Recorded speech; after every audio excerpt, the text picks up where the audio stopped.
Weak website? It could be a superstar.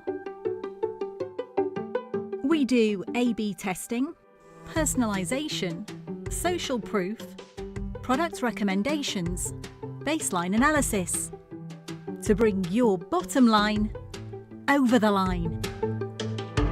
Visit webtrends-optimise.com or call 0333 444 5502 today.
Well, a very good morning. Welcome to Hove for day 2 of this county championship match, which I'm pleased to say is going to get away on time. Before we do anything else this morning, let's do our normal signal test around the ground. Make sure that we get somebody waving to tell us that we are going out on air. And I can't see anybody waving, which is actually not a good start to the day.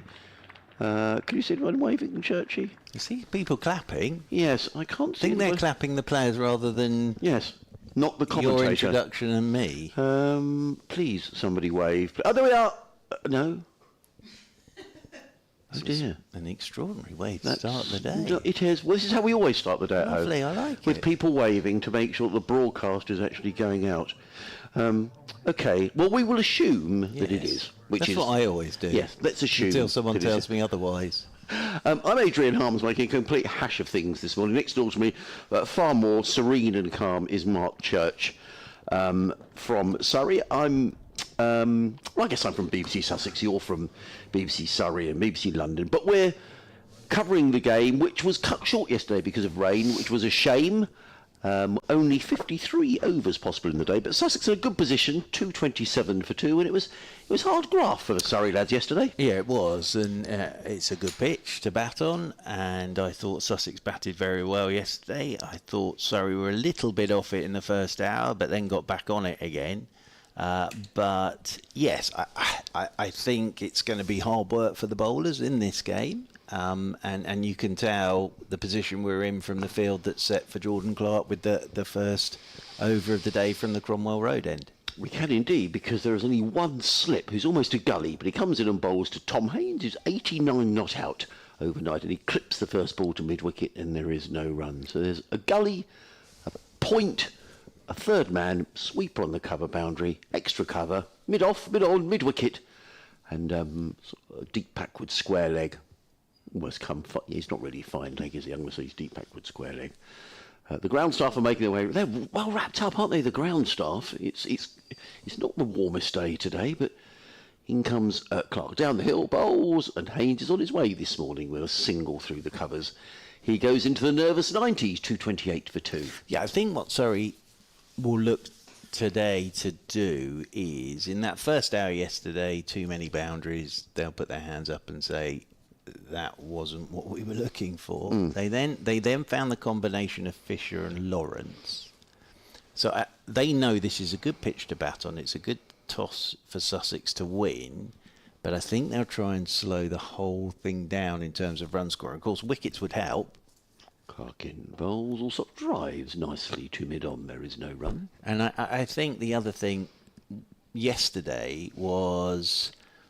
coming down that slope from the Cromwell Road end, and it was Bruce Talbot that pointed it out. How many of the Surrey bowlers have actually bowled in Championship cricket from that Cromwell Road end? And I think the fact that we had, and I looked at it this morning, 10 no balls yesterday, 7 of which were Gus Atkinson from that Cromwell Road end.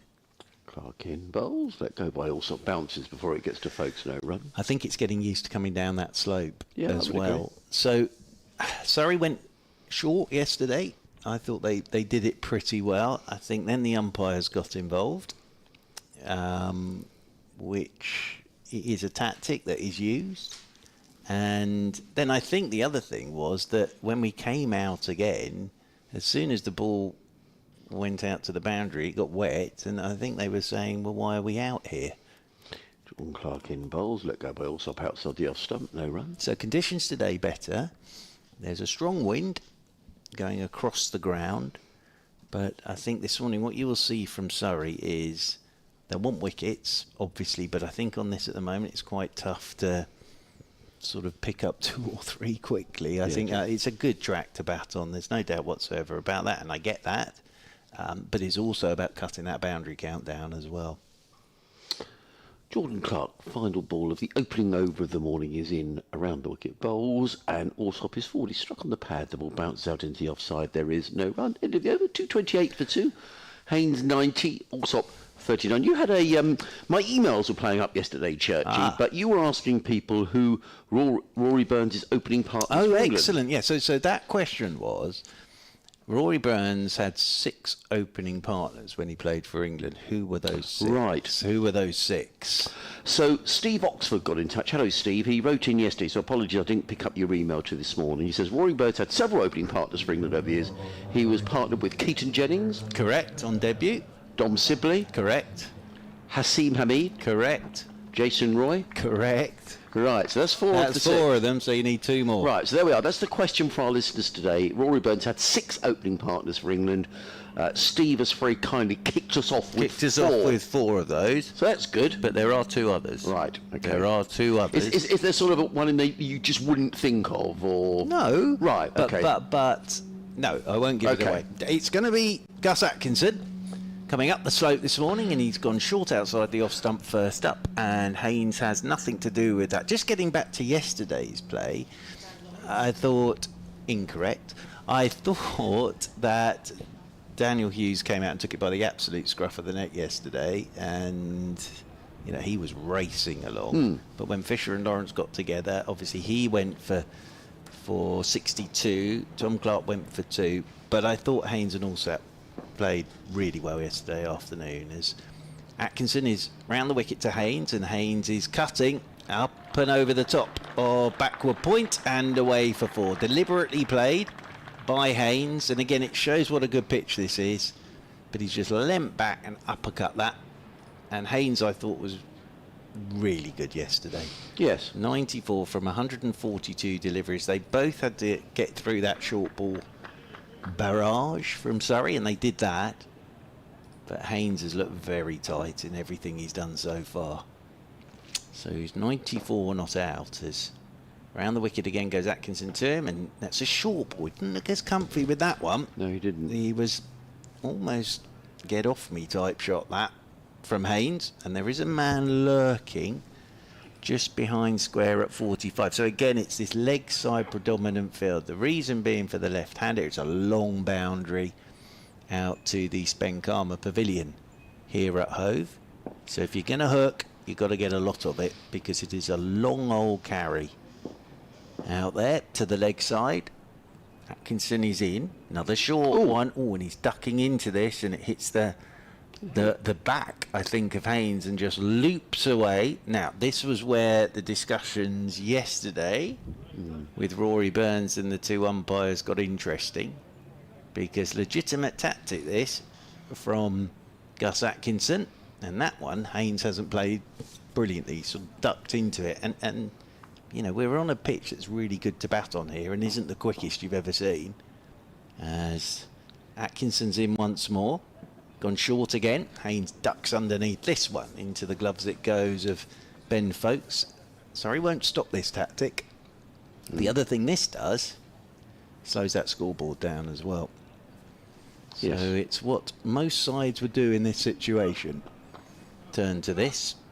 And it's sort of saying to Haynes, if you want to take it on, take it on. But he's going to have to get, if he goes hooking and pulling, he's going to have to get an awful lot of the ball. Atkinson in once more, and in behind this one goes Haynes, plays it solidly back up the pitch, 4 off the over, and Sussex are 232 for 2. They are indeed. Talking about Daniel Hughes, I interviewed Daniel last night. He's a very nice man, and wonderful news for him that him and his partner are expecting a baby. Oh. So she's 35 weeks pregnant, I think Daniel said yesterday, so we wish them all the best. Because I guess, could happen sort of any time once you get the 35, 36 weeks. So, and he's a really nice guy, Daniel. He was over here for half the season last season. He's over here for the whole hog this season. He's enjoying his time at Sussex. Thoroughly nice man. It was lovely to catch up with him. Oh, that's lovely. Jordan Clark is rushing in down the hill, bowls to Tom Allsop, who plays firmly to backward point, and there is no run. Yes, exciting time. They are. Exciting time. So if you know of Sussex Cricket at bbc.co.uk, if you think you know those 2 remaining openers that what I was hinting at, there wasn't sort of a game. You're not trying to catch me out, are you? There wasn't a game where he sort of opened the batting with a night watchman for some reason or something, right? No. It's a genuine opener. Genuine opening batter. Right, there we go. Clark in and bowls, and Allsop is back on his stumps, and with a high right elbow punches the ball into the offside, and there is no run. Well, good job we started on time today. It was all a bit of a damp squib at the end of yesterday, wasn't it? You know, hanging around for ages for 11 balls and everyone getting very frustrated.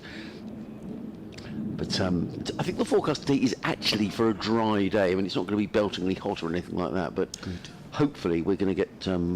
But we will have 104 overs, of course, today. We will.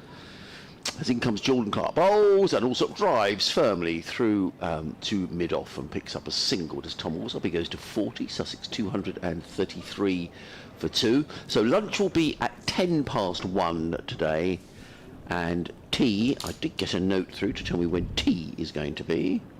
I can't remember what it was.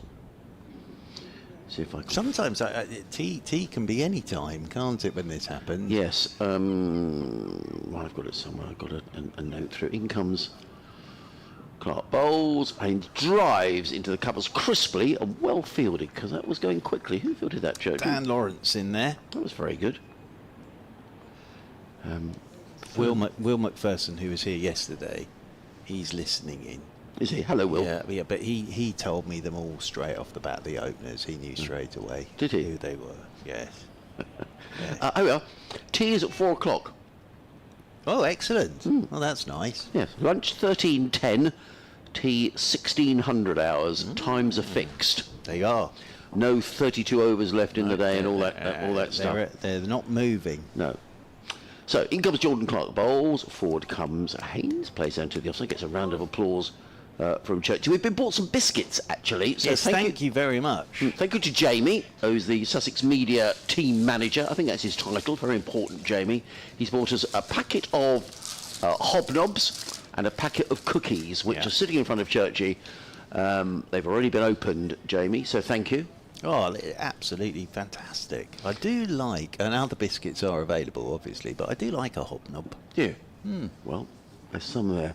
In comes Clark, bowls. Haynes forward again, plays into the offside, no run. Good line bowled this morning by Jordan Clark. Haynes picks up a single, though. It is the end of the 3rd over of the morning.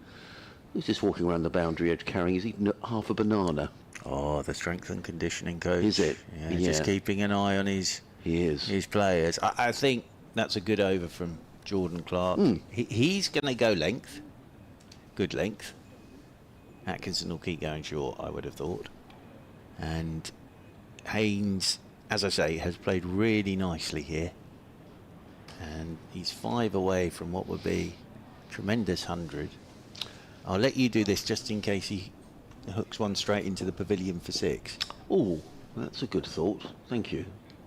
I think that's unlikely, but you never know. Atkinson in, bowls, and Haynes pulls onto the leg side. Well, he did pull it. He's picked up a single, so you better take over now, Chokey. But again, that shows the nature of the surface. Banged in by Gus Atkinson. No great pace to this pitch, and he's taking that off his hip.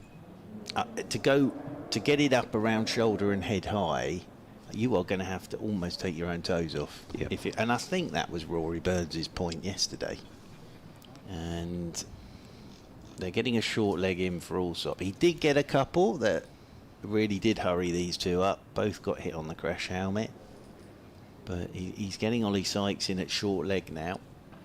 With Allsop on 40. This partnership, well, they came together with the score on 102. In comes Atkinson, and Allsop's hopping in behind this one. Plays it out towards extra cover. And there is no run. Allsop wanders off towards square leg. So the field again. There's a long leg, sweeper on the mid-wicket boundary. Man behind square at 45 on the leg side. The short leg, the square leg. And then the wide-ish mid-on. So that's the long boundary out to the leg side as Atkinson's in short and hardly gets into the gloves of Ben Folkes.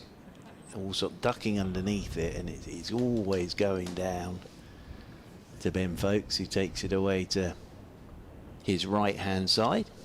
Good number in today on a Saturday, Easter Saturday. Yeah, not as many as yesterday, was it? Perhaps people a little bit. I mean, I think the forecast is better today, but it's not brilliant cricket. Other things on an Easter Saturday. Albion are away from home today, which normally affects the gate. As short one, that's better.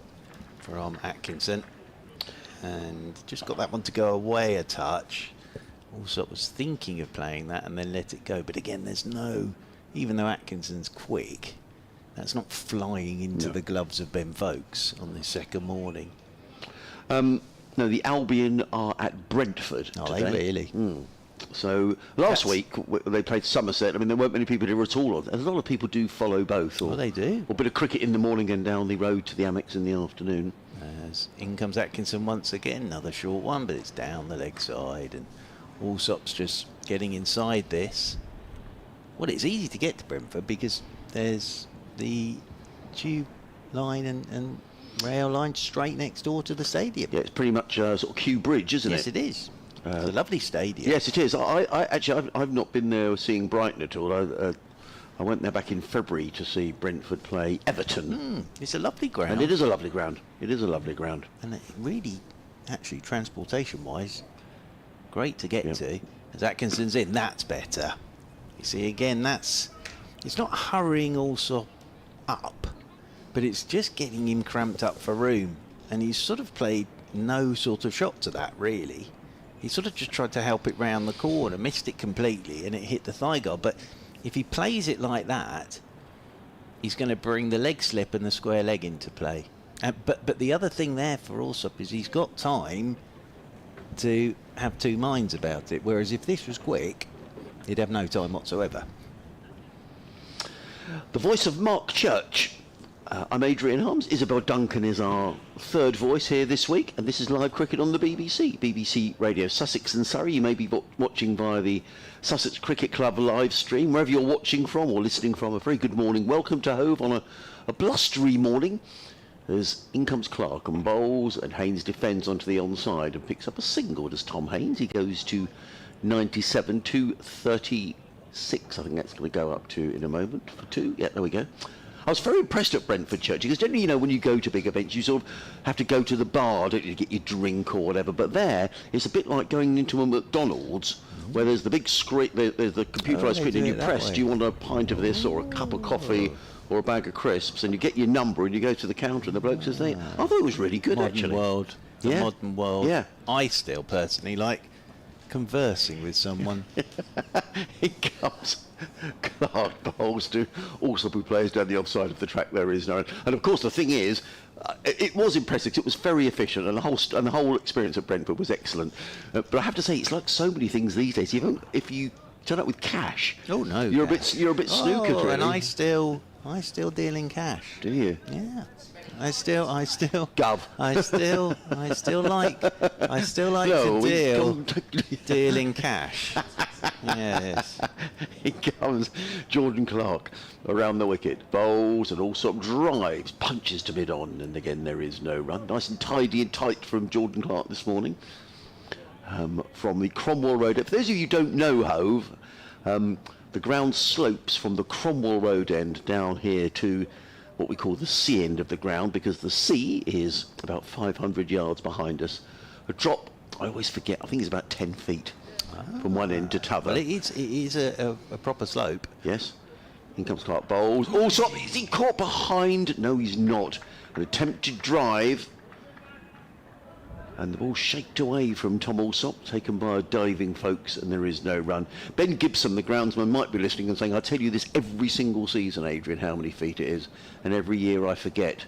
Which is Well, I was saying that if you haven't bowled down that slope, it's a little bit like, and we've all done it, you go on a walk or you're on a run and you get to a slope and you're suddenly going faster than you want to. And you sort of sometimes end up in a bush or something. Clark in bowls. This time Allsop is right in behind it, plays it down the offside. Now, do you still run a lot, Churchy? Not as much as I used to, Right. no. I sort of got to get back into it, really. Well, that run that you did was epic, the run between the Oval and... How many years ago? That was pre-Covid, wasn't it? That was 2018. Was it really? Yes. That was yes. 7 years ago. 7 years ago, Oh, yes. Lord. Yes. I think I'll do another one at some point, but... Clark.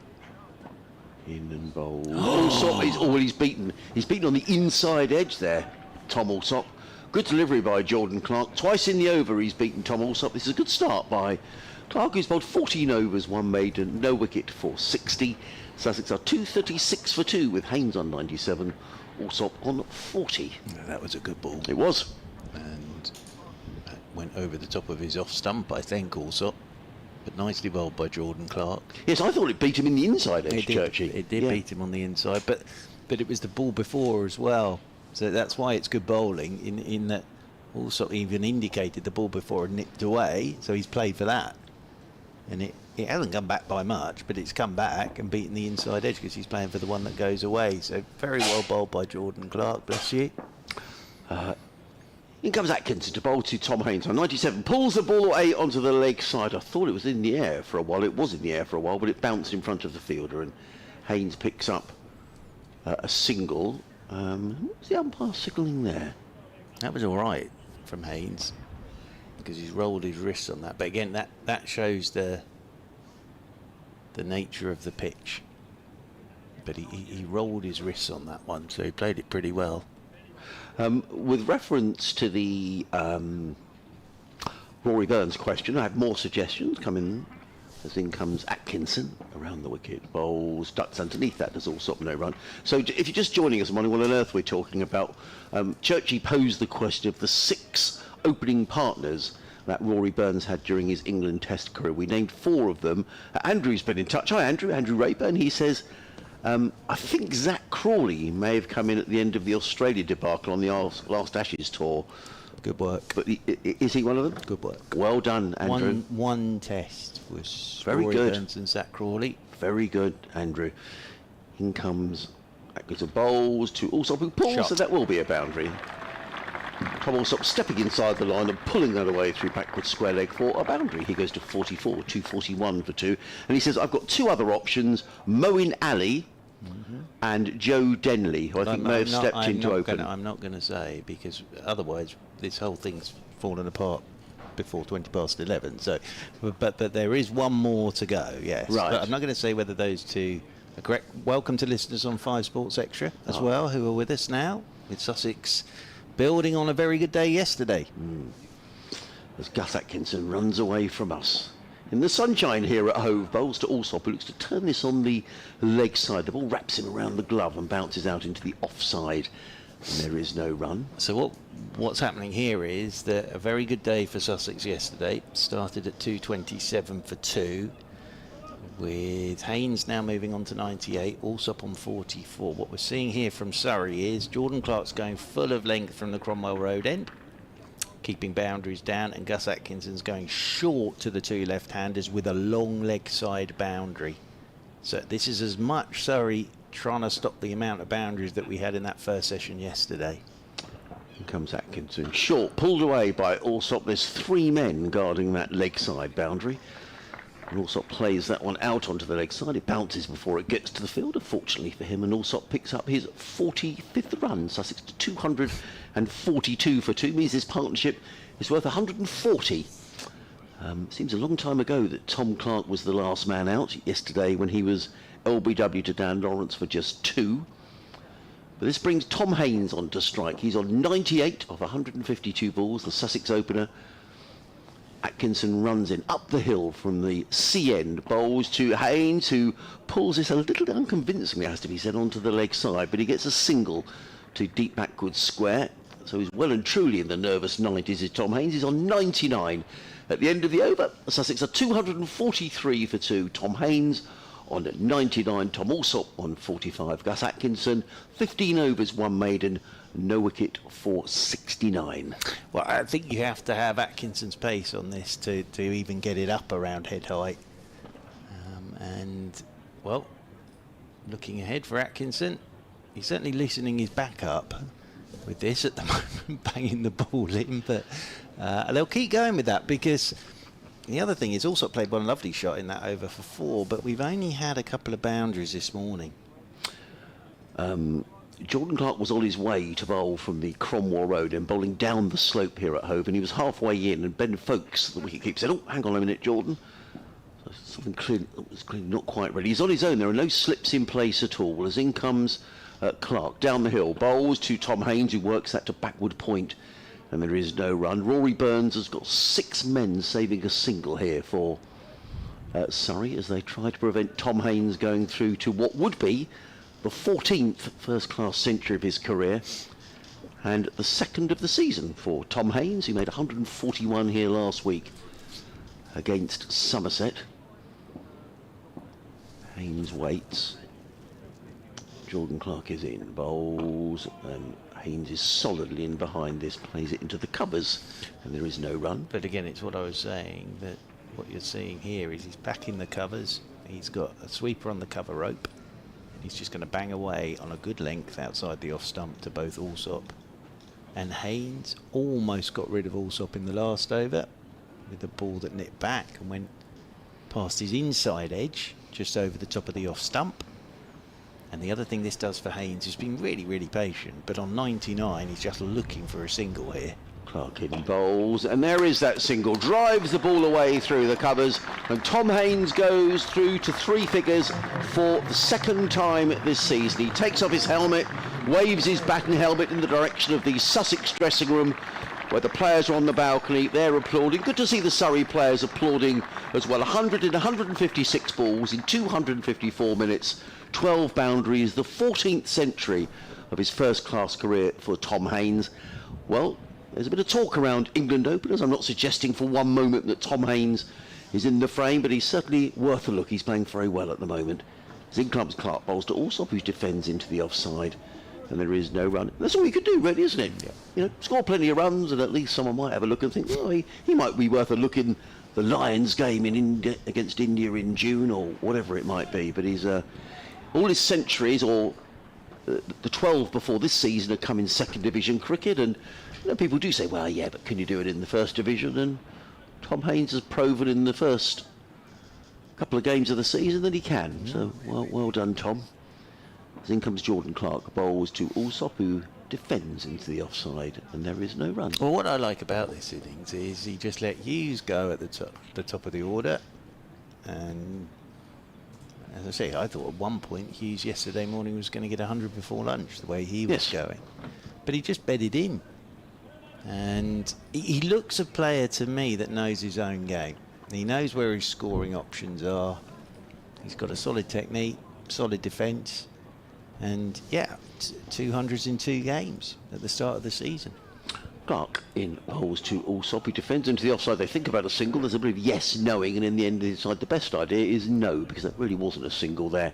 End of the over, 244 for 2, 100 to Haynes, 45 to Tom Allsop. You're listening to live cricket on the BBC, BBC Radio Sussex, BBC Radio Surrey, 5 Sports Extra, Adrian Harms and Mark Church on commentary duties. Very quickly around the other games in the Championship today.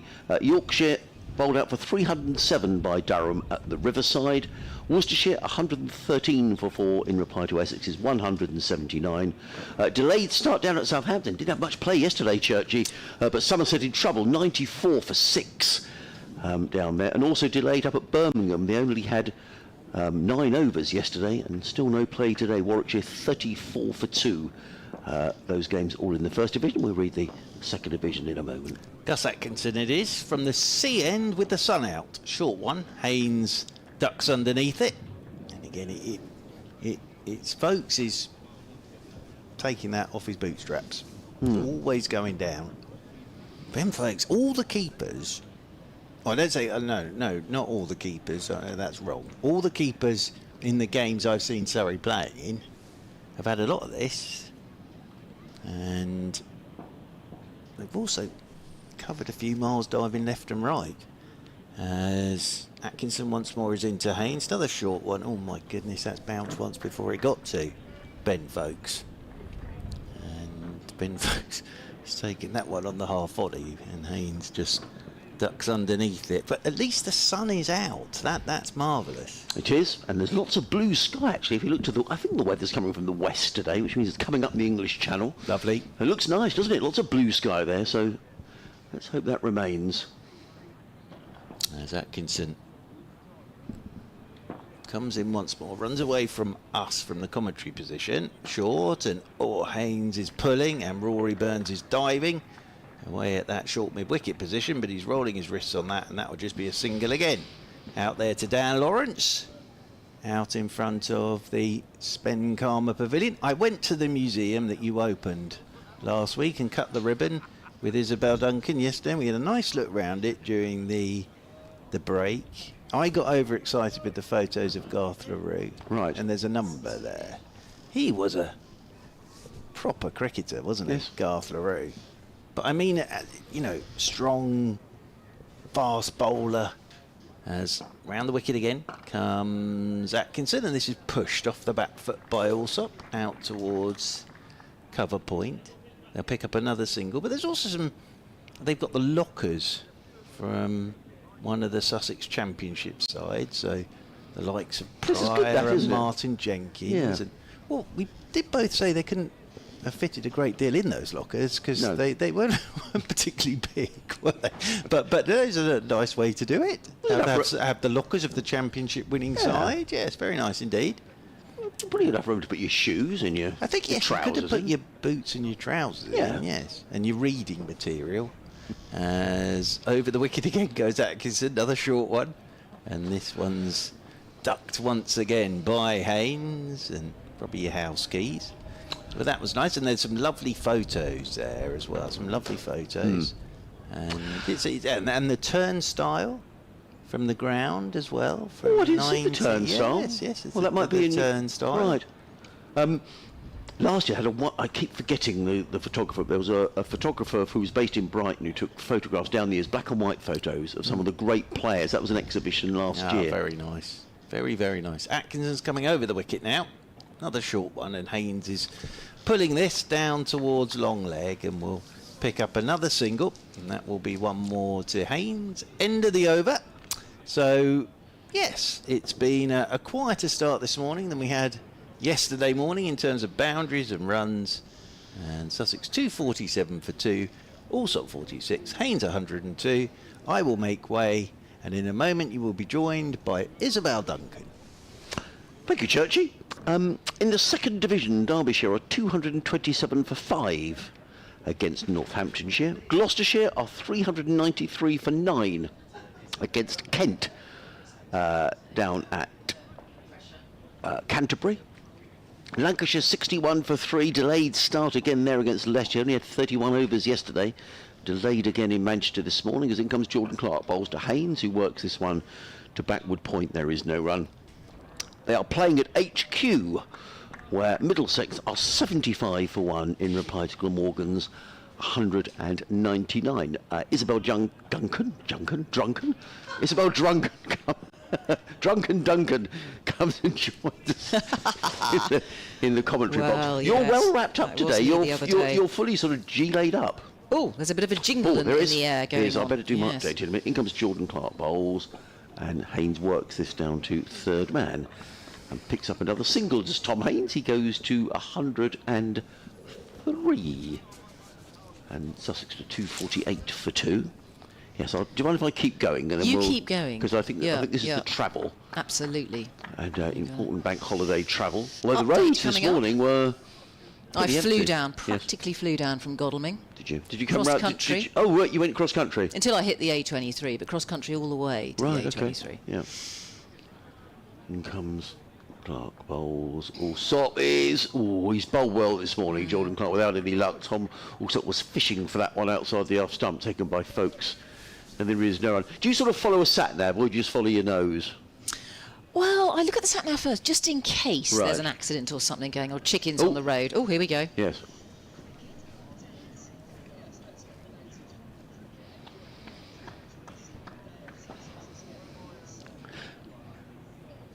Hi Stephen, well it's a lovely day here, a bit breezy but the sun is out, we've got cricket and Sussex are going along very nicely here against Surrey. They're 248 for 2 in their first innings. Yesterday's play was curtailed after 53 overs because of rain, but this morning Tom Haynes, the Sussex opener, has gone through to his second century of the season. He's 103 not out. Tom Allsop is on 46. These two have so far added 144 for the Sussex third wicket. Meanwhile, down at Canterbury, Gloucestershire still batting against Kent. Gloucestershire 404 for 9 in their first innings. Comes Clark, bowls to Allsop, plays into the offside and picks up a single. Yeah, actually, I was very pleased. There's all sorts of I haven't got sort of sat nav in the car or anything because my cars were far too old for that. But on my phone you can set it to an app called Waze, and there are other things. Yes. And that is meant to be real time. Well, yesterday I set off from home and I thought, Good from Friday, all the way from Merrow. Yeah, I thought there won't be any traffic, so up the A3 is just the quickest way to go. Although it's slightly longer, it's generally quicker. In comes Clark bowls. Haynes defence into the offside. Now, did have another tidy over from Jordan Clark. Bowled 16 overs. One maiden, no wicket for 63, 249 for 2, Allsop 47, Haynes 103. But Waze was taking me a different way. It was taking me the back road. So I went the back roads and I thought, well, that's good. So I followed it religiously because I do. And actually, it was a good job I did because there was an accident on the M25 and everyone was delayed for hours. So there we go. Absolutely. And so much it can prettier help. and more scenic to go. Yes, it is. The country route, especially with no traffic. It's fantastic. Yeah. Because every day's a bank holiday for us, isn't it? While we're working over this match. It is. So yeah. We're lucky with the traffic.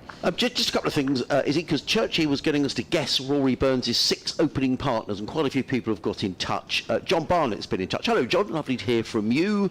And he said, has anyone said Hamid as Burns' opening partner? Only just started listening. Yes, that was suggested. So we know Hamid is the 5th one. No, he was the 4th one that we got. So we have got that. So thank you. And I'm sure Churchy will reveal all at some time during the morning when he stops us all guessing. Yes, it's just the 6th we have to guess now, isn't it? Yeah. Yeah, the last one. I think I know who it is. Ooh. I think I know. I've got an inkling. Zach Crawley's been mentioned, hasn't he, Yes, he already? has. Because there was one test match. One with test match over Zach with Zach Crawley. Yeah. Of Kent. Well, Dan Worrell, the Oz, who's now eligible for England, of course, with his British passport, has the ball in hand. He's burly, he's strong. He's going to come over the wicket to the left-hander and he bowls, and that ball was keeping seriously low to Allsop. He leaves it alone in the end, taken at the ankles of poor old Ben Folkes. And it's quite tricky wicket-keeping with this bounce that's kept low today. It's docile, isn't it, the pitch? Well, last week the pitch against Somerset that we used had really good carry throughout the 4 days. So this pitch seems to be very different in nature to the one that we used last week. But whether it's going to spin later, I guess only time will tell. But at the moment, it looks a very good track to be batting on. Here's Worrell again, pumping those arms. He bowls. This time it's on the stumps, forcing a shot out of Allsop, who gets everything behind that, keeps it out for no run. 249 for 2. So I think they're 3 away from a 150 partnership, aren't they, these two? They are. And they came together at 102, didn't they? Yes. Tom Clark was out for 2. He was pinned as an LBW Lawrence. Well, Lawrence's only wicket. Well, but Lawrence did think he'd got Haynes, didn't he, as well yesterday? And I think that was pretty tight.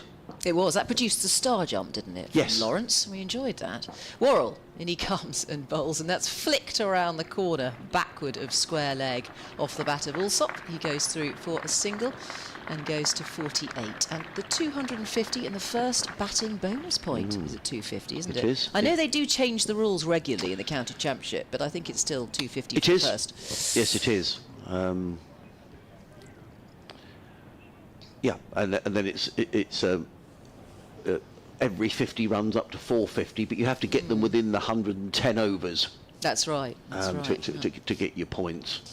So run rate at the moment has dropped just below 4 for Sussex. They went off at quite a lick yesterday after winning the toss and played with real intent, particularly Dan Hughes, the overseas from New South Wales, gave it an absolute wallop and really got on with it yesterday as Worrell's in again. That's on leg stump. And that's just pushed into the leg side, where it's fielded there by Ollie Sykes, who gives the ball a vigorous rub, trying to get some shine out of this ball. Where are we overs-wise? We're 60. We're into the 63rd over, so it's having a bit of a midlife crisis, this ball. They weren't very happy with the ball yesterday. No, they weren't. There was a lot of tinkering and consulting with the umpires. Rory Burns presenting the ball to the umpires, but we've stuck with this ball. I don't remember there being a change. They've kept this Duke's ball. Here he comes, right arm over, running away from us. Worrell bowls, and that's played. Oh, there's a thickish edge there by Haynes. He'll get 4 runs for it. He kept it down on the ground. There are no slips in place. Yeah, I think he played for that. And that's the 150 partnership as well between Allsop and Haynes of 252 balls, 172 minutes.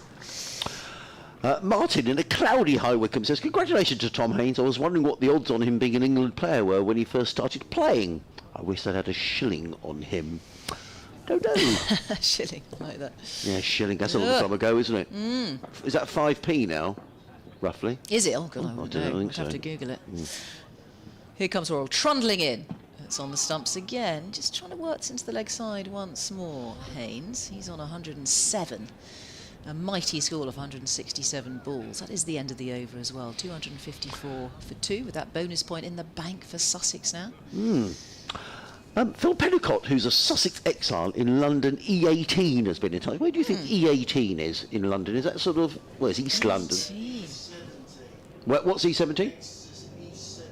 Is it? Oh. I reckon it... Where's EastEnders? What's their postcode? Albert Square. Walford. Yeah, I'm guessing E18 might be sort of Hackney. You're guessing. I don't know. Yeah. Anyway, Phil sent us an email, which I shall read in between deliveries. Jordan Clark's been very impressive this morning, running down the hill. Comes in and bowls to Allsop, who works this 2 backward point. And there is no one. My computer keeps asking me for my password. I keep putting it in. I put it in about a zillion times so far. Very frustrating. He says, Adrian and colleagues, greetings. Hearing your comments on cash, says Phil. I have an informal policy of trying to support small businesses by paying cash. For example, I came to the game yesterday on an early train from London and breakfasted at a local cafe near Hove Station. They took cash or card, but I paid with cash, as this meant the business wouldn't be paying a percentage to the credit card company. In comes Clark bowls, and Allsop works this down to third man and picks up another single. Tom Allsop goes to 49, 252 is for 2, is that? Yes, 252 for 2. As my machine wants another password, there we go. He's saying, I hung around until 5 o'clock yesterday, oh poor you Phil, but noted on the way home that 11 balls were bowled. Yes, they were, later on after you'd left, yes. I never understood why cricketers can happily play games at night under the lights, but when daylight is suspended, but it is supplemented by lumens from the floodlights. It was all a bit frustrating yesterday. It was very patchy yesterday, wasn't it? Jordan Clark's coming over the wicket, bowls to, oh crumbs, that kept horribly low. I mean, that crept through. And poor old Ben Folks was scrabbling around on the floor to stop it, and it kept very low, and Tom Haynes does down a bit of gardening. Well, it's incredible how it's changed character so much, this pitch overnight. There was a bit of zip. I mean, it wasn't an alarming zip and bounce off the pitch yesterday, but it was certainly there. And we know that Atkinson and Fisher rattled the cages of both of these batters, Allsop and Haynes. They were walloped on the helmet, but it doesn't look like that today. You've got to bend your back. Clark in bowls, Haynes drives nicely to mid-off, scampers through for a single. He had to go sort of a circular route because he had to run around Jordan Clark to get to the non-strikers end, which he did successfully, and he picked up another single, did Tom Haynes. He goes to 100 and 106. I can't... 108. I'm sorry. Yes. The yellow numbers are standing proud. The yellow numbers denote who's on strike, yes. So I could see those clear, but the white numbers are slightly obscured. No, they are. They're faded. Glad you said that. In comes Clark bowls and also drives into the covers, and there is no run. Yes, they're looking very comfortable, these two. I would say the only way you would think at the moment to get them out is that corridor outside the off stump, where they have both of them played and missed, and possibly cramping for style as well, that ball that goes into the body of these left-handers, and looking for that catch at short leg, but wickets don't look imminent at the moment. In comes Clark. Bowls, Allsop defends with a high right elbow, punches it back down the ground. There is no run. It is the end of the over. And Sussex are 256 for 2. Allsop 1 short of his half century. That'd be his second half century of the season. Tom Haynes is on 108. A couple more emails have come in. I have to sort of... it will... Sussex Cricket at bbc.co.uk. It sort of lets me read a couple of emails, and it shuts down, so it's very frustrating. Matthew Wing has been in touch. Matthew's still in New Zealand, but he's moved north to Wellington. This was a message for Churchy from Matthew Wing, and he says, the church just reminded me it was 7 years ago we rode Mr. Norcross's to Lords and back the day before I started my radiotherapy. Oh. Ah. So there we are. Yeah. So thank you for getting in touch. Bob Pooker said the missing partner is it Joe Denley. Ooh. Churchy's not going to say. That's a good shout. He's going to let us. That's a good shout. Worrell. Here he is, all muscle. He's in and bowls, forcing a shot out of Haynes, who comes tentatively forward there for no run.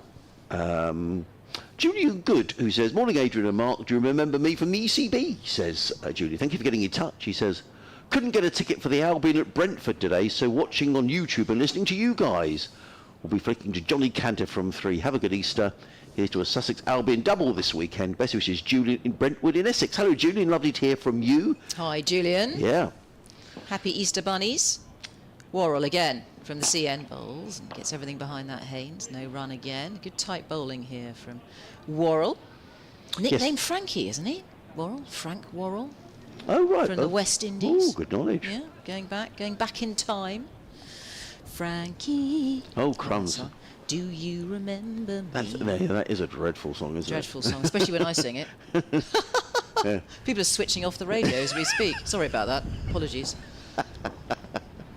No slips in place here for Worrell as those arms pump. He's in and bowls and clipped into the leg side. No run, fielded by Ollie Sykes.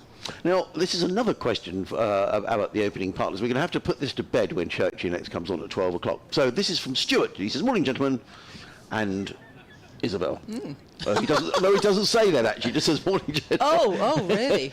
Well, I'm definitely not a gentleman. Lovely as always to hear your commentary, and it's much appreciated. In terms of the questions about Rory Burns and his test opening partners, is one of them missing to Jack Leach in that test against Ireland at Lord's in July 2019? I look forward to hearing the identity of the last remaining one. We're all up the hill. Oh, sorry. It's clipped away backward of square. There will be a run this time for Haynes. He gets a single, and he goes on to 109, and the score 257 for 2 here in the 65th over of Sussex's first innings. Churchy will reveal all in a quarter of an hour. You will. So I forgot to do the first floor now. Yes, I will. There'll be a drum roll later on. Yeah. Well, we do have a guest later, don't we? We may even have a couple of guests. Well, we've got your guest. Yeah, you'll have my to. guest, you'll have Julio Abraham of Off the Fence, the charity here in Brighton and Hove, and Sam, who's at the gate and the other gate. We knew all about this charity. Good. They were very well versed on it as Horrell is in and bowls, and that's a thickish inside edge there from ugly-looking shot from Allsop, who just digs the ball out to mid-on for no run. And just trail ahead, because Hula's going to come and talk to. You're going to have a chat to him for 15 minutes at lunchtime. Yeah, 10 to 15 minutes. He's Zimbabwean. He's a friend of Henry Alonga. Okay. Fan of Zimbabwean cricket, and also Derbyshire for some reason. Right. We'll find out why he's a fan of Derbyshire. And the charity in Brighton is called? It's called Off the Fence. Okay. They help homeless people, excellent. women in distress, kids, all sorts. It's growing, this charity, Worrell. And that's pitched up and driven, but not really timed. They think about a single here, but they think better of it as the two toms go back to their creases. There wasn't a single. It was well fielded there in the covers. 257 for 2. Sussex and Allsop on 49 on the verge of his half-century. Haynes on 109. And you're listening to live cricket on the BBC. BBC Radio Sussex, BBC Radio Surrey. Adrian Harms, Isabel Duncan and Mark Church, your commentary team here today on a sunny day down on the south coast. If you're thinking, cricket's on, I might go and have a watch, well, just bring a cardigan or something, because it's a bit breezy. The trees are swaying outside of the ground. In terms of the cricket action, well, it's hard work for the Surrey bowlers this morning. There's not a lot in this pitch for them, as in comes Jordan Clark bowls and Tom Haynes with a play and a miss outside the off stump, and Jordan Clark sort of looks heavenwards and goes, The ball goes through to Folkes. There is no run. Tom Haynes has completed his 100 this morning. He's 109 not out. Tom Allsop on 49. This partnership is worth 152. No, it's not 155. But it's tough going for the bowlers, and you can tell that by the field that Rory Burns has set. There's no slips. 4 men saving 1 on the offside, 2 on the leg. There's a third man, a deep backward square, and a sweeper on the cover boundary. As in comes Clark bowls, and Haynes thrashes this one away through the offside and picks up a single out to the fielder on that cover boundary. And 1 more to Haynes. He goes to 110.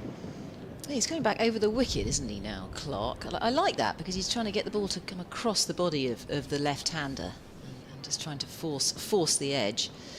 We've got is it a gully or a slip? Let's wait and see where this player puts himself. What would you call that? I would call that... Third slip? Yes, I think that is more of a slip, to be honest.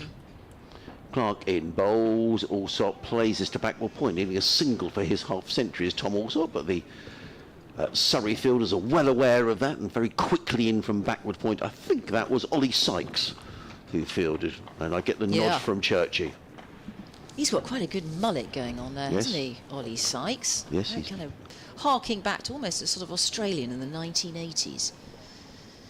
Yeah, great bit of hair he's got on his head there. In comes Clark again, bowls. Allsop is solidly forward, plays out into the offside, and again there is no run. Alex Chapman's been in touch, he's enjoying the commentary. He says the last opening partner is Jack Leach. He opened once in Sri Lanka in 2018 and again in 2019 against Ireland. These two matches, he also opened with Joe Denley and Jason Roy respectively. Mark will reveal all at 12 o'clock when he's back on. Jordan Clark in bowls. Allsop plays through the offside and picks up a single which carries him to his half-century. Second of the season for Tom Allsop, 50 off 150 balls in 184 minutes with 5 boundaries for Tom Allsop, who used to play, he played hockey for England.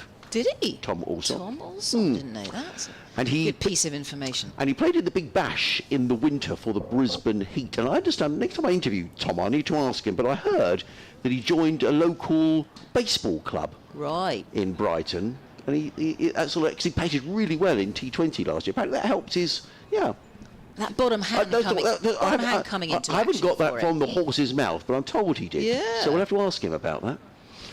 In comes Jordan Clark bowls, and Haynes clips this one down to finally to get a boundary is Tom Haynes, because Dan Worrell's got a long way to run from deep backward square round towards fine leg. He's bowled some good deliveries here today, Jordan Clark. That wasn't one of his best, and Haynes was able to nudge the ball down to fine leg for a boundary. 263 for 214 to Haynes, 50 to Tom Allsop. I mean, we are only on day 2, and nobody knows how this pitch is going to play over the next couple of days. I did ask Daniel Hughes about that last night, and he said, well, we have found there's a bit of turn later on in matches, whether there is going to be or whether this is just going to remain a very good batting track for the next 2.5 days. We shall find out. But at the moment, it's not easy for Surrey. It's not. It's a real sweat for these seamers. They're better off pitching it up at the moment, which they are, as Worrell comes in and bowls to Allsop. And he keeps that one out for no run. Yeah, it's a fairly benign pitch. Certainly had more bounce in it yesterday. Has flattened out a bit today, but it'd be interesting to see what Lawrence can do on it later on. He was brought into proceedings quite early on yesterday, I think after about an hour's play. And that's because Sussex went off at quite a lick yesterday morning. That first session was all about Sussex, and Rory Burns really had to think hard about shuffling his bowlers around and breaking the partnership, that first wicket partnership. Worrell storming in bowling, and again defended there valiantly by Allsop. No run. We have a listener in Melbourne. Oh, lovely. You been to Melbourne? I have been to Melbourne, yes, to play real tennis and to watch the test match. Oh. And, we won the Ashes when I was in Australia. Oh, right. I'm never going again, because it's never going to happen again. In my lifetime, possibly. Well, it might happen this winter. Are you not confident? Not wildly. Right. No. Worrell. Right arm over he comes, number 8 on his back. He bowls. Allsop gets everything behind that for no run. There are no slips in place. There's a backward point, and third man down there on the ropes. There's also a sweeper out there at extra cover. There's an orthodox extra cover, mid-off, mid-on, mid-wicket, and a man down there at a very wide, a long leg really, let's call him, on the ropes. Yes, his name is Rhys Benjamin, who's been in touch. Oh, okay. Hello, Rhys. And he's watching from Melbourne, but he's flying back to the UK on Sunday, so hopefully I might come round to Hove on Monday. Ah, wow. Well, that's good, isn't it? Well, I think we'll still be here on Monday, by the looks of things, as Worrell again trundles in and bowls, and that's played on the leg stump. Pushed into the leg side and eagerly fielded there by Dan Lawrence. And Reese says, as a party piece, I can name all of Rory Burns' Test opening partners from memory, and Alistair Cook's as well. Ooh, I like the sound of that. So that is good. That will impress Churchy. Egghead. That's a proper cricket egghead. Yes. Oh, Churchy's after the biscuits. Oh, he's after the biscuits. Swooping in for the hobnobs. He is. Oh, they're chocolate flavoured as well. Chocolate coated hobnobs. And that's thanks to Jamie, isn't it? I thought all hobnobs were chocolate coated. Oh, are they? Oh, I don't think they were particularly. Worrell. That's pitched up and that's driven. It will be cut off by mid-off. Rory Burns with the floppy hat on, the skipper. Cuts that off neatly off the bat of Allsop for no run. Yes, so Reese has been in touch. He's in Melbourne in Australia, Churchy, and he says he can name from memory the 6 opening partners as well as Sir Alistair Cook's opening partners. So he has named the 6 Burns partners as Jennings, Denley, Leach, Roy, Sibley, Hamid and Crawley. So we'll wait to see if you're correct when Mark's back on commentary in 7 minutes' time. Worrell bustling in, bowling. Flicked away. There will at least be a single here for Allsop. They'll think about the second. Yes, they are coming back for it.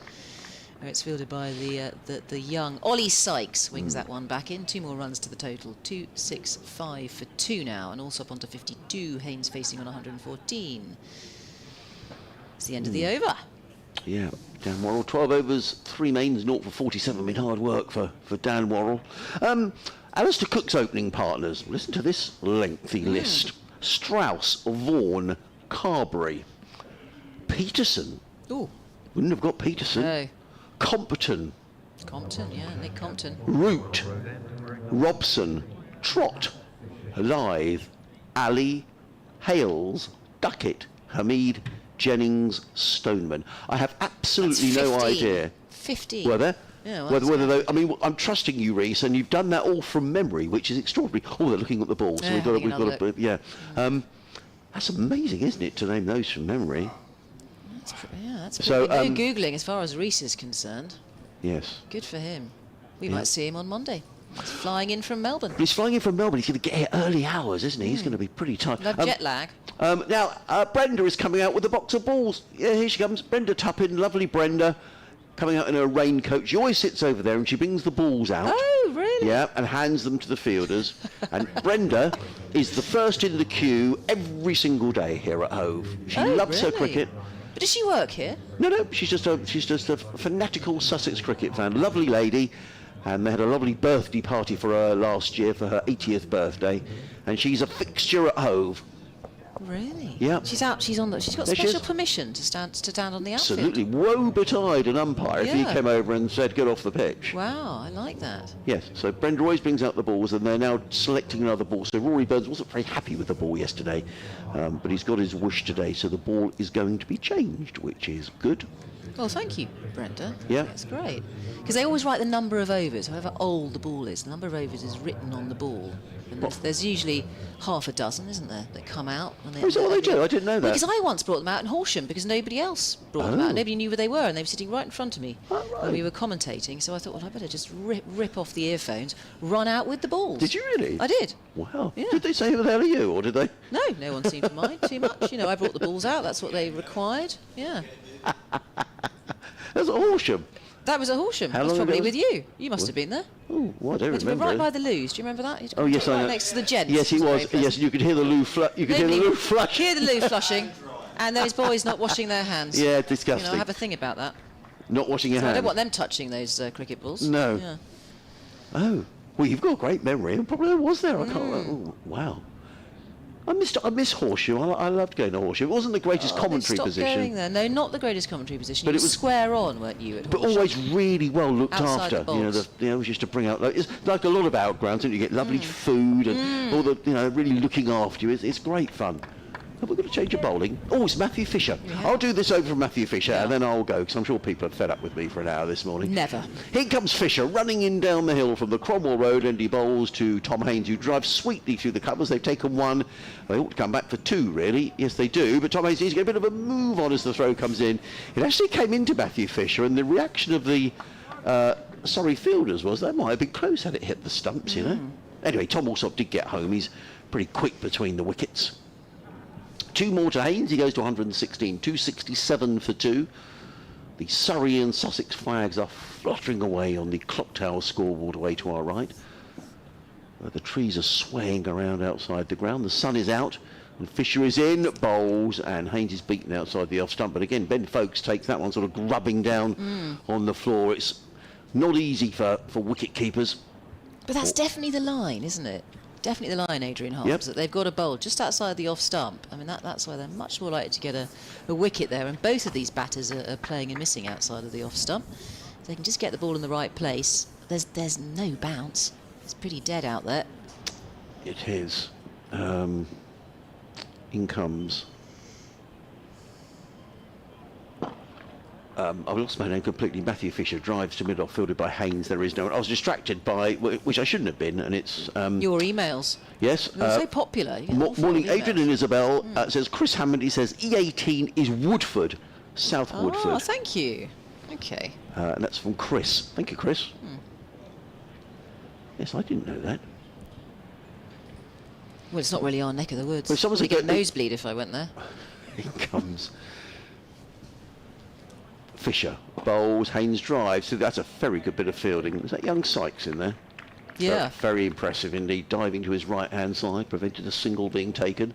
Haynes remains at 116. Thank you for joining us this morning. Sussex Cricket at bbc.co.uk. Church is going to reveal the 6 opening partners when he comes back in exactly 2 balls' time. The field, 4 men saving 1 on the offside, 2 on the leg. As in comes Fisher. Round the wicket, bowls, Haynes drives again to backward point. And Churchy made the point this morning about the way that Surrey are setting up here, and the field is very much set up to be saving runs, and in the main, the Surrey bowlers are bowled to their field. I mean, Sussex were 227 for 2 overnight, so they've had exactly 40 in the 67 overs, 40 and 14 overs this morning, so they've achieved what they wanted to do of Surrey this morning. Well, they wanted to take wickets really, but it's not easy on this pitch as Fisher bowls and Haynes drives to short extra cover. There was only 1 more ball in the over, which was a mistake that I made. End of the over, 267 for 2, Haynes 116, Allsop 52. I'm going to go get a cup of coffee and I will have to decide whether to eat a hobnob or a cookie. And I'm going to leave you with Isabel and with Mark Church. Cheerio to Adrian Harms. Now, if you do want to get in touch with us, you can also get in touch with us via X, formerly Twitter. I'm Isabel Duncan at Fine Glance. We've got at Adrian Harms. I don't think Churchy's on social media. Good for him these days. But certainly you can get in touch also by email, sussexcricket@bbc.co.uk. Worrell has the ball in hand. I'm joined by Mark Church to my left in the driving seat. Here is Worrell, trundling up the hill, bowling. It's outside the off stump. It's a good-looking drive for no run. It's well fielded there in the covers by Dan Lawrence. Is that Dan Lawrence? It is, Churchy, yes. It is. A tall man, Dan Lawrence, with his brown Surrey cap. Oh no, Dominic Sibley, that is. Oh, it's Sibley. Yes, Dominic Sibley. He's a tall lad as Yes, well, isn't he he? is. There's a lot of Dominic Sibley. Lawrence is at short mid-wicket at the moment. But that So is he is. Sibley out there at cover. I think he might have just mildly hurt his elbow there as he went down. So Worrell once more, right arm over he comes to Allsop, who shuffles across his crease there, and there's a flamboyant leave from Allsop. As the ball keeps low once again. Hard work for Ben Folkes, having to bend down to his ankles most of the time to pick up the ball. Yeah, I think what you're seeing here is as the ball gets older, it obviously gets softer. What Sussex would be hoping is there is a little bit of up and down if they've got the runs on the board, but there's no pace in this at all, no pace in the surface. So Surrey are just bowling with the surface at the moment. Worrell again, and it's a good length ball from Worrell, and Allsop gets everything behind it for no run. And there's obviously no point banging it in at the moment. They're not going to get anything out of the pitch. Well, there was a fair amount of that hostility yesterday, wasn't there, Churchy, which was quite effective. And I got it with Gus Atkinson this morning. He's the one that could get it up around shoulder high, but the way they set the field up, Allsop played one lovely pull shot for 4, but actually the best you were going to get really was a single. So all the Surrey have done here this morning is tried to dry out runs, which I fully understand. Worrell again. Nice tidy run up as he comes in, and that's played off leg stump. That's a nice looking shot and has beaten both fielders there on the leg side. It should go for 4 runs as the ball races away to the deep mid-wicket boundary, and Allsop will get 4 more to his name. He trundles on to 56 now. 271 for 2 Sussex here in their first innings at Hove, having won the toss. Yeah, that's a very good shot from Allsop, because he's got 2 men there, one at short mid-wicket, one at orthodox mid-wicket, and he's managed to get it between them. So it's just a bit straighter from Dan Worrell, and Allsop's just waited on it and then turned the wrists and hit the gap. So just a good bit of batting that from Allsop. Yeah, that was real precision placement, wasn't it? Threaded it through. Worrell pitched up, and similar looking shot, but this time finds the fielder there at mid-on. To get down onto his haunches to field that. 271 for 2. Sussex. Nice to see some blue sky and the sun out, even though it's not particularly warm out there. It's very nice to see a bit of sun. It's lovely, I know. It's fine weather for the county championship. We're still in April, aren't we? So We certainly are. To get any sort of sunshine, we are eternally grateful. Well, I think we were spoilt in the first 2 weeks of the season, really, weren't we? Allsop waiting patiently crouched in the crease. Worrell zips in, bowls, and that's come off the legs again. Just sort of erring slightly onto the leg side with his bowling at the moment, Worrell. And they go through for a single. That was just tucked out towards Ryan Patel at square leg. 272 for 2, and Allsop 57. It's the end of another over. He's stolen the strike there, Allsop. But Rory Burns is going to have to start scratching his head again. I mean, he's pretty good at shuffling his fielders around and having a good think about it. Well, I think it'll stay exactly as it is at the moment, because it takes discipline to do this. From a bowling point of view, I thought Jordan Clark in the conditions bowled beautifully this morning. I think he went for 10 off his 7 overs this morning and just hit a length outside the off stump and just kept banging away with the field that he had. So they're going to get a slip in now. So a slip and a gully. Yeah, they brought the gully in, haven't they? Yeah, they've taken the sweeper out from cover to cover point. They put him a bit squarer. So they put 1 extra attacking fielder in now for Allsop, for Fisher, who's coming down this slope from the Cromwell Road end of the ground, and pushing off his back foot is Tom Allsop. Very good morning to the Sussex women's team, because Mr. Harms has had a message, and they are up at Sophia Gardens, or from here across to Sophia Gardens. I'm not surprised it's raining, because having looked at the radar, I think there's a weather warning. I hate to break this to everybody, but I think there is a weather warning for the Cardiff area, and they're watching this game whilst watching the rain come down at Sophia Gardens.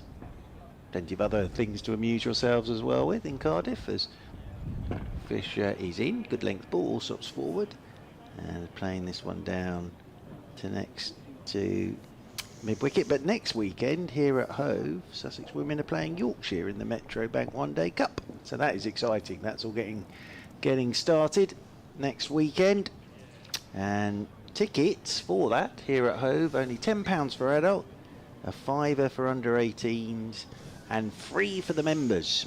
So that is next weekend. As in once more, round the wicket comes Fisher, forward, studiously goes Allsop, plays this one down towards backward point, and there's no run. So yeah, it's from an Allsop and Haynes point of view, they'll be pretty happy with where they sit at the moment. I think Surrey will be happy with the way this first hour and 6 minutes has gone, but it's hard graft for the bowlers, this. As Fisher's in, this one's turned off the stumps by Allsop. That's the U's and the R's from Messrs Pope and Folkes as Worrell comes up to do the fielding. I'd have thought on a day like today, if you could find somewhere to shelter yourself from the wind. So if you were going down to the beach today, you would take your windbreaker with you. Yes, and I would have thought it would be pleasant out of the wind. In the wind, a little chilly. A little chilly. But there may be a few on the beach. You need to buy a hot chocolate. There may be a few on the beach today with Hot their water bottle? windbreakers. As driving is Haynes, that's a nice looking shot, but square of the wicket for a single. Out there towards Ryan Patel, sweeping up on the cover boundary rope, and they'll pick up one more, 274 for 2. But as I say, I think we've been spoiled by the first 2 weeks of the season. Yeah, yeah. Where we've That's had been blue glorious. skies, unbroken sunshine, and it's been really rather nice turning up every morning knowing you're going to get a full day's play, and everybody knows that, and you can just get on with everything. As Fisher is in, Allsop's forward, that's a good shot. Just works this through the leg side. There's a dive from Gus Atkinson, but he won't get fingers on that, and that's out over the boundary rope and away for 4. And Allsop's just moved across his stumps a touch there, and then worked that off, I would say, middle, but he's timed it beautifully. And away for 4 it goes. He's on to 62, and Sussex at the end of the over. 278 for 2, and before everybody goes mad, so those 6 opening partners for Rory Burns were, and now I've got to remember them, haven't I? So it was Keaton Jennings was 1, then Jason Roy was 2, Joe Denley was 3, Hasib Hamid was 4, Dominic Sibley was number 5. How many have I done now? 5. 5. And number 6 was... One short. Begins with Z. Aye, Zach Crawley, but in one test. In one test, And that's the right. Ashes, the last time they were out there. Good So knowledge. Those are the 6. Good knowledge. Yes. So Yes, those were the 6. Tom Haynes just retaking his guard, scratching away at the crease. He's on 117, and Worrell will continue, this time coming around the wicket from the sea end. Here he is, and bowling, and it's come out the back of the hand, that one. That's driven into the offside, gently driven towards the short boundary. And they'll be looking to pummel that short boundary, these two, the two Toms, Allsop and Haynes, and they go through for 1. 279 for 2 now, Sussex, and these two really bedding in and making hay on a fairly benign pitch. It's been a real sweat for the seam bowlers. I'm just wondering when we'll see Lawrence today. We saw him before lunch yesterday. That's because somebody had to prevent the leakage of runs in that first session yesterday. He's in again, Worrell. He's got all his variations out today. And that is driven to mid-on for no run by Allsop. Just to say that, lovely to hear from the Sussex women's team, and they're getting underway in the Metro Bank next weekend here at Hove. Surrey women get underway at Beckenham on Wednesday against the Somerset women. But what an exciting time it is for the women's game. So, yes, and fingers crossed the weather is nice. Yeah, absolutely. And that'll make a difference. Worrell shortened his run-up. He's in and bowls, and again, it's just, he's bowling leg cutters at the moment, and that's driven backward of point for no run by Allsop. I did wonder he's coming down the slope though, but I've seen Jordan Clark do it before on these sorts of services, bend folks up to the stumps.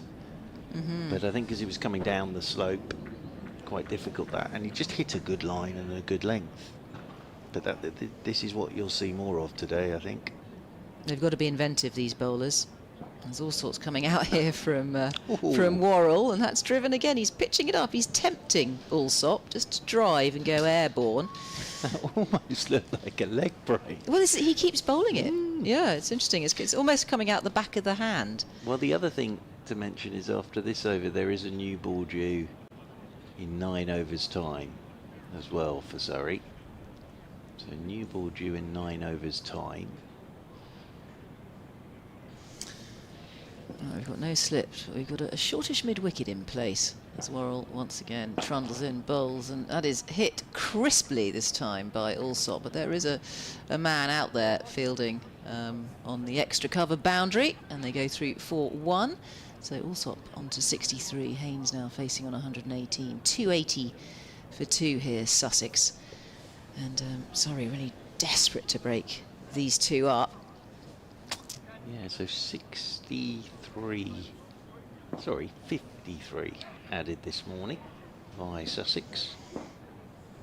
Worrell again. Let's have a look at these variations from him. He's getting nice shape in the air there from Worrell as the ball is driven again to the offside and picked up by the man sweeping, and they go through for 1. So Haynes on to 119, 281 for 2, the score here for Sussex. Well, definitely worth a go from Dan Worrell. But yeah, Sussex had a very good day yesterday, and And Haynes and Allsop have just been made to work hard for runs this morning. And also what Surrey have done is cut out boundaries. Yes, there have been boundaries this morning, but they've come from very good shots from Messrs Haynes and Allsop. There've been no freebies this morning at all. Ben Folks wants something. He's signalling away to the dressing room as Matt Fisher to continue from the Cromwell Road end of the ground. Round the wicket he comes to Haynes, who's driving, beats the diver short extra. Across goes Rory Burns and keeps it down to a single. So that'll be one more to Haynes. He moves on to 120. Allsop comes back onto strike on 63. And this partnership is now worth 180. Because they came together at 102 for 2. So 180 they've added for this third wicket.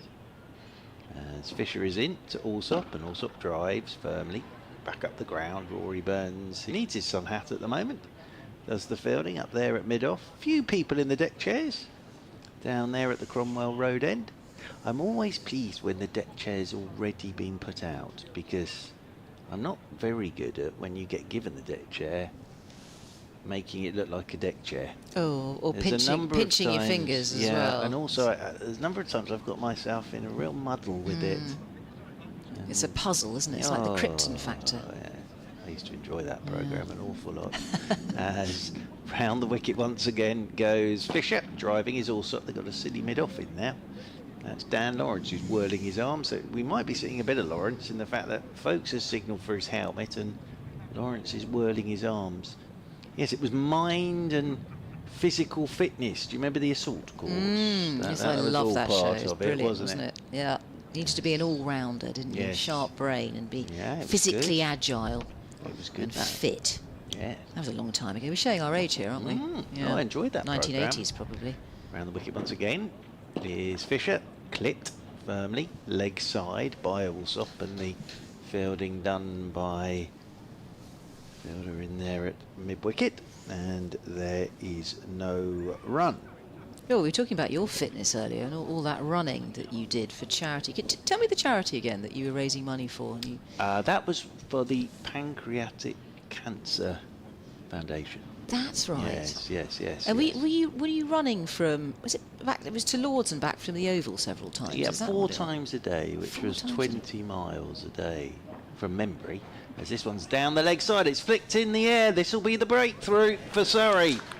It's not the best ball that Fisher will bowl, and he's got his field set up for bowling length of line outside the off stump, and that was a length ball on the legs of Allsop, and he's just picked it up and flicked it straight down Dan Worrell's throat. So Surrey have their breakthrough. Allsop will be gutted about that because it was to the short boundary, which you can see his thinking. And yes, just picked it up, flicked it straight down the fielder's throat. So Allsop goes for 63. Very fine partnership between Allsop and Haynes. Surrey have a bowling point, and Sussex are 282 for 3. And they've made that breakthrough, broken up the two Toms, Allsop and Haynes, of 180 partnership between those two. Resounding round of applause there for Allsop for his 63, and very well earned as well. He certainly stuck around, supported Haynes. Yeah, 63 off 175 balls in 211 minutes with 7 fours for Tom Allsop. Well, you can see the thinking from Allsop. Short leg side boundary. That's why Surrey had the offside packed up. And just drifted onto his legs, did Fisher. And Allsop was probably thinking, I'll deposit this into the flats. But slowish surface, and he was through it a bit early, and Worrell didn't have to move. So Surrey have the breakthrough this morning. It breaks that partnership of 180 between Haynes and Allsop, and they came together in the 23rd over, and they depart together in the 72nd over. It brings James Coles to the middle for Sussex. So I think Surrey deserve a wicket this morning. They bowled with great discipline, and they have their wicket. And the other thing I would say with that is, as I was saying, there is a new ball coming for Surrey. So it doesn't matter what the surface is like. It can be the greatest batting surface in the world, but when you first get out there, sometimes takes you a little bit of time to sort of get into proceedings. Oh, we've got a right-hander Oh, I was just as thinking well. that. We've got Change our of first- scenery. Yes, indeed. Change of scenery out there. Yeah, Field so our placement. first right-hander in the shape of Coles. As over the wicket comes Fisher to him. Oh, he's bowled a bouncer first up. As Fisher, and it's way down the leg side. Coles ducks underneath it. End of the over. And the wicket in that over. Tom Allsop, he played very nicely for his 63. And Sussex here on BBC Sussex, BBC Surrey, BBC London, BBC Sport website of that, and of course on your smart speaker. Just say BBC Sounds, play Sussex versus Surrey Day 2. Yeah. And BBC depending on how Sounds. smart your speaker is, you should hear us coming out. Play my favourite cricket commentator, Mark Church. Well, I certainly wouldn't come out if you said that. I can assure you of that. Oh, that's a shame. Well, if enough people say it, you will. It'd be just silent. It's a numbers So I game. would- It's I a would have numbers thought. game. You probably get the choral service for Easter from St Mark's Church rather than Yes, me. you probably would. That's I very would have thought, good. yeah. Right, change of bowling. It's Dan Lawrence back into the proceedings here this morning at Hove. He's bowling to Haynes. He's in, all arms and legs. And that manages to come off the pad of Haynes. Getting a little bit of grip and turn here. He's turned himself into a front-line spinner for Surrey. Bowls a lot of overs for Surrey, doesn't he? Certainly has this season. 282 for 3, Sussex. For all of that last wicket, Tom Allsop. Lawrence, hop, skip and a jump. Gives it plenty of flight, tempting the drive for Haynes. He's not tempted. Pushes it along the carpet, no run. You're going into this game, he bowled a 35.2 overs in one innings against Essex, and then there was 20 overs against Hampshire as well. So He's got his sweater on. He usually bowls with his sweater on. He's in and bowls, and very gangly in the way that he bowls, and that's defended again by Haynes and showing him respect here. but his role as well here is dry up an end. That's his role. Now that is, for any spinner, one of the arts. We saw Matt Dawson, we saw Liam Dawson doing it brilliantly last week for Hampshire. Up onto his toes now. Lawrence is in a little bit quicker this time from Lawrence. That's come off another pad there with Haynes. Certainly finding it difficult to get Lawrence away. There's a leg slip in place. It's the only fielder who's in short. And of course Ben Folkes right up to the stumps, breathing down the neck of Tom Haynes. Tom Haynes on 120. Lawrence once more coming around the wicket. Twirly, twirly. And that's just pushed gently into the covers by Haynes for no run. 282 for 3. Yeah, good over so far from Dan Lawrence. Nothing off it. Tight bowling. Lawrence again just creeping past the umpire. Bowling his off breaks. That's gone down the leg side and is left well alone by Haynes. It was a maiden over there. Very tasty from Lawrence, doing his job valiantly. So Coles will be facing for the next over the new man out there, the 21-year-old, who's the young gun of the side, isn't he, at 21, James Coles for Sussex. Yep. Where's number 30? Chatting away to Haynes.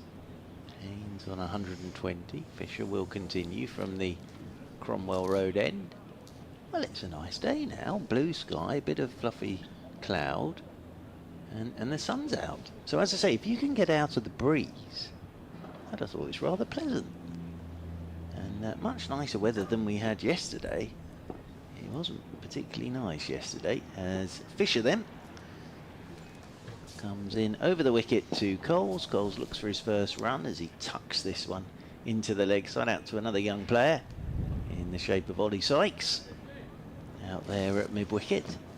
Oh, Jordan Clark has to dive forward to take the ball there from Ollie Pope's throw at slip.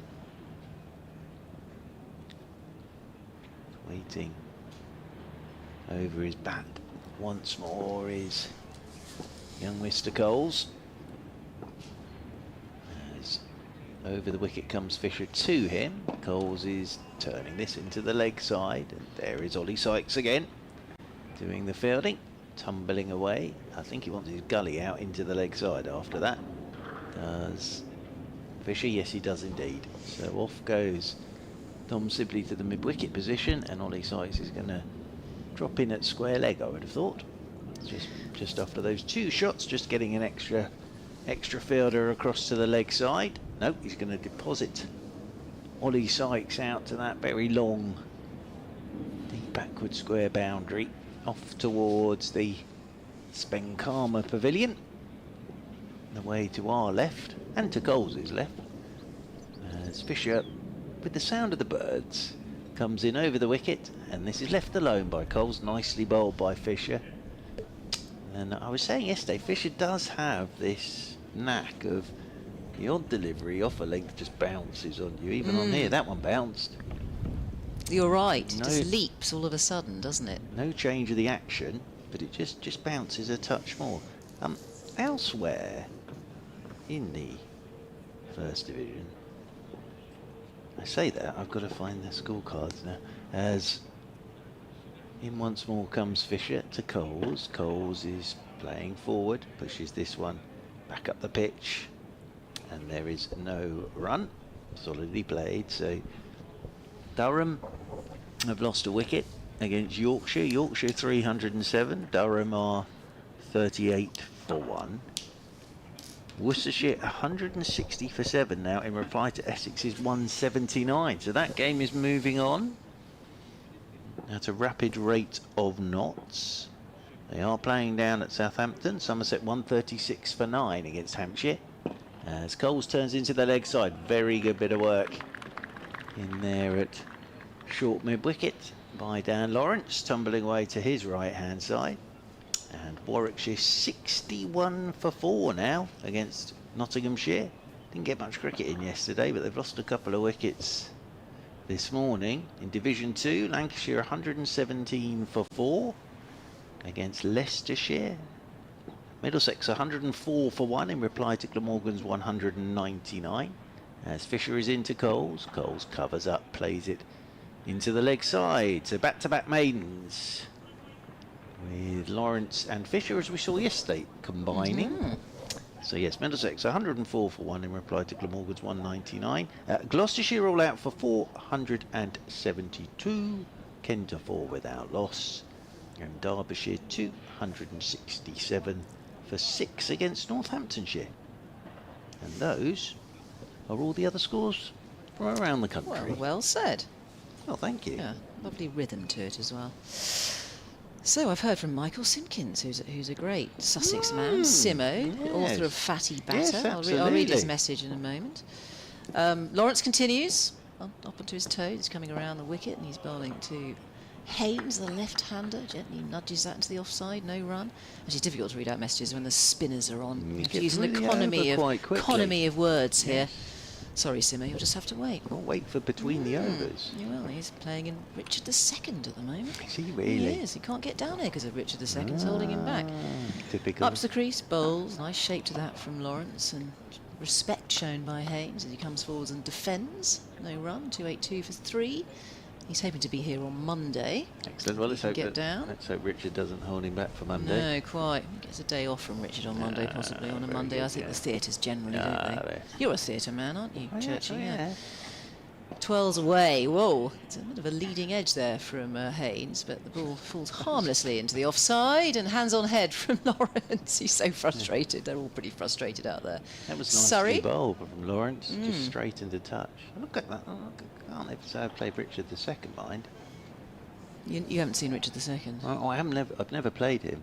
Never played him? I played Yeah. bottom in A Midsummer Night's Dream. Have you? Yes. Good face for bottom. Yes. Yeah, especially with that tash Yes. you're sporting at the moment. Yes. Mark Church has a Merv Hughes stroke, I think Garth LaRue I prefer style Garth LaRue. tash. Well, you got the hair of Garth LaRue, haven't you? Kind of free flowing. Seeing the great man again. Yeah, we had a look at him in the I'm museum yesterday. quite happy so- to be compared to. Yeah, I think fairly similar, Garth LaRue. possibly related. Yeah. So it's the right-hander, Coles, who's young James Coles, who's facing, and Lawrence coming back over the wicket now and gives that plenty of air, and he's going to get off the mark with that, Coles, as he just turns the face into down towards third man, angles it and gets a single. 2-8-4 for 3. Sussex here as Lawrence will continue. Yeah, so we hope to see Simo on. I won't be here on Monday, sadly, but maybe I'll come down. It's a bank holiday. I can come down, and if it's sunny and the game looks interesting and finely poised, I might make my way down to Brighton. Lawrence coming around the wicket this time to Haynes. Oh, it's a big shout here. Came tentatively forward there. I don't know if he perhaps got a little bit of bat on it, not sure. But certainly ball didn't bounce much, kept low. He's got him a couple of times like that in trouble, hasn't he? A massive shout yesterday for Haynes. LBW. So Lawrence continues. 2-8-4 for 3. Haynes crouched in the crease now. Lawrence bowls. It's firmly struck on the bat, as you can hear through the effects mic. And there is no run. Very tidy bowling from Lawrence. He's really is tying up one end. 2-8-4 for 3. And as Churchy was saying earlier, trying to just dry up the runs and applying pressure to Sussex to get on with it. I mean, they've dropped to well below 4 and over now. You've got your Mr. Simpkins there. But was it Richard II that was found in a supermarket car park? I don't mean he was found. Was that Richard III? Or was it Richard III? I think that was it Richard one III of the in Leicester. Richards. Was that in Leicester in the car park? Yeah, And that's this right. young historian, female historian, nobody would listen to her for years and years. So I'm pretty sure he's buried here. I'm sure it was a I'm sure it was a Richard. It was certainly a Richard. Yes. Dickie III. Yeah, well. Down the slope comes Fisher to Coles. Coles is forward. Plays this one off a good length, back up the pitch, and there's no run. Mr. Simpkins as well, I hope. Mr. Simpkins. So if you want to go and see Richard II, it's at the bridge. Lovely. He says it's keeping me tethered to London. Well, he's got a great vocabulary, hasn't he, Michael Simpkins? 2 shows today. Sounds exhausting. 2 shows. But he's listening and watching on live stream to our dulcet tones. Super. Well, I'll get it on stage for this afternoon show. Boom it out. I'm sure Richard II would have loved it. Day 2 of Sussex versus Surrey. Here is Fisher. Forward goes Coles, playing this one out into the offside. I would love that if Richard II, halfway through one of his soliloquies, or whatever you call them, this afternoon, went, and doth any of this audience of mine want to see the cricket from home?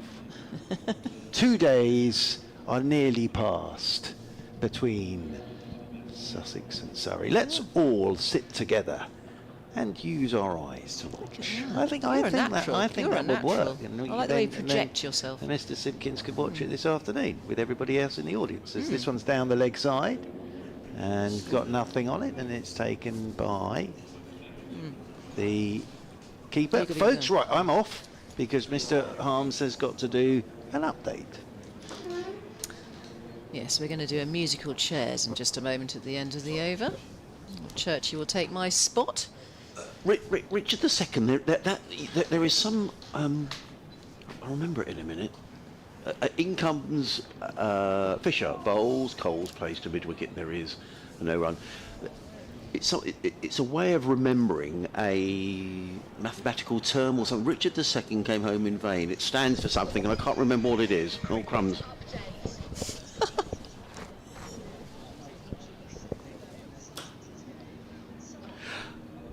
I am indeed, and we've had a wicket. We haven't had many wickets in this game so far, just the 3 of them, but a wicket has gone down, and that's the wicket of Tom Allsop, who was out for 63. So Sussex now 264 for 3.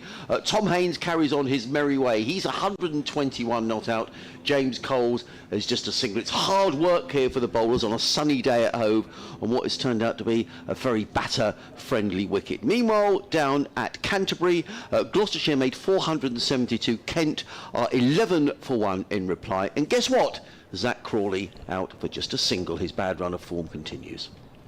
Adrian, we'll be talking about lunch. What's on the menu today? I'm not too sure. We get our lunch this season from a burger van. So there's a selection of burgers. So if you like burgers, you're in luck. So I think that's what we're going to do, is have a wander down. Burger and chips. Very unhealthy, Stephen. Take care. Sorry about that. That happened all rather quickly, didn't it? Richard II, and it's what is it called when you remember something? So like a if you're teaching yourself something and you remember it by, you look at me like I'm mad. Yes. So I can't remember. It's a mathematical term or whatever. Anyway, I will remember. Dan, over to you, Churchy. Dan Lawrence continuing from the sea end. It's been very good from Surrey this morning as Coles plays this one.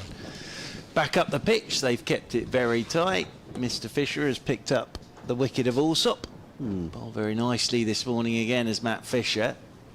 So they started the day 227 for 2. Now 285 for 3.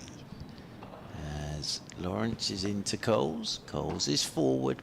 Pops it away into the offside. There is a new ball coming as well for Surrey.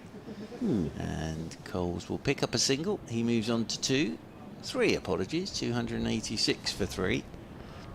So yes, Michael Simpkins in Richard II and is coming down on Monday because there isn't a performance on Bank Holiday Monday. But he's got 2 today. As in is Lawrence, full toss, driven by Haynes into the offside, tumbling stop by Matt Fisher, away to his right hand side. So that means we've had 60 added this morning. 60 for 1 Sussex this morning after an hour and 35 minutes of play.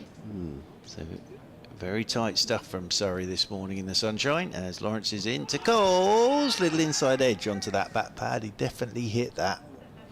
And it rolls away down to backward point and there's no run. So your little Richard II rhyme was to a mathematical term. It's something I remembered at school. Richard II came home in vain, and you took the first letter of each word and it remembered you of the sequence or something. I can't remember what it was. You look at me like I'm bonkers, Churchy.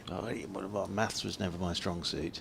As this is turned by Coles down towards a long leg. He'll pick up a single. Coles moves on to 4 and 288 for 3 now, Sussex. Yeah, it's been hard work, hasn't it, for Sussex this morning? I mean, you know, the field has been set in a way. The bowlers have bowled to the field, Churchy. There's been very few loose deliveries that I can remember. That's the thing. They bowled with great discipline this morning of Surrey. Forward goes Haynes, plays this one straight back up the pitch, and there's no run. And Lawrence doing a job from this sea end as well. And as I say, there is a new ball due in 3 overs time. So if they take it, they'll get a dart before lunch with it as well. Yeah, they will. And lunch not till 1:10 today. We've got to go and get our... Did you partake of the unhealthy burger yesterday, or did you... I beg your pardon. Yes, I did. Well, no, I didn't go for the All-American. Right. One of the greats of Surrey, and good morning to Mr. Stephen Howes. Fisher in bowls to James Coles, who's full to ball of good length, pushes that to mid-off. I think he's talking about your Richard II. Yes. Or he's just telling me that he's seeing this. And I hope he is, because it would be rather beautiful. But he says it's the colours of the rainbow. Maybe it is. Yeah. Red. What was the thing? Richard II came home in vain. So what would T be? Oh, I don't know. Well, he's saying it's the colours of the rainbow, the great man, rather than a mathematical equation. Okay. Oh, dear. Fisher bowls to Coles, who plays to mid-on. There is no run. Yeah, but it might well be. Yes, you see, Stephen Howes is a man who knows about most things. You see, I know. About so even without the Richard II, he would be able to name the colours of a rainbow, I'm sure. Someone just noticed, Churchy, in the flats away to our right-hand side, which probably cost a fortune. Someone in their dressing gown? No, there's someone's put up a Sussex flag. Ooh. You can see hanging. Yes, that's rather nice. It's putting it up now. In comes Fisher, bowls, Coles, plays onto the onside. There is no run. Well pitched up. Coles trying to work the ball away. Coles on 4. Sussex 288 for 3. Yes, he's always sort of attached it to the awning, hasn't he? He has. Sometimes they pull the awnings out when the sun gets round to that side. Nice view from up there. Very nice view. But that costs a few quid, Churchy. You can probably see the sea from there as well. Very nice. And if there's a pop concert here, which there haven't been for a couple of years actually, you'd have a good view of that. Fisher. In again, bowls, Coles, defends, ball of good length. Bowls a good line of length, doesn't he, Matthew Fisher? It's good this from Fisher. Ah, this is it. How to remember the colours of the rainbow, Thank says you. John Barnett. He Thank says, you. Richard of York gave battle in vain. Richard, red, orange, yellow, green, indigo, Yes. violet. That's it. So I knew it was something. I knew there was something about Richard II. Yeah, I've learnt something there today. That's Yeah. excellent. Yes. Yeah. Thank you, John. In comes Fisher. Bowls. Ooh, I kept a little low, and Coles managed to work that. Had he not hit that, he'd have been absolutely plumb LBW. I think where I fell down there was thinking of Richard II rather than Richard of York. Yes. That was always going to be difficult Yes. to work out. Yeah, I wouldn't. And I wouldn't know the difference But really. that's excellent. Thank you very much indeed. Coles to 5, by the way. 29 for 3. Sussex are going to need to get rid of a movie on here if they're going to get. Well, what have they got? No, they've got another 30 overs, haven't they, to get up to 450 if they want to get maximum batting points.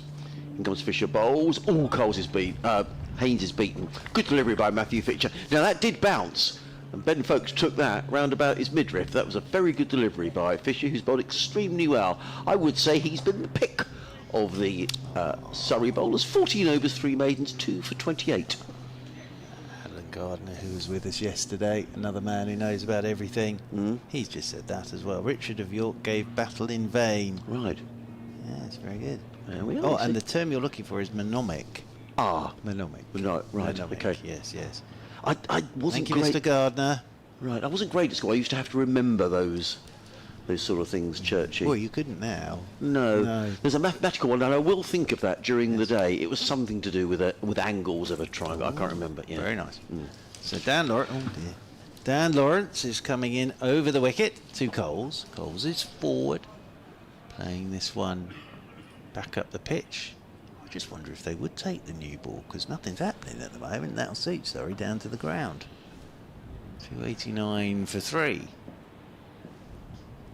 As Lawrence comes bouncing in once more.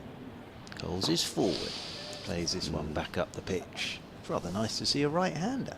I remember going through this with Surrey for a few years. Yeah. When they had a ton of left-handers. Yeah, 5 of the top 6. Yes. Next man in, John Simpson. He's in good nick. He is. As Lawrence, over the wicket he comes to Coles. Quicker this time, and Coles up on his toes, just pushes this straight to a fielder again in Dominic Sibley. Very good this from Dan Lawrence. It's just tying up the C end of the ground at the moment. It's once more with that bat raised as Coles forward he comes, pushes away into the offside. Sykes comes around to do the fielding. There is no run. Sorry, Churchy. Lots of people have got in touch telling us it is how do you pronounce it? Monomic. It's a monomic. Yes, thank you, everybody. Yes, and there's lots yes. of emails have come in. About Richard of York. Yes. And remembering the colours of the rainbow. As over the wicket once again. Quicker from Lawrence. Oh, careful there, Dom Sibley, because he slid across and fell quite awkwardly. They'll get a single down towards long on. That will be one more to the total. There's another one, Churchy, about the wives of Henry VIII as well. Yes, that's some battle survived, something beheaded survived. I can't remember what it. Divorced. Yes, something like that. Yeah. Funny enough, I was having that very discussion last night. My daughter, as round the wicket once again goes Lawrence, and this is whipped into the leg side by Haynes, and he will move on to 123, but a good tidy over again from Dan Lawrence. 291 for 3, Coles on 6, Haynes on 123, and 1 over until Surrey could take a new ball if they wish to. So, look, here we are. We're getting the revised times put up. So lunch at 1:10. Tea is fixed, and yes. The word "fixed" there at 4 o'clock.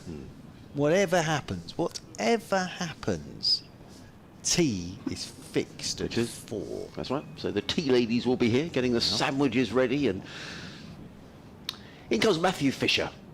14 overs, 3 maidens, 2 for 28 bowls to Tom Haynes, who pushes down the offside, no run. I'm really sorry, everybody. My emails, I can read one at a time, then it logs me out. It's pathetic, really. But anyway, thank you to Martin, Vince, Jackie, Nigel, Simon, Steve, Peter, who all got in touch about Richard II. Oh, there you go, you see. So you probably think I'm really rude. I haven't read out your email, but I'm sorry. There's something wrong with the system I get into, and I can only pick one email up at a time, which is a bit of a shame.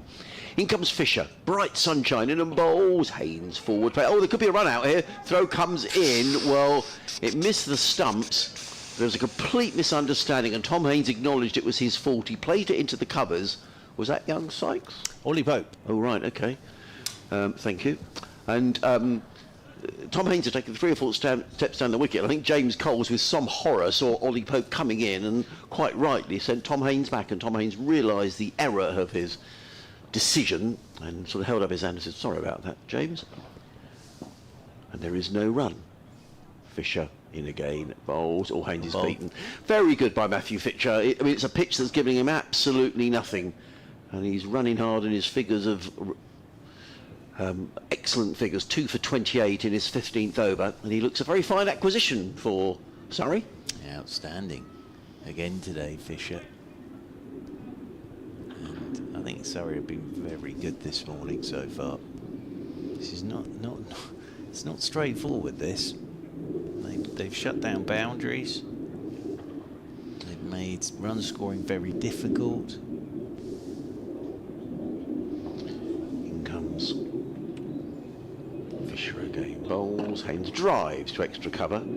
There is no run. John and the gang have been in touch. Sounds a bit like Cool and the gang. Yes, John and his gang. Yeah, John and the gang. He says, hi all. Oh, hang on, my computer sent me another stupid message. Hang on. He says, regular contributor, whether it be Cairo or Tel Aviv. I'm back home in Abu Dhabi, listening with a nice bunch of expats. Haynes will not be considered for England, unfortunately, as Baz and co have their own favourites. Zach Crawley will start the summer series. Keep up the commentary. Believe you and me, it keeps us all sane. Oh, Says John. That's nice, isn't it? John and the gang. Yeah. In comes Fisher. Bowls. Haynes defends. Straight back down the track. The ball nearly hits the stumps at the non-striker's end. And again, there is It's no an run. interesting one, this, for Rory Burns. Does he take the new ball now? Because nothing's really happening, which suits Surrey at the moment. Lawrence and Fisher are combining very, very nicely. Yeah, actually, I'm just watching Dan Worrell. He's having a bit of a stretch out there at deep backward square. Fisher in. Bowls. Haynes defends. Down the track, there is no run. A bit of football from Fisher as he picks up the ball. 15 overs, 4 maidens, 2 for 28. Outstanding figures. Sussex are 291 for 3. Haynes 123. Coles, slightly straining to see, has got 6. And the new, I would imagine, they're not going to take it, Churchy. I think I get this from Rory Burns. It might be, what have we got till lunch? 25 minutes till lunch. It could be. Well, the thing he's got here at the moment is he would have settled for this morning, Rory Burns. So run scoring is hard at the moment from a Sussex point of view, as Lawrence is in, tosses this one up. Coles is driving. There is Sykes, gets round to do the fielding, and there is no run. I think from a bowling point of view here, what you dearly like is Haynes to chip one somewhere, and then you take the new ball. As in over the wicket goes Lawrence, plays this one straight back up the pitch to Coles, and fielding done by Lawrence off his own bowling, and there's no run. Izzy Duncan's gone early for a burger. Very, very good. She has. Very, very good. A double. Right. Ooh. Okay. Doubled up today as Lawrence is in, and this one's turned leg side by Coles. The other thing you've got to remember with a new ball is, yes, it can do a bit more, but it can also fly off to the boundary a bit quicker. It can. So I think Atkinson's getting warmed up, and Worrell and Clark are getting warmed up, but I think at the moment Lawrence and Fisher have done a very good job here, as this is turned by Coles into the leg side, and that rolls out towards square leg. There's Ollie Pope, but yeah, Gus Atkins is definitely getting himself warmed up at the moment. And the reason run scoring is also difficult is on this placid pitch, ball's got a bit soft. Coles with a late cut, that's nicely played. Could have been heading towards Rory Burns, but he's played it pretty well. We'll get 3. It's a good chase down there by Fisher, and they will pick up 3, and Coles moves on to 9. 294 for 3 Sussex, and that brings the left-handed Haynes on to strike. Yeah, with this ball, you're more likely off a quicker bowler at the moment to drill one straight to short extra cover, because it's soft. As round the wicket goes Lawrence, and Haynes is forward, playing this one off the stumps into the leg side. Round of applause from Ollie Sykes down to our left end of an over. 294 for 3, so 20 minutes until luncheon. Are we going with the new ball now? Because Gus Atkinson is stripping off his short-sleeved sweater. He is. I think, and they're going to let him come down the hill as well. So I'm just keeping an eye on the umpires, but I don't think they're going to take it quite yet. Sorry. Is he getting something out of his pocket? No, not at the moment. Because as I say, yeah, the new ball, great, because it might fly past the outside edge, etc. But it can also, we saw if you get it wrong against Hughes yesterday, yes, absolutely speeds off to the boundary, doesn't it? Nothing like a new ball, Adrian Harms. They are things of beauty. They are. Expensive though, Churchy. They are. Well, you've just reminded me though, my Easter present when I was little always used to be a new cricket ball. Did it? Yes. Okay. Not an egg, a new cricket ball. And how long would that last? Will that last till next Easter? Yes, and then Yeah. I get another new cricket yeah. ball. Yeah, very nice. It is going to be Atkinson. We're not sure if they've taken the new ball They or not. haven't. We haven't seen it held up as in comes Atkinson. Bowls, Coles Definitely defends. haven't. Well, no, you can see it's... and there is no... I'll tell you what though, Church, I've had this conversation before, but the low-level cricket that I played that was immensely enjoyable, I mean, most of the time we never had a new ball anyway. You know, No. it was someone would go home and shine up the ball for the, play at the weekend, and you know, it wasn't until we entered a league that you then had a new ball. Yes. Oh, they have taken They a have new now ball out. after that one delivery. Because the balls were expensive when you had Oh, they a are club. expensive. You didn't have a box of balls or anything, and if a ball got lost in the long, well, let's go and look for the ball. Yeah. In comes Atkinson over the wicket, bowls, Coles drives handsomely into the covers. But straight Well, these to the I don't fielder, know how no much run. these retail at, these ones, but I think each one would be very expensive. So Well, it's a bit like cricket bats as well. I mean, I got the shock of my life. It's a long time since I bought a cricket bat, and I can't remember who I was with actually, and we went to one of the club shops at one of the grounds and picked up a bat that lovely, 400 quid. Yeah. Atkinson in bowls. Coles plays this through the leg side, picks up a single to deep backward square leg. Coles goes to 10, 295 for 3. But when I was playing as a kid, no one had their own bat, and we had the club kit. Yes. And then every year at the AGM they'd say, "Now what kit do we need?" Well, we need another pair of batting gloves and a pair of inners for the Wickies gloves, and we probably could do with another bat. Yeah. And so the treasurer would sit there and say, "Well, okay, only one though." And Well, my that's the way it was. first personal bat I slept with. It was that important to me. Well, there you go. Yes, I took it to bed with me, and to say I took it seriously with the old linseed oil Yeah. and knocking it in Good on you. Yeah, with a sock and an old cricket ball. Yeah. Atkinson round the wicket, bowls, let go by Haynes outside the off stump. I mean, you can tell. I mean, the new ball's been taken, and there is one slip in place. A ring of 3 saving one on the offside, a mid-on, 2 men sat back on the leg side. So that probably tells you everything you need to know about what's in the pitch for the quicker bowlers, to be honest. Dan Worrell is warming up down below. So that's rigorous, isn't it? Look at him. Yes, indeed. Swivelling from side to side. He's Dan Worrell. Yeah.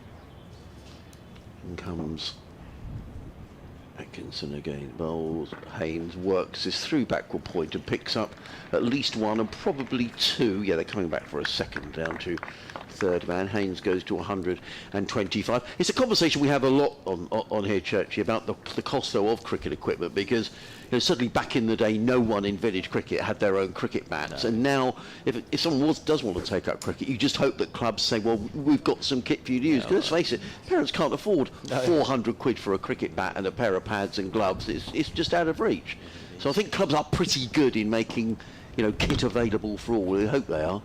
In comes Atkinson and bowls, and Haynes strokes this elegantly through the covers, picks up a single. Sorry, Church. He goes to 126 to 98 for 3. We were all saying last week, it's always fun when Dan Worrell walks out the back, because he just borrows whatever kit he can get his hands on in the Surrey dressing room. Is he? Oh yeah, he walked out last week. I think it was Jamie Smith bat, some Dom Sibley pads, and somebody else's gloves. Why? Because he just hasn't got his own bits and pieces. It's not that fussed. No.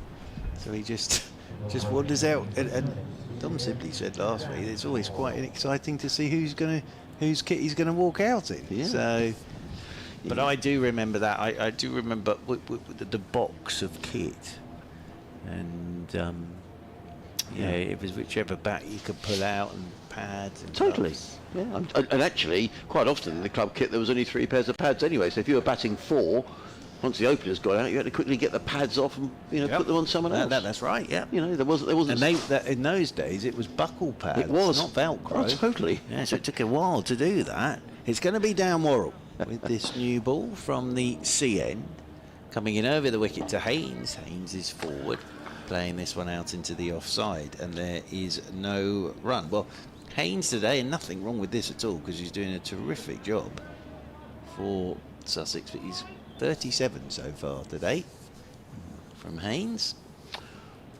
Ian Shin has been in touch, hasn't he? And he's asking about Sean Hunt, who is injured at the minute, and I'll tell you what I know about. I don't know a lot about Sean's injury, but he's certainly not playing in this game, which is a shame. Worrell. Over the wicket he comes to the left-handed Haynes. Haynes is driving. Shot. That's a handsome shot. Just a bit too much width on that one from Dan Worrell, and that's the new ball as well. And you could hear that, and that's whistled off to the boundary rope. 4-4. That's the 300 up for Sussex. So second batting point for Sussex. 302 for 3. Haynes moves on to 130. Coles at the non-striker's end on 10. There's the third slip.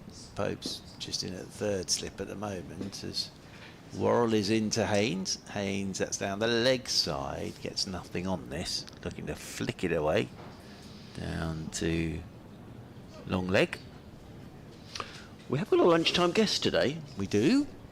Izzy Duncan is going to chatter away, and we're going to hear all about a charity. Yes. An excellent charity in Brighton, and the work. excellent work that they do. So Izzy's going to do that, but she's got to finish her burger first. Yes, she has. Because she can't broadcast and eat at the same time. Yes.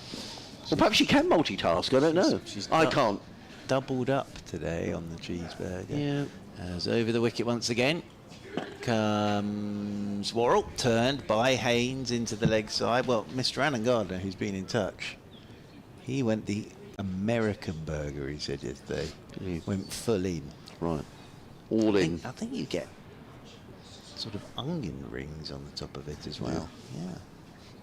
Not sure I'll be Does going. that sort of float your boat, Churchy? Not really, No. As Worrell turns down below us once more. And we'll come over the wicket to the left-handed Haynes, and Haynes is forward, playing this off a goodish length, straight back up the pitch. Burns does the fielding, stood up there at mid-off, and there's no run. I mean, I guess in the, we're talking about this game, Church. It's hard work for the Surrey seamers. They've done a good job in restricting the Sussex run rate this morning. I guess from the way the game is developing, that it might start to spin like a top on days 3 or 4. But I'm not sure at this stage in the season. So even at this stage, you're thinking, is this probably even not even at lunch on day 2. Are we thinking a draw looks the most likely result? Well, In over the wicket comes Worrell once again, and forward goes Haynes, and that beats the outside edge. Well, what that shows you is with the new ball, you can still beat the outside edge of the bat. There might be a little bit of up and down. Yeah, you never know, do you? You don't know. But I think from a Sussex point of view, it's put as many on the board as you can, really. I think that's the thing here. And I always think if you win the toss and bat first in a first division game of cricket, whatever the surface, 350 is your minimum. Ideally, you just want to bat once. Here comes Atkinson. The sun has gone in for a minute. Over the wicket, bowls to James Cole. Short, and Cole's defends out into the offside, no run. Andrew has been in touch. Hello, Andrew. He said he watched the game at Hove yesterday, but today he's watching the stream, which is much improved with the new software. He says, except that quite often the screen goes negative. He says, in brackets, the way people used to be shown being killed by the Daleks. And then breaks up. The commentary isn't effective, though.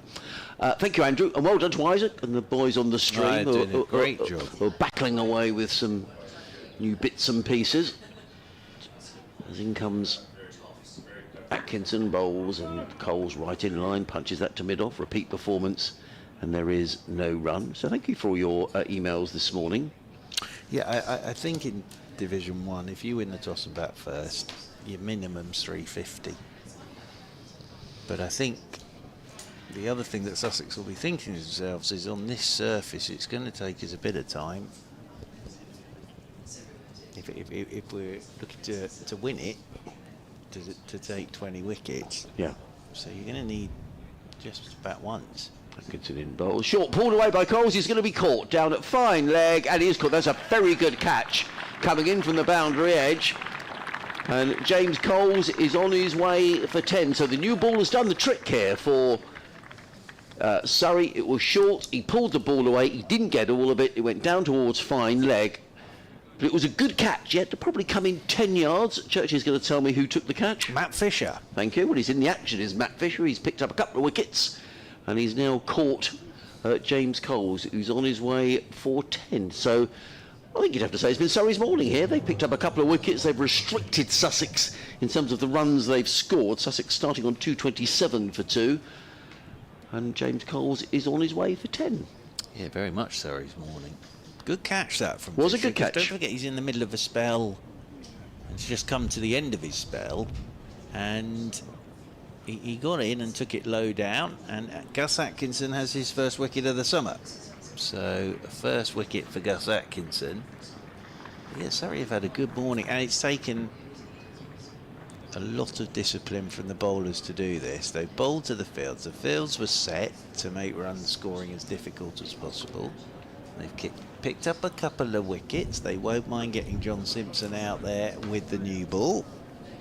Sussex is captain, and he is in form. We know that. He is. Oh, it's Haynes. Apologies.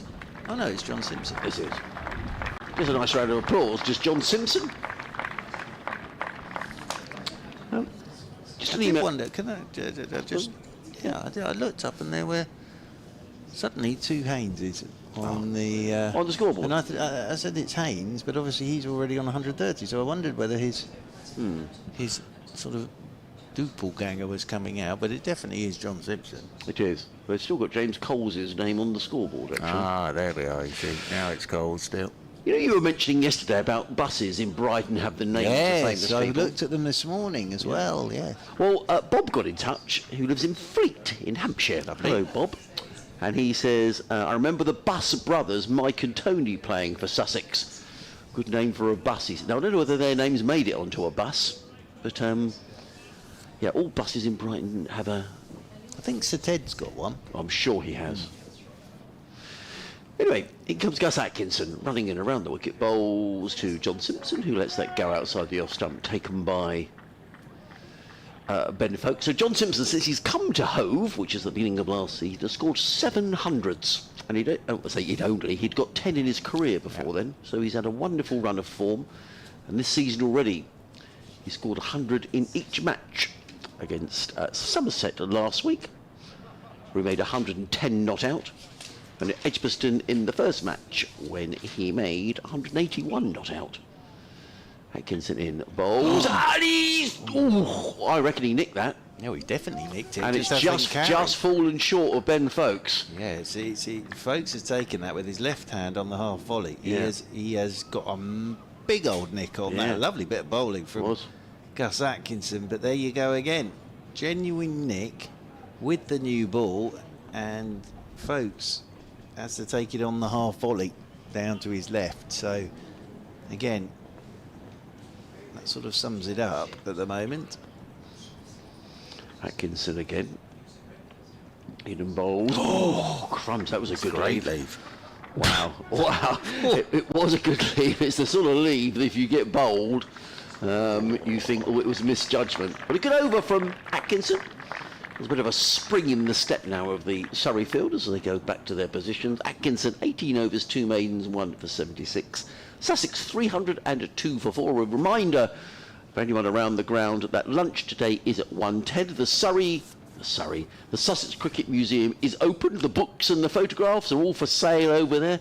Keith Ridge, the curator of the museum, will be busily there with his volunteers showing people around. It's Dan Worrell from the sea end, coming into Haynes, and Haynes is driving firmly out towards Ollie Sykes in front of the scoreboard to our right. They will get a single. That'll bring Simpson on to strike. There's a lovely cabinet of Sir Ted Dexter's bits and pieces as well. It's a lovely museum. We had a nice look round there, Isabel and I, yesterday. Very, very impressive. And opened by you. Yes. Yeah. Never done that before, Churchy. Yep. Very nice of them to ask me to do it. Cutting the ribbon. Yeah. Very good. It won't be long till it's a supermarket for you, I would have thought. As over the wicket comes Worrell to Simpson, and this is pushed off the back foot by Simpson, out into the offside, and there is no run, no opening a new supermarket. Because they normally get the mayor or somebody to do that, don't they? But I can see you doing that, yes, cutting the ribbon. The one I'd like to do one day is like a ship. Yes, that'd be great fun, wouldn't it? Bottle and you swing it onto the side of the ship. That'd be good fun, wouldn't it? As Worrell is in over the wicket to Simpson. Simpson's walking into this defensive shot, plays it out into the offside. Patel does the fielding, and there's no run. I'm hopelessly impractical, Churchy. If someone said to me, could you change a plug, I wouldn't know what to do. I'm really hopeless. So I'd be the sort of person, if I was asked to launch a ship, I would let the bottle of champagne go and it wouldn't break. Or it would miss the ship. Yeah, or it would miss, or come back and hit you. Yes, it would. Yeah. Yes. Yeah. That's what would happen. Right. It just wouldn't break and it would be a shambles. Well, I don't know. I can see you doing that now. As in over the wicket once again comes Worrell, and forward goes Simpson. Good spell, this good is. Stuff. Yeah, Surrey bowled nicely here at Simpson, straight off the bat. Yeah, they have. So I think Surrey have been very good this morning. And what Sussex don't want to do is get themselves in a pickle. No, they don't. You're right. You know, they don't want to suddenly lose another one here before lunch, because they've been in control here, but things can change very quickly in county cricket, as we all know. Worrell over the wicket he comes once again, and this one's left alone outside the off stump. I was once asked to go on the pitch at half-time and present a massive cardboard cheque. That was one of the highlights of my life. Who was the cheque to? I can't remember, but it was at Kingstonian. And football. I was asked to go out at half-time and with a massive cardboard cheque. That will still be one of the highlights of my life. And yes, so there I was with my massive cardboard cheque, handing that over, presenting it to the winner of the massive cardboard cheque. As over the wicket once again comes Worrell, and this one's down the leg side, and Simpson's getting nothing on it as he looks to flick it away down towards fine leg.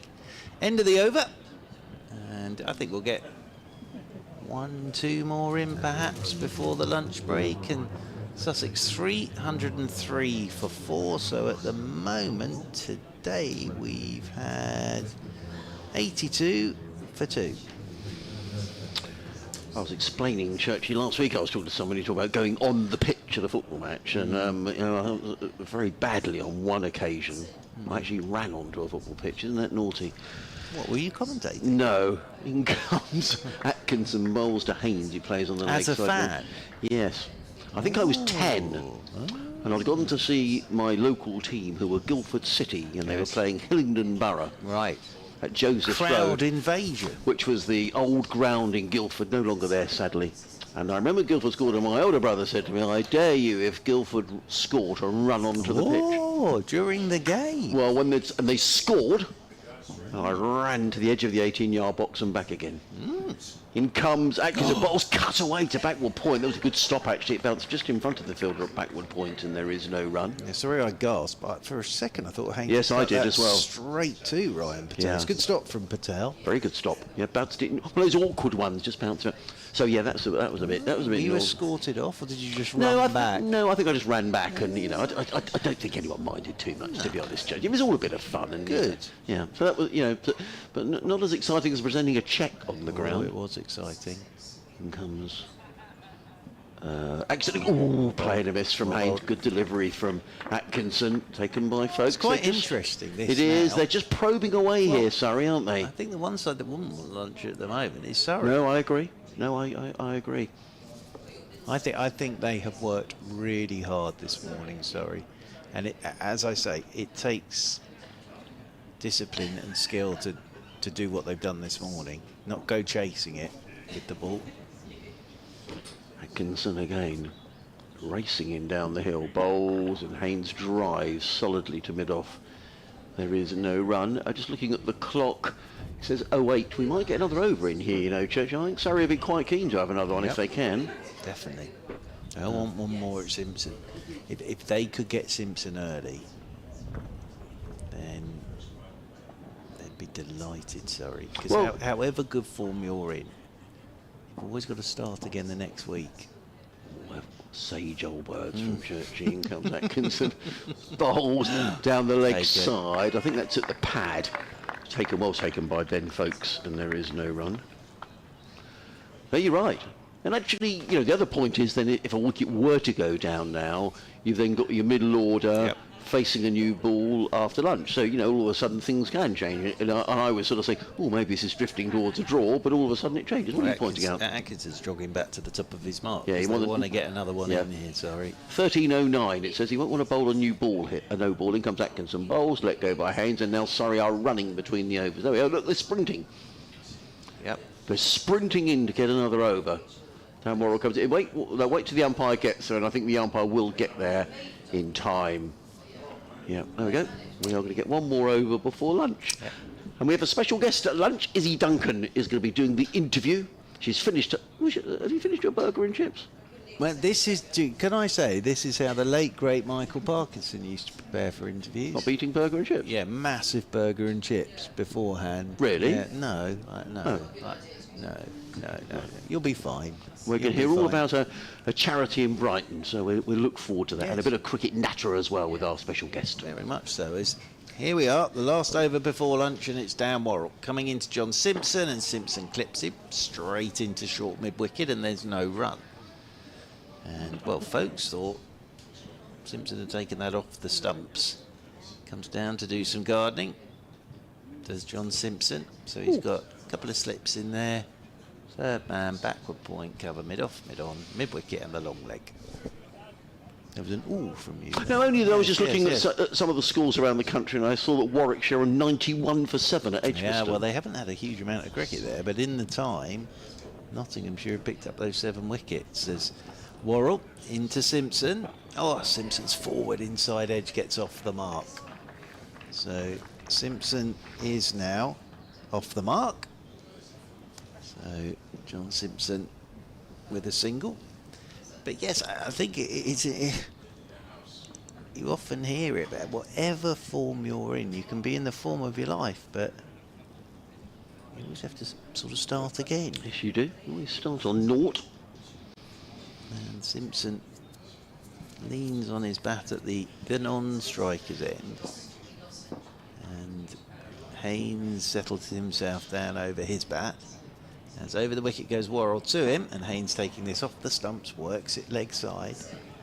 Rolls out there towards Dan Lawrence, but when they get back out there after lunch, this ball will be 6.5 overs old, so it's still a new ball.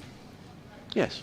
But what Surrey haven't done is, you know, you can sit here and say, Surrey are going to go for it with the new ball after lunch. Now they'll set their fields accordingly again for the pitch, and they'll just keep banging away on a good line and a good length and make run scoring as hard as possible for Sussex. Simpson on one as Worrell is into him, and Simpson pushing off the back foot. Plays this one out to Ollie Sykes. Sykes comes round to do the fielding. So yes, started the day 227 for 2, with Haynes 89 not out, Allsop 39 not out. And now in the last over before lunch, 305 for 4. Allsop gone for 63. Cole's gone for 10. What is that? Overs? That's 87.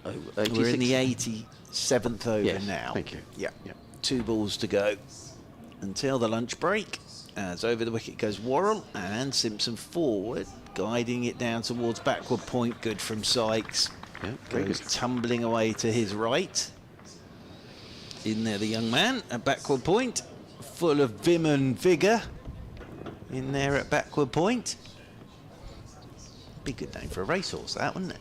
Vim and vigour. Vim and Vigour comes over the last. 2 lengths clear. Yeah. Vim and vigour. If anybody wants to use that for their race, if you own a racehorse, you're more than welcome. Turning once again is Worrell. Last delivery before the lunch break on day 2. Worrell's in, Simpson lets it go off a goodish length outside his off stump. That's been a very hard-fought morning of cricket, and I think Surrey bowled extremely well this morning. Haynes is playing extremely well because he's 132 not out. Simpson on 1, and Sussex go to lunch on 305 for 4. So I make that 78 runs that Sussex have scored in the morning. Is that correct, Churchy? Oh, don't ask me to do the math. I think it is. 78 runs yes. in 34 overs. Yes. So, and they picked up a couple of wickets. Sorry, the ground staff are mooching out to the middle to do their work on the pitch in the lunch break. So thank you, Churchy. Thank you very much indeed. We will be back, but I'm going to bring out Isabel Duncan and a special guest who's going to natter away. Thank you for coming in. I'll get Isabel to do all the formal introductions here on BBC Radio Sussex and BBC Radio. So where would you like to sit in? Would you like to sit in Churchy's chair, or would you like to sit in... So here comes Isabel. So the lunchtime score here, 305 for 4. Haynes at 132. Wonderful innings from him so far. Very briefly in the other games, at the Riverside, Durham 91 for 1 in reply to Yorkshire's 307. Worcestershire making 202 all out yesterday in reply to Essex's 179. Somerset 182 for 9 at Southampton against Hampshire, obviously, and Warwickshire 92 for 7 at Edgbaston against Nottinghamshire. They are the scores in the First Division. I'm going to leave you with Izzy Duncan, who's going to introduce our special lunchtime guest here on BBC Radio Sussex and BBC Radio Surrey.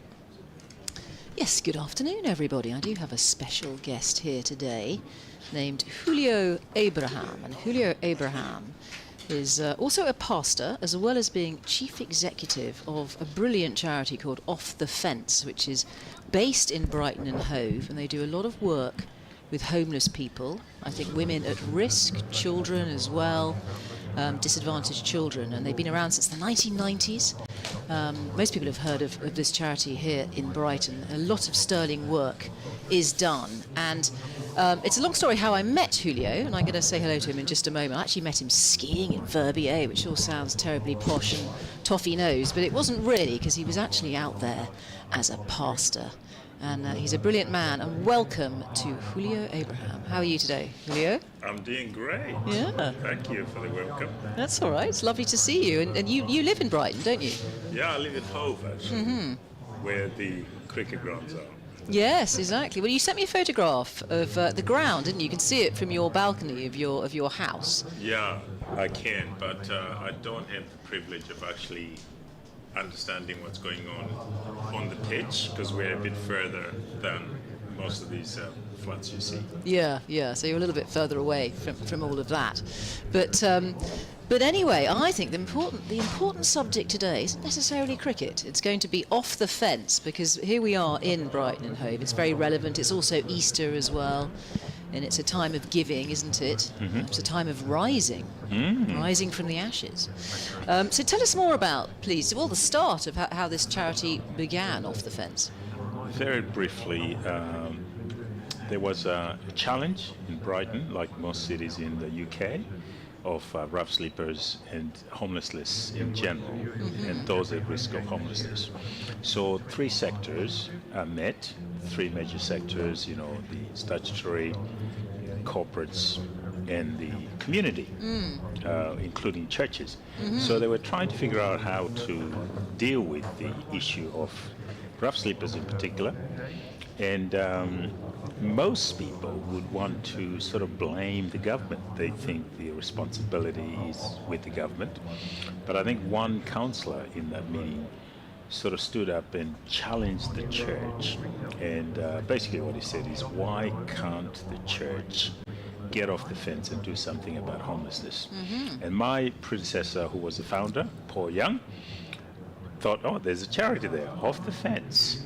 So he, that very night, went out with a small team of volunteers around Brighton looking for rough sleepers with basic necessities, basic provisions for them, sleeping bags, food, toothpaste, and things like that.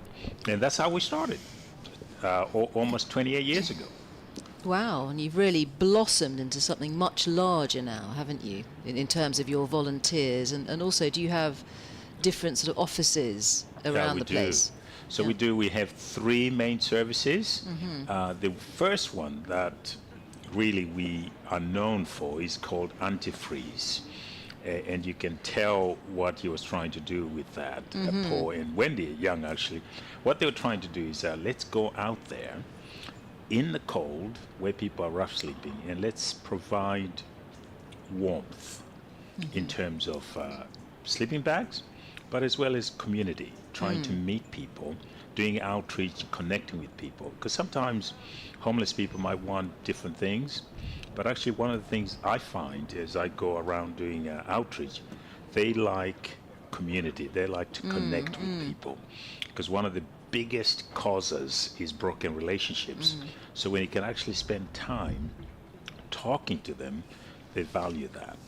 So Antifreeze is our first program, and we do outreach every week, but also we have a drop-in center where we see on a regular basis 30 to 40 people come to our services for different reasons.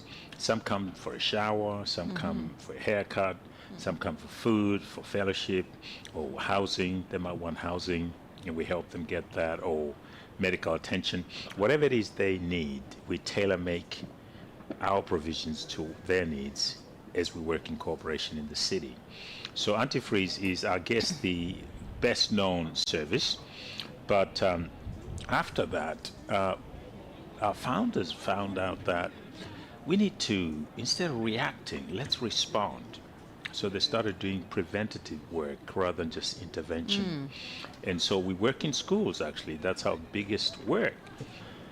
We work with about 19,000 pupils each year. Wow. And we're seeing incredible impact there.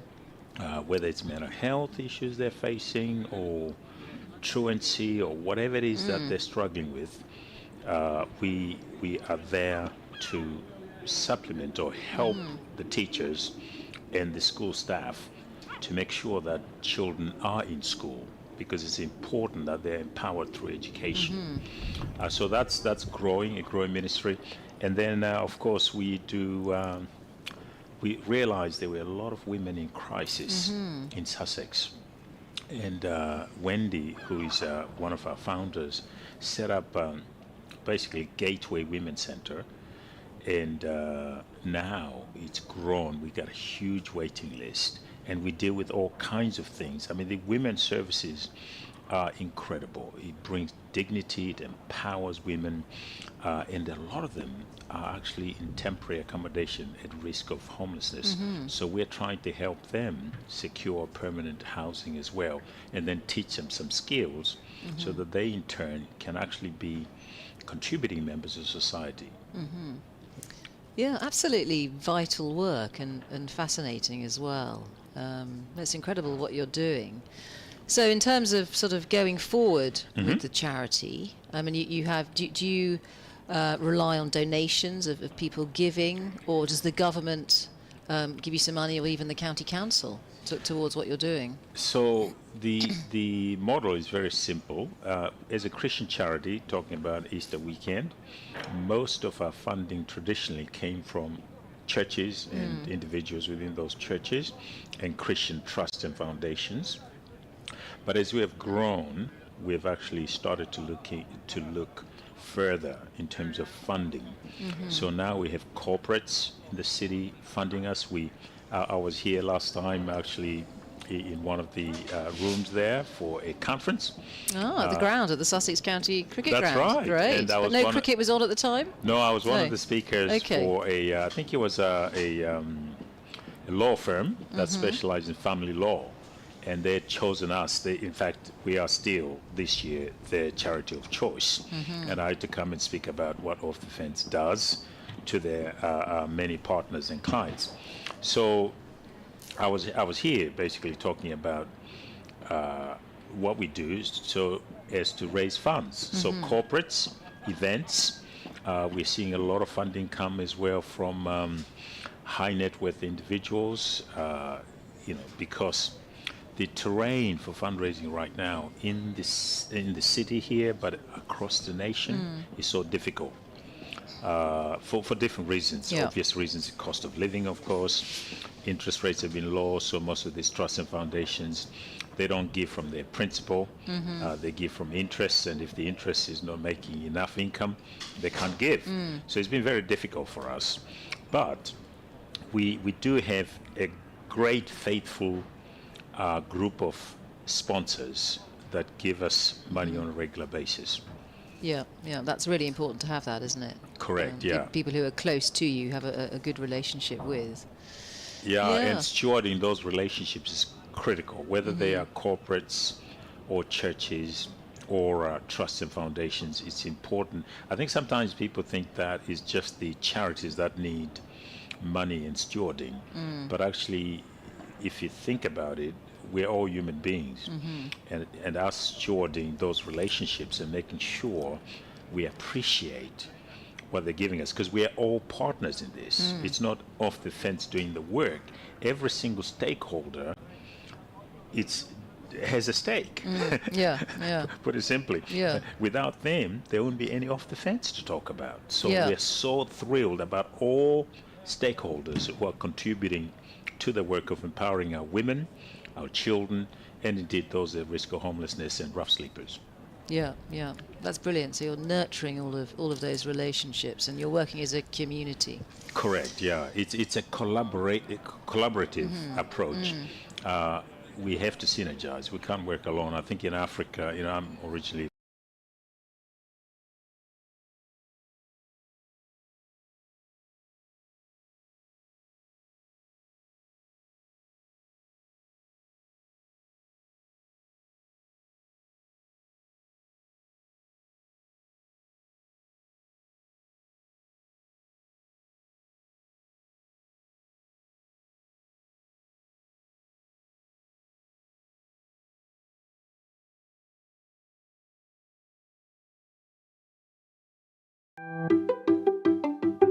Weak website?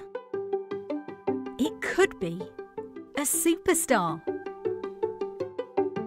We do A/B testing, personalisation, social proof, product recommendations, baseline analysis to bring your bottom line over the line. Visit webtrends-optimise.com or call 0333 444 5502 today.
Weak website? It could be a superstar. We do A/B testing, personalisation, social proof, product recommendations, baseline analysis to bring your bottom line over the line. Visit webtrends-optimise.com or call 0333 444 5502 today.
Weak website?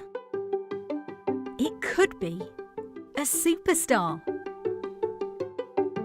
We do A/B testing, personalisation, social proof, product recommendations, baseline analysis to bring your bottom line over the line. Visit webtrends-optimise.com or call 0333 444 5502 today.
Weak website? It could be a superstar. We do A/B testing, personalisation, social proof, product recommendations, baseline analysis to bring your bottom line over the line. Visit webtrends-optimise.com or call 0333 444 5502 today.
Weak website? It could be a superstar. We do A/B testing, personalisation, social proof, product recommendations, baseline analysis to bring your bottom line over the line. Visit webtrends-optimise.com or call 0333 444 5502 today.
Weak website? It could be a superstar. We do A/B testing, personalisation, social proof, product recommendations, baseline analysis to bring your bottom line over the line. Visit webtrends-optimise.com or call 0333 444 5502 today.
You know, they wear, you know, they look exactly the same in their sort of umpire's uniform, don't they? You And know, they play a big part in the match Well, as they well. do, There's a bit of absolutely they do. conversing going on out there. Yeah.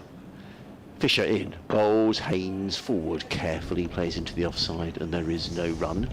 Well, certainly yesterday, because it was such a patchy day in terms of the weather. We had it was. bad light, we had a little bit of rain. There was a lot of discussion about that coming on and off, and also the state of the ball and bowling tactics were discussed as well. I think with Rory Burns, who was a bit unhappy at one point with the discussions that were going on. I think trying to restrict Atkinson in what he could bowl in terms of bounces. So there's a lot of interaction with the umpires yesterday. Fisher in bright sunshine runs in down the hill, bowls, Haynes drives through the offside. More runs here for Tom Haynes, just a single, I think. Well, that just goes to show what can happen sometimes, doesn't it, when you put a fielder under pressure, because the fielder was under pressure out and he's furious with himself because it was probably only a single, but John Simpson likes to run fast between the wickets, and the fielder misfielded the ball. Probably can't hear me over an aeroplane. Going over the ground. 309 for 4. Haynes 136. John Simpson is on 1. I wonder if that's a plane that's maybe taken off from Goodwood. It could be a Spitfire or something. I wonder, it sounds like an old plane. Maybe Yeah, a it does, Tiger doesn't it? Moth. Weird. I wonder. I've been in a Tiger Moth. you? They're fantastic aeroplanes, aren't they? Well, it's right above the ground Open here. cockpits. We can't see it. It's making a complete racket, isn't it? Interfering with our commentary team here. A Here is Worrell. Tiger Moth. Where did you get that from? Well, ex-boyfriend of mine had a Tiger Moth, and I used to hop up into the air. Really? So two-man, they're always two-man, open cockpits. As Worrell steams in, bowls, and that's defended there well by Simpson, another left-hander in the Sussex team, riddled with left-handers, of course. Yes, he was part of the Tiger 9 formation, and they used to go all over the place to all sorts of air events. And fly and do all sorts of exciting things and loop the loops, and it was really fun going up with them sometimes. Did you do a loop-the-loop? I haven't done a loop the loop. No, I'm I'm not sure. not brave I'm enough not to do that. quite Really. sure I'd fancy that actually. Oh, no. Worrell muscling in now from the sea end. Bowls, and that's driven crisply but straight to the fielder there by Simpson. Just finds Ryan Patel there at extra cover. No run, 309 for 4. Oh, he's drifted away now, that aeroplane. Yes, he has. You know, we can hear ourselves think again. Well, sometimes it's not a million miles from here, Goodwood, and you get old aircraft taking off their Spitfires and That's the like. right. Yeah, Goodwood. They all have all sorts of festivals there, don't they? They do. Cars and aeroplanes, horses, cricket, Yes. in period costume. Worrell bowls and defended there by Simpson once again. Similar sort of shot. And we have a jingle in the air. Yes, we will be doing an update into the sports show, so I could pull your earphones out a little bit. Can you hear? Oh, that's better. Is it? Okay. I'll keep listening. So I'll let you take over, should I hear? I think Oh, so. it'll be a little while Oh, yet. it's a little while. It'll be a Okay, little while I'll yet. carry on. Back to duty. Worrell just running away from us now. The Australian, right arm over, bowls and plays out nice and late under his eyes and is well steered down towards third man by Simpson. He'll scamper through for 1. He goes on to 2 following that shot. 310 for 4. I mean, he's been phenomenal, John Simpson. He's been an absolute god for Sussex. He has. Arrived, was it last year? It was an acquisition last year.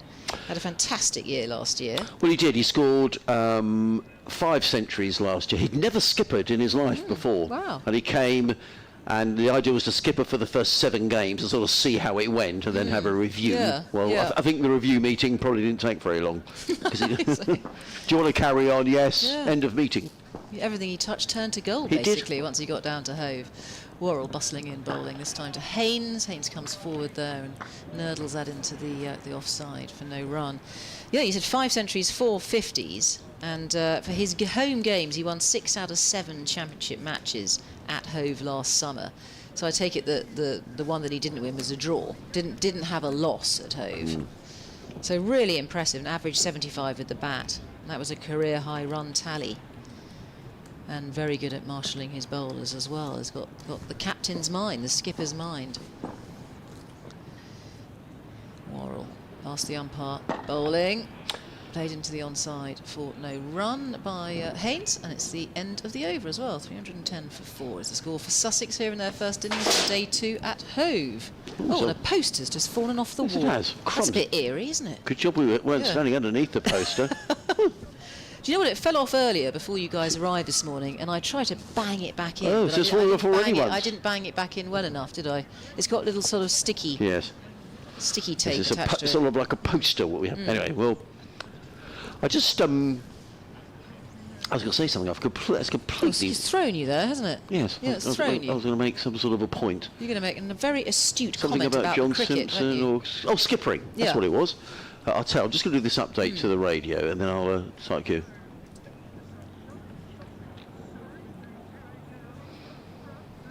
Yeah, lots of runs, lots of sunshine after yesterday's losing a lot of overs. You only had 53 overs in the day yesterday, but plenty of sunshine today, and it's a long day. We've got 104 overs in the day. Sussex going along nicely. They're 310 for 4. Tom Haynes is still there. He's 136 not out. That's his second century of the season. John Simpson is on 2. 2 wickets have gone down this morning. Tom Allsop for 63. James Coles for 10. A wicket apiece for Matthew Fisher, who's been the pick of the Surrey bowlers, and for Atkinson as well. So Sussex going along nicely. I would say this does look a very good pitch to bat on, and even now, going into the second day in the afternoon, a draw perhaps looks the most likely result.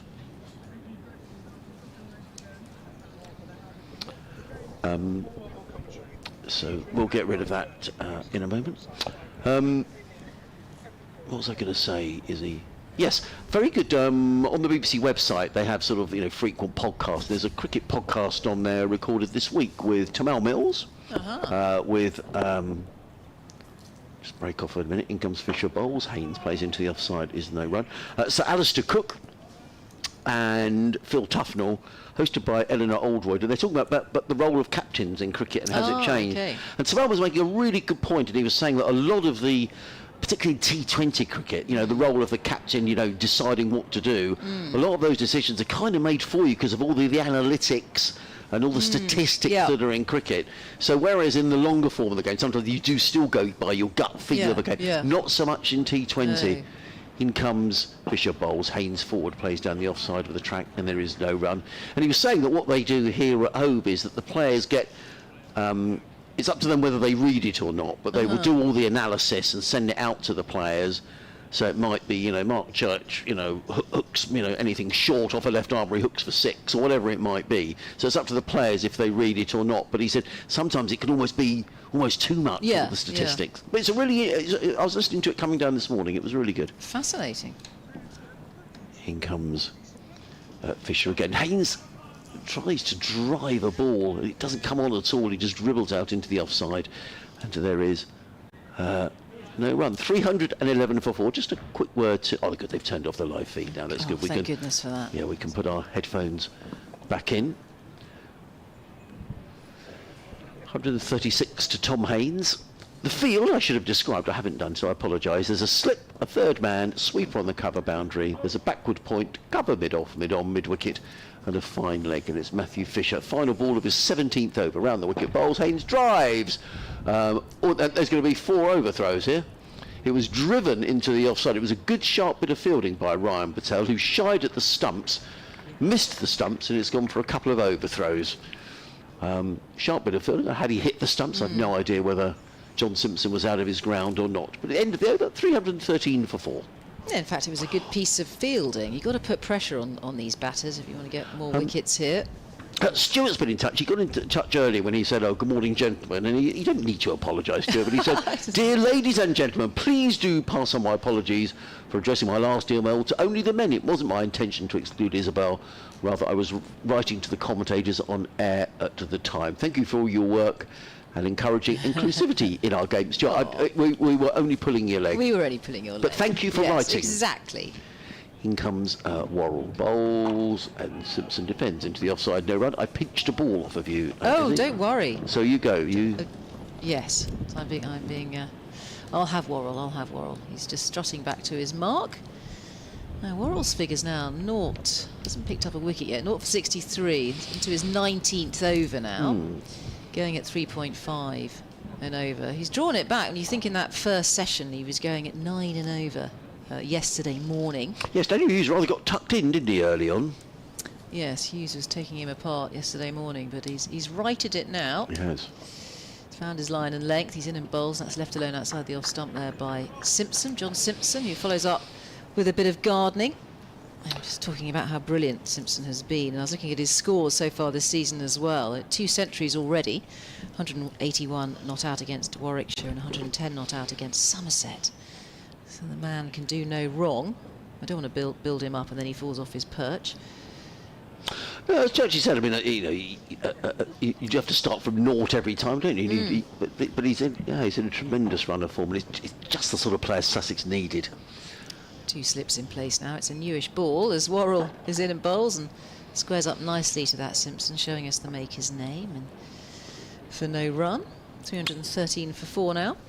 I think when he signed the winter before last, and once you sign someone of his, I think everyone thought, oh, that's a good signing. When you sometimes think, but actually I thought, oh, that's a really good signing. Someone who's won the county championship, he's been around, he's bags of experience, he's played for England, and you just think it's yeah, he's got all the right attributes. Yes, he he's has. A veteran. He's 36 now. Yeah, he is. Fit as a fiddle, though. Yeah, all that experience he brings into the dressing room. Worrell races in. That ball doesn't get up at all. No. Off a length, taken very low by Ben Folkes, who's having to take most of these balls around his ankles at the moment. It's a benign pitch today. Had more sparkle in it yesterday. But we haven't seen much of the short stuff today. There's been no point trying to pop in short balls because they're really not rearing above, I would say, hip height. So not very effective to put the short ball in today. Rattled a few cages yesterday, though. Is it? Both Tom Haynes and Tom Allsop were hit yesterday. They were hitting the helmet yesterday. Worrell. He's in and bowls and is taken there, left alone by Simpson, who is the new man out there on 3. It's lovely today, isn't it? Lots and lots of blue sky around, and people getting out the wind are rather enjoying themselves. Yeah, it isn't. The wind has died down a little bit.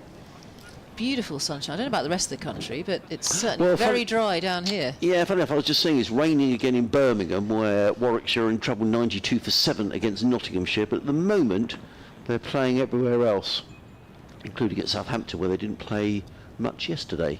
Oh. Well, square leg here has been dispatched to the ropes. As Worrell bowls, it's full and it's driven with an open face down towards third man where it will be fielded. So Haynes ticks on. Sorry, Simpson ticks on 2-4. Also steals a strike. 314 for 4 in this after lunch session on day 2 at Hoe for Sussex.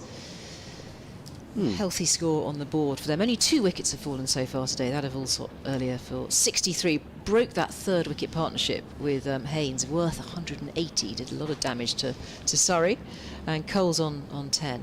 Caught by Fisher, bowled by Atkinson. And if you just joined us, a very good afternoon. Live cricket here on the BBC, BBC Radio Sussex, BBC Radio Surrey. You can also listen via your smart speaker if you have such a thing. You just have to say, play Sussex v Surrey, day 2, and you should be able to hear it through whatever magic makes that work. Have you got a smart speaker? Oh, I have. Have you? Yeah. I've got Alexa. Are we allowed to say Alexa? Oh, I don't know. I think it's Alexa Walker who runs the cricket here, isn't it? It is. Yeah. In comes Matthew Fisher, bowls, and played by Simpson on the bounce into the gully, and there is no run. Churchy did mention a little earlier on today about the Sussex women, who are in action next weekend. The women are off for today for rain at Sophia Gardens, but they've been watching the men's stream, which is great. The next playing at home next weekend against Yorkshire in the Metrobank One Day Cup. Tickets are a tenner for adults and a fiver for under 18s, free to members. So come down and support Sussex women next weekend. As in comes Fisher, bowls, let go by Simpson outside the off stump. There is no run. Sussex men will be at Trent Bridge next weekend. The next game in the Championship. So Sussex with 4 games on the spin, then a week off before they play Worcestershire here. I don't know what Surrey do. I'm not sure if Surrey got a game next week.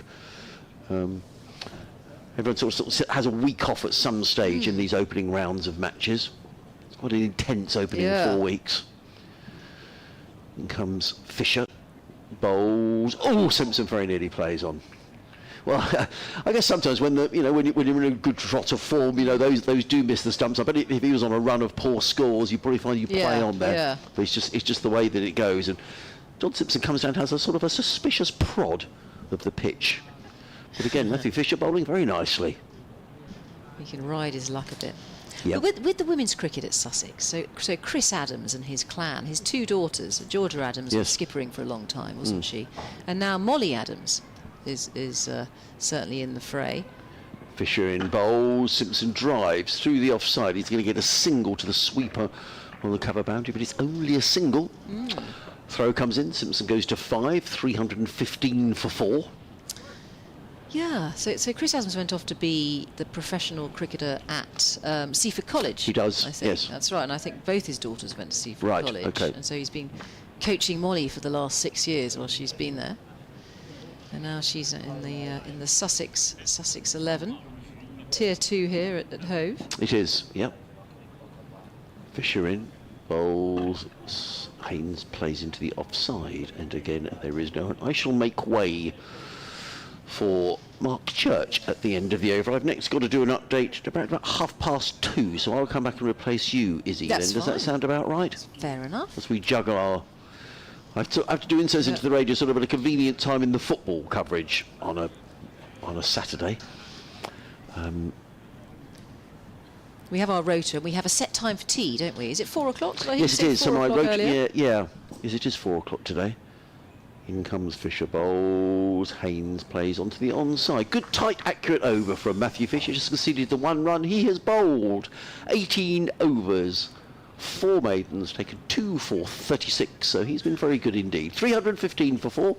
Tom Haynes carries on. He's 138 not out. He's been out there since the very start of play yesterday. John Simpson is on 5. I'm going to leave you with Izzy Duncan, and Mark Church will be back with us in a tick. Yeah, Tom Haynes has been magnificent out there in the middle for his 138 off 239 deliveries, and he's anchored down and been pretty much faultless in his innings, and had that incredible third wicket partnership with Allsop, which has really built that platform for Sussex here. 315 for 4, and Worrell now bustling in, right arm around, and bowling to Simpson. He just mishits that into the leg side, fielded by the towering Dan Lawrence. So, hello, Churchy, Mark Church. Good lunch, afternoon. Good lunch. Yes, very nice, thank you. And thank you to the lovely people in the burger van. I said I would give them a mention because I've just had the most lovely cheddar ploughman sandwich. Have you? That's with, quite healthy. with some chips. Oh, yes, okay. but the burgers are magnificent. they are. I did like you yesterday have a double cheeseburger. Yeah, that was yesterday. Very today. I good. couldn't get through it. Worrell. He's in and bowls and pushed into the offside there by Simpson. There are 2 slips in place here for Worrell. Yeah, it's a good start again by Surrey after lunch, and this is what you'll be seeing probably by Sussex as well when they get out there with the ball, stump to stump, set your field up like this and make the run scoring as tough as possible. Yeah, it's definitely been harder to score runs for Sussex today. They certainly went at a lick yesterday before lunch. Worrell bowls and follows through, and that's again just attempting to try and break that ring on the offside, but not succeeding Simpson. It does pile on the pressure though, doesn't it, as the runs dry up? The interesting thing is, Surrey weren't at their best in that first hour yesterday, so if we take it when Hughes went 95 for 1, then they got it right. So actually take 95 out of this. I know you can't, but that makes that scoreboard look very different, but it's hard work for the bowlers this. Worrell darting in again and left outside of the off stump there. Good looking lead there So- from Simpson. 2 things I would say is, you've seen what hard work it is for Surrey to take 4 wickets. So if Sussex want to push this, they've got to give themselves enough time and have enough runs on the board first time round to make Surrey bat twice. Because taking 20 wickets is going to be very hard work. And it does look like this pitch is sort of flattening out, isn't it, in a benign way. Not finding any bounce off the seam here, Worrell. And Again, keeping low and left alone by Simpson. Thuds into the gloves of Ben Folkes. It's hard work for the seamers. They've got to be inventive. Certainly Worrell has been. He's been coming over the wicket, around the wicket. He's been bowling slower balls, leg cutters, all sorts of things. But I think in this situation as well, you can't try too much, because that's when you might give a boundary ball away. If you set your field up like this, what your captain wants is you basically going stump to stump. That's what he wants. And make the batter do something. Keep it tight. Worrell flying in and bowling, and good looking defensive shot there from Simpson. Really solid and compact player, Simpson. And composed, and so he should be on the back of his recent form of couple of centuries in the last 2 games. But it takes, you know, it does take a great deal of skill to do this. And all the Surrey bowlers today have done what their captain wanted. I think what Sussex would be hoping is there might be a little bit of up and down.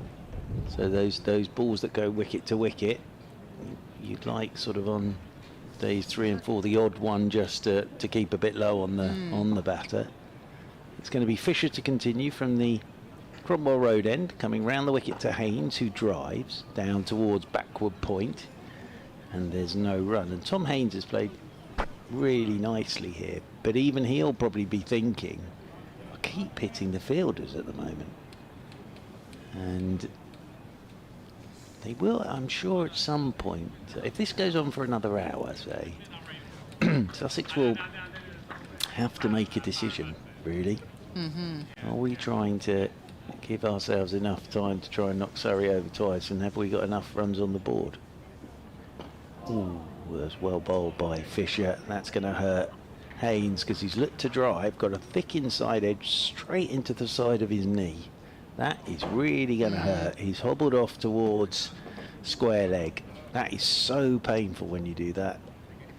It's gone right past the pad and smashed into the side of his knee. Yeah, he's going to take a little bit of time out here as he absorbs that horrible pain. Well, he'll have a bruise there in the He will. morning. There's no doubt whatsoever about that. John Simpson's wandered down to have a word with Mr. Haynes, but I think he's okay. Spot of arnica. Yes, indeed. That sort of Oh, solves you're gonna put it on most straight things, away. doesn't it? As round the wicket comes Fisher, well bowled again, and in behind it goes Haynes, plays it back up the pitch, and there's no run. Sweeper on the cover rope again, then the third man, backward point, extra cover, mid off, mid on, short mid wicket, one slip and a deep backward square. They're very good arnica tablets you can take now. Oh, Tiny are they? little tablets. I got whacked in the eye the other day playing no. tennis, and I took them immediately, which kept down the bruising. Ah, Yeah, very pretty good. good, very good. Round the wicket again goes Fisher, and Haynes is driving, and he'll get a single. He hobbles this single touch, and he moves on to 139, 316 for 4. John Simpson comes back onto strike on 5 from 34 deliveries for John Simpson. Ollie Pope's got the sunglasses on. It's a lovely afternoon now, and yes, I think if you could get out of the wind, so to speak, I think it would be rather pleasant in this watching It is. I sat cricket. outside a bit at lunchtime. Yeah, very nice indeed. As Fisher is into Simpson. Simpson off his hip works this one out towards Dalmoral. Deep backward square. They'll take another single. Your lunchtime interview was very interesting. Yes, the lovely Julio Abraham. was a lovely man, Off wasn't the he? Fence, the That's charity. He's the chief executive. They do a lot of work with homeless people and women in crisis, and certainly they work in schools with kids to try and prevent homelessness and lives spiralling out of control. No, he's great. I met him skiing in Verbier. He was I the heard pastor that. out there for a couple of weeks. Pretty good gig to get. Wow. As in comes Fisher, length delivery driven by Haynes out towards the sweeper on the cover rope. They're coming back for 2. They'll get 2. Fisher's a bit annoyed about that, but it's good running from Haynes and Simpson. Very good running from Haynes and Simpson. And on to 141 goes Haynes, and Simpson on 6. I think here for Haynes it's a question of just go like he is and just keep batting and let everybody else do what they're doing. Make sure you're 240 not out at the end. That's Well- a very nice, that's a lovely parish. It is. Isn't it? They do 2-week stints, these vicars. They sort of rotate round, so everybody gets to go there. They have a chalet in their ski pass. They have to give a sermon and do a vicar's tea party. Worrell bowls, and it's played with an open face there by Simpson, but he's just finding point. That's Ollie Sykes there with the mullet on. This is a serious point for me, though. You'd have to be quite good at skiing, wouldn't you? Because Well, you don't really. I have Oh. to say Julio's not the best skier I've ever seen, Ah. even though he wears an all-in-one silver ski suit, kind of Ooh, onesie thing. very He's good at nice. attracting attention. Excellent. Yeah, he's trying to But pull, I know pull all people I'm- into church, you see. Well, that's what I mean. yeah. To visit the parishioners, you need to get to them on skis. Yeah. Well, yeah. Yeah. It is out there on the mountain, closer to Yeah. God on the mountain. Worrell is on the stumps. This is wicket-to-wicket bowling by Worrell. And that's defended aptly there by Simpson. 319 for 4. He had a lovely holiday, Julio. He's great because he goes to the nightclubs as well. He's in a farm nightclub. Modern. Yeah, absolutely. He's reaching out to everybody. And it was a full house at church. Well, It's it quite would difficult be. to do these days because he's charismatic and very engaging. You saw him, Yeah, you he met was him. very engaging. Lovely man. Worrell bustling in here from the sea end. It's a good length ball. Squares up. Simpson no run. I went to church with Mum a couple of weeks ago. Took Mum up to church, went with her. And these days in the modern world, I was waiting for my order of service so I could sort of follow it. But now it's all on an overhead projector. Is it? Yeah. Oh, I don't like that. I like to hold my hymn sheet. I was rather impressed. You've got your own actually. Bible and everything? And for the children in the congregation, musical instruments. Oh, well, Yeah, that's pretty excruciating, isn't it? Yeah, well. Worrell right on the stumps, right on the money there. Simpson again defending stoically. He's on 6, 319 for 4. But it was rather nice actually to have lots of families there for the service, and then the overhead projector. Yeah, it's very Nice modern. big print for everybody, Yeah, so very everyone modern. could read it. Very modern. Can you remember the hymns? I mean, do you sing? Do you give it No, give it some rip? No. No? No, not really. Sort of in my head I am. In my head I'm a bit like Michael Ball. Oh, And yeah, Alfie Bow in my Alfie head. Bow, yeah. Yes, but I know if I opened my mouth and started singing, it would. Dan Worrell again in. That's sliced away, but this time very good piece of fielding by the young man out there that is Ollie Sykes, backward of point, rolls onto the ball, cuts it off. It was travelling. Denies Simpson runs. Just they're getting slightly bogged down at the moment, Sussex. I don't think they're going to be too worried about that because they do have a platform there. They need to see off that newish ball, which is now in its 15th over. And we reckon by about, 18, 20 overs, that ball's lost a bit of its shine. Yeah. Should get a bit softer. Just get through this period. And the bowlers have been out there a long time, all of yesterday and all of today, Worrell. Oh, that had a bit of bounce on it. Rolls the wrist beautifully over that Simpson. It's very well controlled. It's only for one run. There's a sweeper out there. I think it's Dan Lawrence at the deep mid-wicket boundary in front of the pavilion. And they go through for a single. 320 for 4. Simpson on to 7. Haynes at 141. That was very well controlled, wasn't it? It was. It was. And Simpson moving on to 7. 320 for 4. I think as well, the other thing is sort of Sussex, how they're going about it at the moment. I think, as I say, they're looking to bat once. That would be the thing here. They're 30 runs away from a third batting point. So at the moment there's no sort of rush for them. As Matt Fisher from the Cromwell Road end comes into John Simpson, who's forward, turned round a touch, thickest outside edge all along the floor. Sykes gets a hand to it at backward point, but they will take the single. And that will move Simpson on to 8, 321 for 4, if I can say that. For 4. And Rory Burns passes the ball on to Matt Fisher, who's been very, very good here. Into his 20th over, 2 for 41. Fisher is in to Haynes, and Haynes shout for LBW. That must be tight. Ooh, that must have been tight. unless he's just got himself outside the line. But it looked a pretty good shout from Matt Fisher. But not given. And Kept low, Haynes didn't still it? there on 141. The only thing I can think is it's hit him outside. But he didn't get much of a stride in. No. It's well bowled again by Fisher. Excellent appeal as well. And where you're Matt sitting, Fisher. Churchy, you're right behind the bowler's arm there. You're in line with the bowler. Yeah, I'm at the wrong end though, aren't I? But that's all I can think it was, as Fisher's in again. Oh, that's an edge. And that's going to fly away down to third man. And of course, Fisher's only got Ollie Pope in there at a third slip. So that's flown away safely for another single. Haynes moves on to 142. 322 for 4 now, Sussex. Simpson wanders off towards square leg. And then will settle himself down over his bat once more. Well, they've got the gully in for Simpson. So Sibley up to gully as Fisher's in. Simpson's covering up, playing this one straight back up the pitch. Fielding done by Fisher off his own bowling. There's the sort of corporate hospitality boxes away to our right, not being used for this game, but there's a huge Sussex shirt there with the sponsors. I rather like that.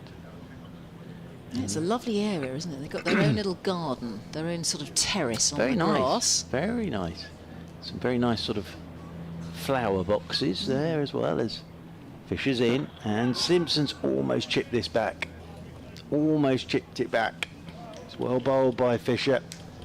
He got rid of Hughes with a Corton bowled. Just stopped on him a touch, I think, there. John Simpson, he's down to do a bit of gardening, but almost bottom hand off the bat, chipped it straight back at Fisher. I've just spotted my friend Paul, who owns one of the flats up there. He's got a floppy hat on. Can you see him up on the balcony? With his top off, yes. sunbathing. Oh, my lord, It's yes. out of the sunshine Ah. over there. I've been up there before to watch a T20. Oh, lovely. Well, there he is in his floppy hat. As up on his toes goes Simpson, plays this one back up the pitch. The end of the over, I'm going to vacate to bring Mr. Harms in because he's got to do his update. So stay where you are at the moment, Isabel. I'm not going anywhere. No, stay where. And then I will take over Are you from doing you. musical chairs? Yeah, so you come up with something short and pithy. I will do. Yes. A bit like Surrey tried with Gus Atkinson. Short and pithy. Short and pithy as a dog barks in the background. It's a very dog-friendly ground here. You're allowed to bring your dog in. I know at Worcester you can. I mean, I have a dog, but haven't brought him to work, sadly. It's Dan Lawrence again. We like the look of Dan Lawrence. He's bowled well. He's picked up a wicket, 1 for 60 off 18 overs. I thought there might be a change. I saw Ben Folkes signal to the dressing room for a helmet to be brought out. So it is going to be a Dan Lawrence. Isabel is going to take a break, and Mr. Church is going to come back to join Mr. Harms in the commentary box, and we're going to watch Dan Lawrence coming in from the C end of the ground, around the wicket, bowls to Tom Haynes, who defends into the offside, and there is no run. So Dan Lawrence bowled very tidily, I thought, in the first innings. 18 overs, 1 for 60. He got the wicket of Tom Clark, coming in from up the hill in lovely afternoon sunshine.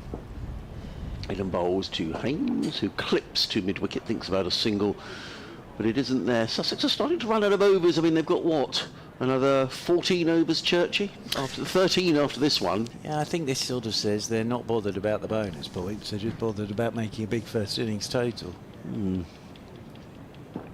Once again, bowls. Haynes defends straight back down the track. Again, there is no run. Nothing at all wrong with that. But you also, on this surface, if you're looking to win it, you've got to give yourself enough time to take 20 wickets. Agreed. No slips in place. There was a leg slip, so I guess that counts as a slip. In comes Lawrence with a twirl of arms and legs, and Haynes plays out into the offside. There is no run. So this ball is only, what's that, 16 overs old? Is it 96.3? Yes. And immediately, sorry, I've turned to spin. Again, round the wicket, bowls clipped away by Haynes, only as far as backwards square leg. Neat piece of fielding now. Is that Fisher? It is, just Fisher. behind square. I'm getting the hang of this now. And there is no run. 2 men out on the leg side. There's a deep mid wicket and a long on. There's Lawrence in again, bowls. Haynes again defends down the offside of the track. 4 dot balls, 5 dot balls. In fact, that's the end of the over. Yep. Crumbs, that was quick. Maiden over from Dan Lawrence, who has bowled 19 overs, 2 maidens, taken 1 for 60. Sussex 324 for 4. Well, that's the other thing. Lawrence gets through his overs very quickly. He does. It's a jumble of arms and legs when he bowls, isn't it, Dan Lawrence? But he's bowled very accurately. I've always thought as a batter it would be quite difficult to set yourself up for him because you think he's about to bowl it and then you get sort of his arms and legs in them. But actually when he gets letting it go, his right arm is high in the air, which is where you want it as an off spinner. Yes. And he does give it a rip, as it's going to be Matt Fisher continuing. Again, it's the same field. It's almost like a fence across the covers. As Fisher's in to Simpson, who's driving, gets it between Patel and Sykes. He's timed this really well. Sweeper gets round, does well, and they will get back for 3. So that's nicely played by John Simpson, and he'll move on to 11. And 325 for 4 Sussex. If the acceleration does come, you think probably it'll be John Simpson. He did this last week against Somerset, just when Sussex needed to up the ante a bit. As Fisher is in, and this is turned by Haynes into the leg side. It's picked up by Gus Atkinson, moving away to his left-hand side.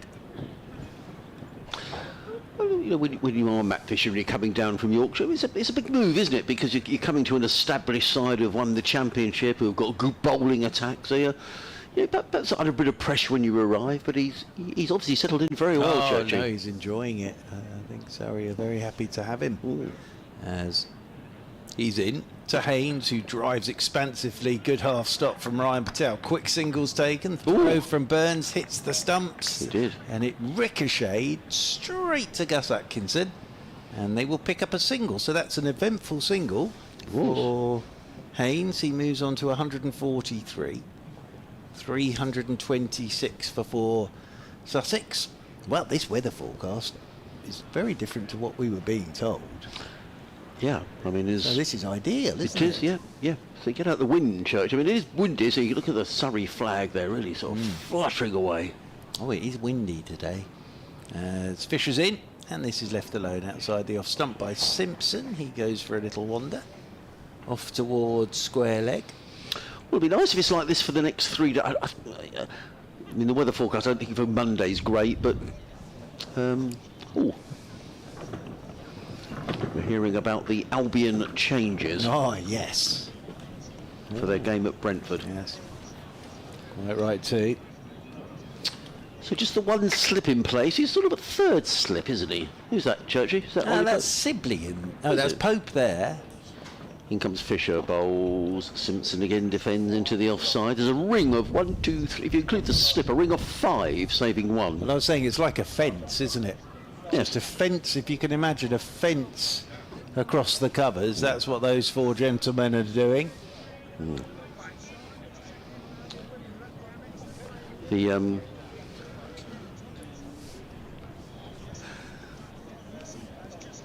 I need to get my fence replaced in the garden, Churchy. Oh dear, it's that time of the year, well, is it? Oh dear, yeah, it's kind of, it looks like it's, in comes Fisher bowls, Simpson plays into the offside, there is no run.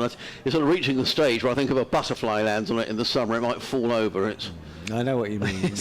I've been putting it off and putting it off. I know what you mean. Well, yes, I think you just got to decide to do it, I think. Or just stay with a rickety old fence. Yeah, it's not a very big fence. Yeah, I need a fence so it keeps the dog in. No. Well, I can understand that. So yeah, I keep sort of looking at it and thinking, oh, will it last another winter? Yes, you might find you wake up one morning and it's just fallen over. a bit like me. He goes down, Lawrence bowls to Tom Haynes, who clips this one away through square leg. Say clips, he's going to pick up a couple of runs. John Simpson's always looking for a third. Tom Haynes says, need to get a move on here. He's running to the non-strikers end and he just gets home. But that's a sign from me that John Simpson is just trying to sort of get subtly rattling along here. Yes, Sussex 329 for 4. Tom Haynes still carrying on. He's been there since the beginning. He's 148 not out.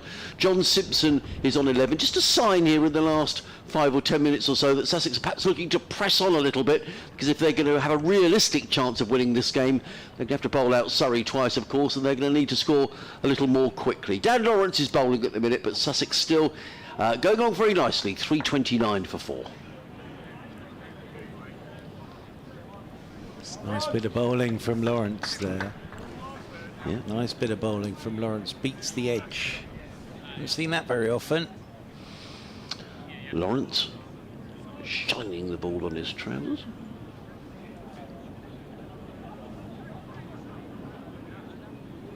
In comes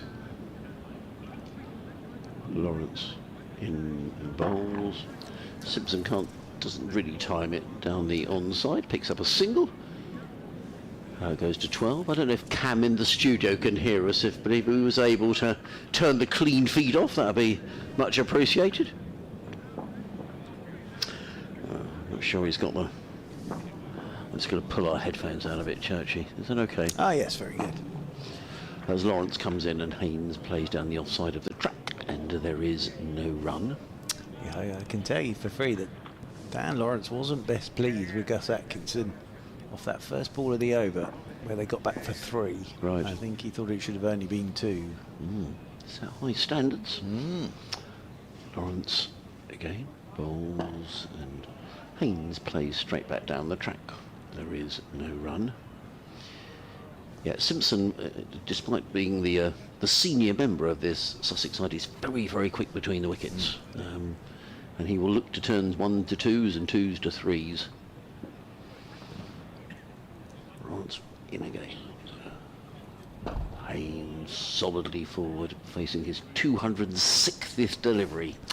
He's 146 not out, 330 for 4. Simpson on 12. Haynes and Simpson have a little natter in the middle of the pitch. Matthew Fisher is going to carry on bowling. Just the 2 umpires here, Church. I'm not sure which is which. You're probably far better at that sort of thing than I am, really. Well, let me put my glasses on, which I found in a flower bed. What on earth were your glasses doing in a flower bed? I went for a little wander at lunchtime, and I found a basketball just by the fence. Right. Behind a parked car. So I went to get that. Right. And then I got back here and realised I didn't have my glasses. Right. So went back to where I was looking at this basketball, and there were my glasses. Right. What did you do with the basketball? I just left it where it was. Oh. I thought I might lob it over the fence, Yes. but then I didn't know what was the other side of the fence. No. So Okay. I thought if I do, and it... Was there a hoop anywhere in evidence? No, or a basket? No, nothing like that at all. Okay. So if, yes. Gus Atkinson is back into the attack to replace Matt Fisher, and his first ball short and wide from that Cromwell Road end, and they'll get a couple as this is cut by John Simpson. So Paul Pollard is down at the Cromwell Road end. Right. How do you know that's Paul Pollard? And Ben Debenham is away at square leg. So Debenham has got the cap on. Yes. He's got the Dickie Bird cap on. And physique as well Right. gives it away. Right. Mr. Pollard is rather more He's rotund. just a bigger Yes. bigger gentleman than Mr. Debenham. Right. Okay. Yes. As Gus Atkinson is in to Simpson. Simpson's up on his toes, playing this one out into the offside, and there is no run. Don't see many Debenhams these days, do you? All the stores are gone. That is very, very true. Yeah, very true. Oh, Dan Worrell's in discussion with somebody over there. Yeah. Behind the fencing. Quite friendly. Very much so. Yeah. As Simpson waits again. You can see the sun glinting off the back of his bat as Atkinson's into him. He pushes this one off the back foot out into the offside, and there is no run. Picked up the wicket of Coles, James Coles, this morning, having a hook at Atkinson, and Fisher taking a very Good catch running in. Well, it was a good catch. Low down. Yeah, it was. And the first one to go today was Tom Allsop, who played very nicely. He got a ball on his legs and flicked it straight off his pads to down more at deep backward square. So there's the 2 wickets to go today. As Gus Atkinson, round the wicket he comes again. Oh, and this one just tucks Simpson up for room a touch. That hit him high up on the thigh guard and rolls away into the offside. A little look at scores from elsewhere, because we're in day 2 of the 3rd round already. Yeah, we are. Of the championship this season. And Yorkshire were all out for 307, but Durham off to a very solid start in reply. 144 for 1 they are.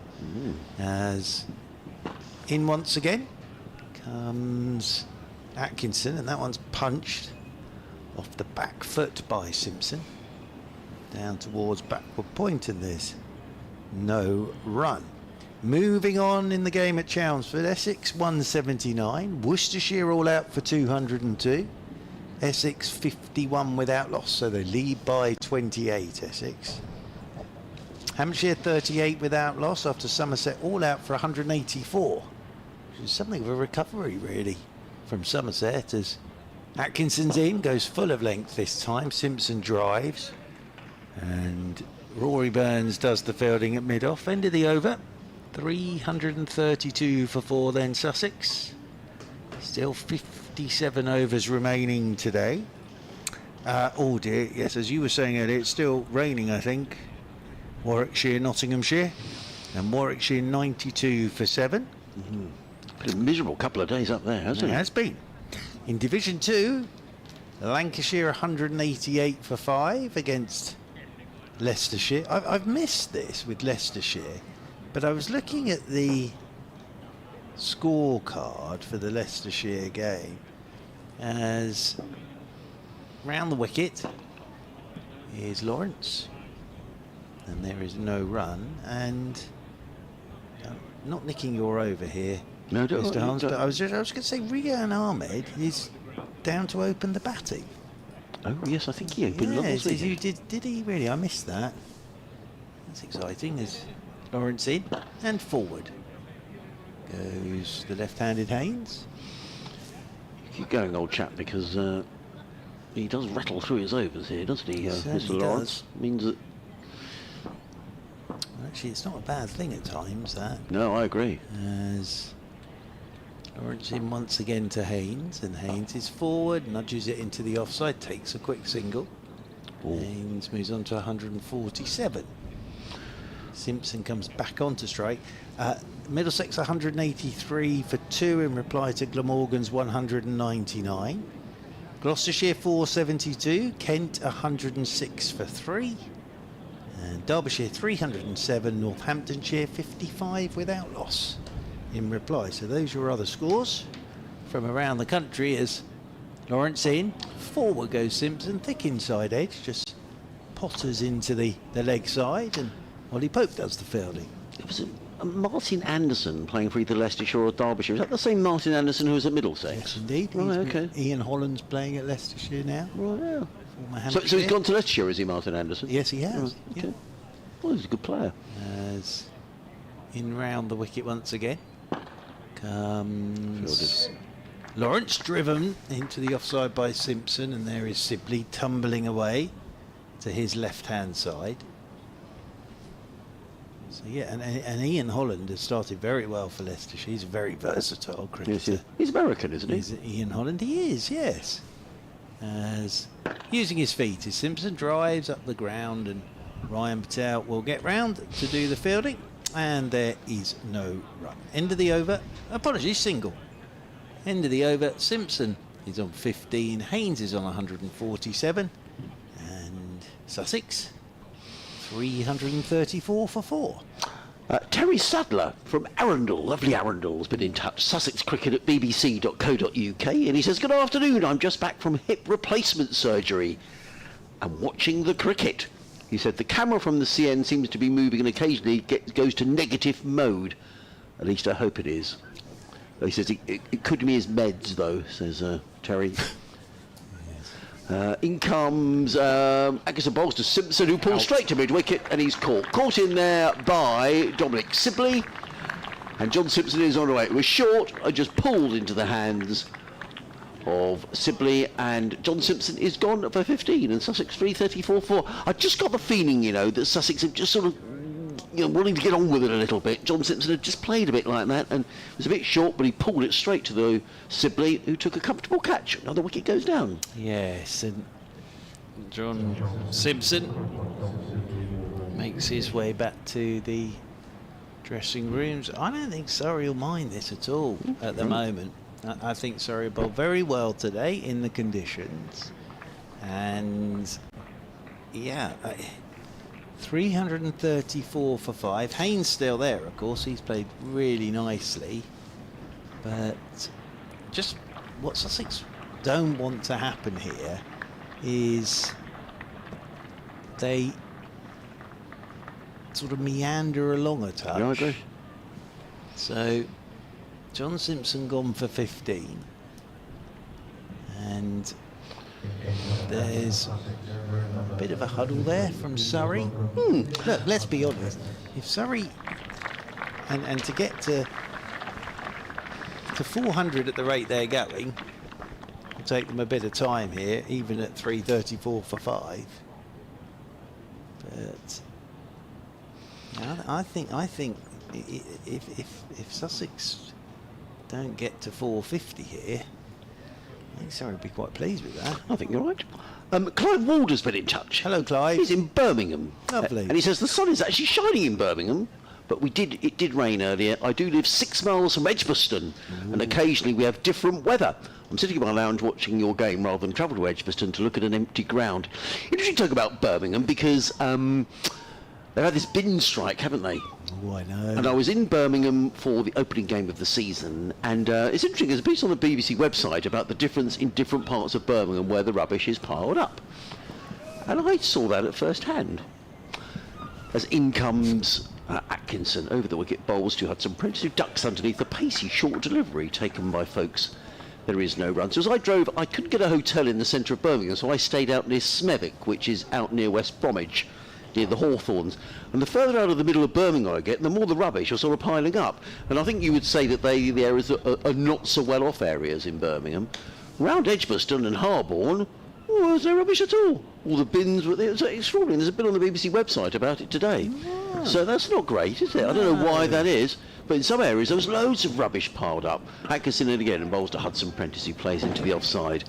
There is no one. So thank you, Clive. I don't know whether your rubbish has been collected, Clive. And I've got another one. Oh, is this one going to come up? I might have to log off again and log back in. I've got another email, which I'm going to read in a minute, but I'm going to have to log off and log back in, which is very annoying. Second slip at a gully, I would say there is now.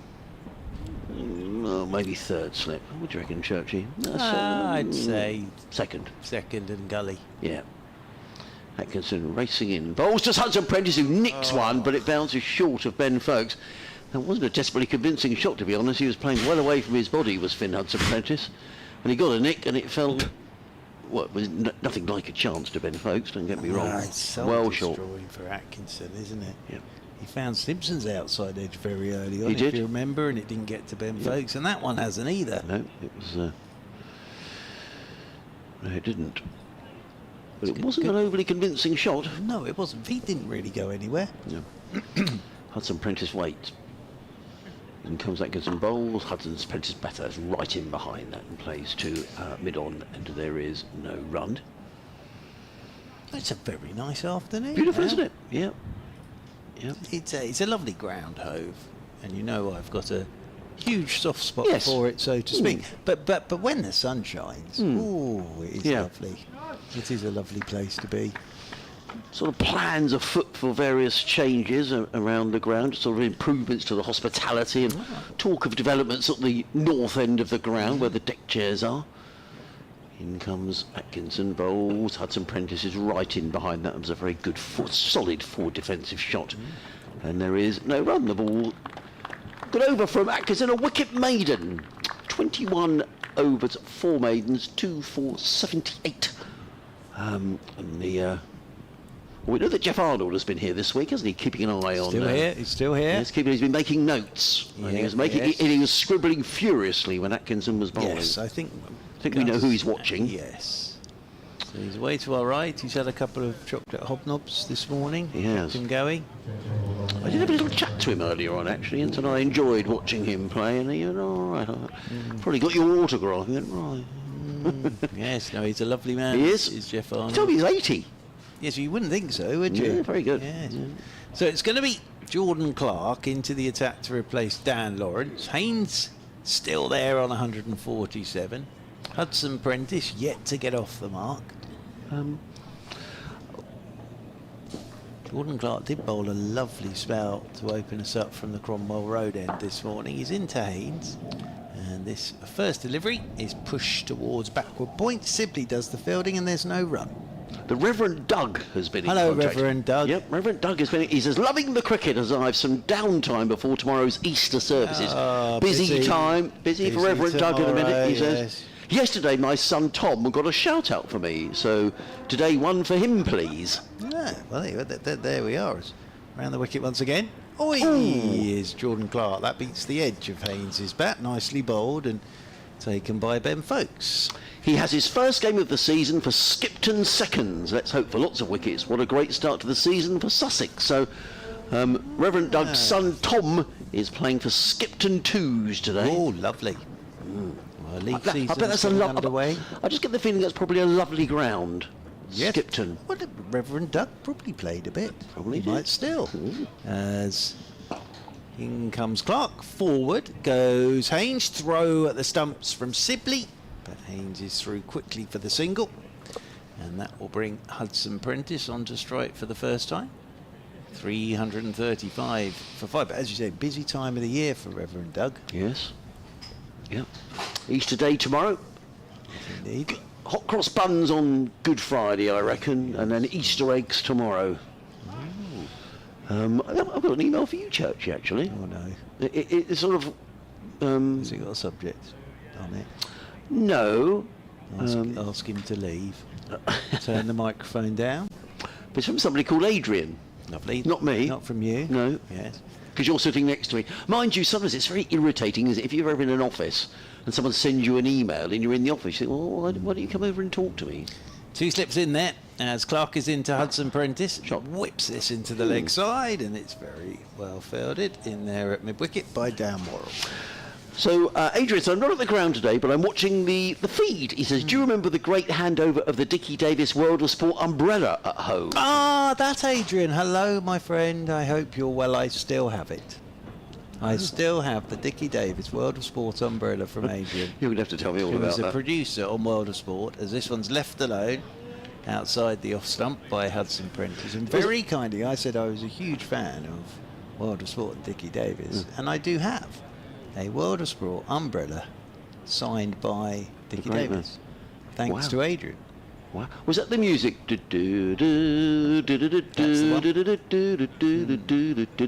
it. Yes. Very good, actually. So, yes. So thank you, Adrian. And I hope you are well, my friend.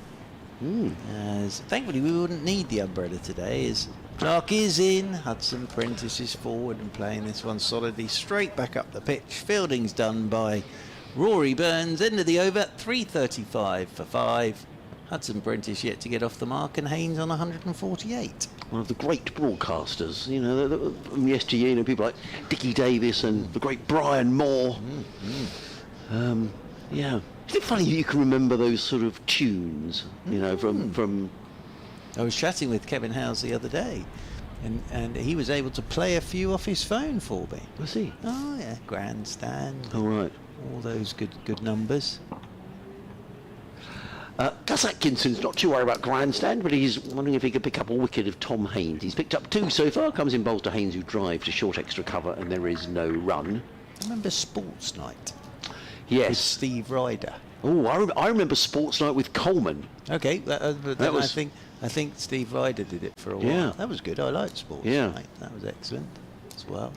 I'm not going to do the music for Sport Acts. I'll probably make a fool of myself. Yes. But it was very quick music. Oh, it was a bit like that. It reminded me slightly of Newsround.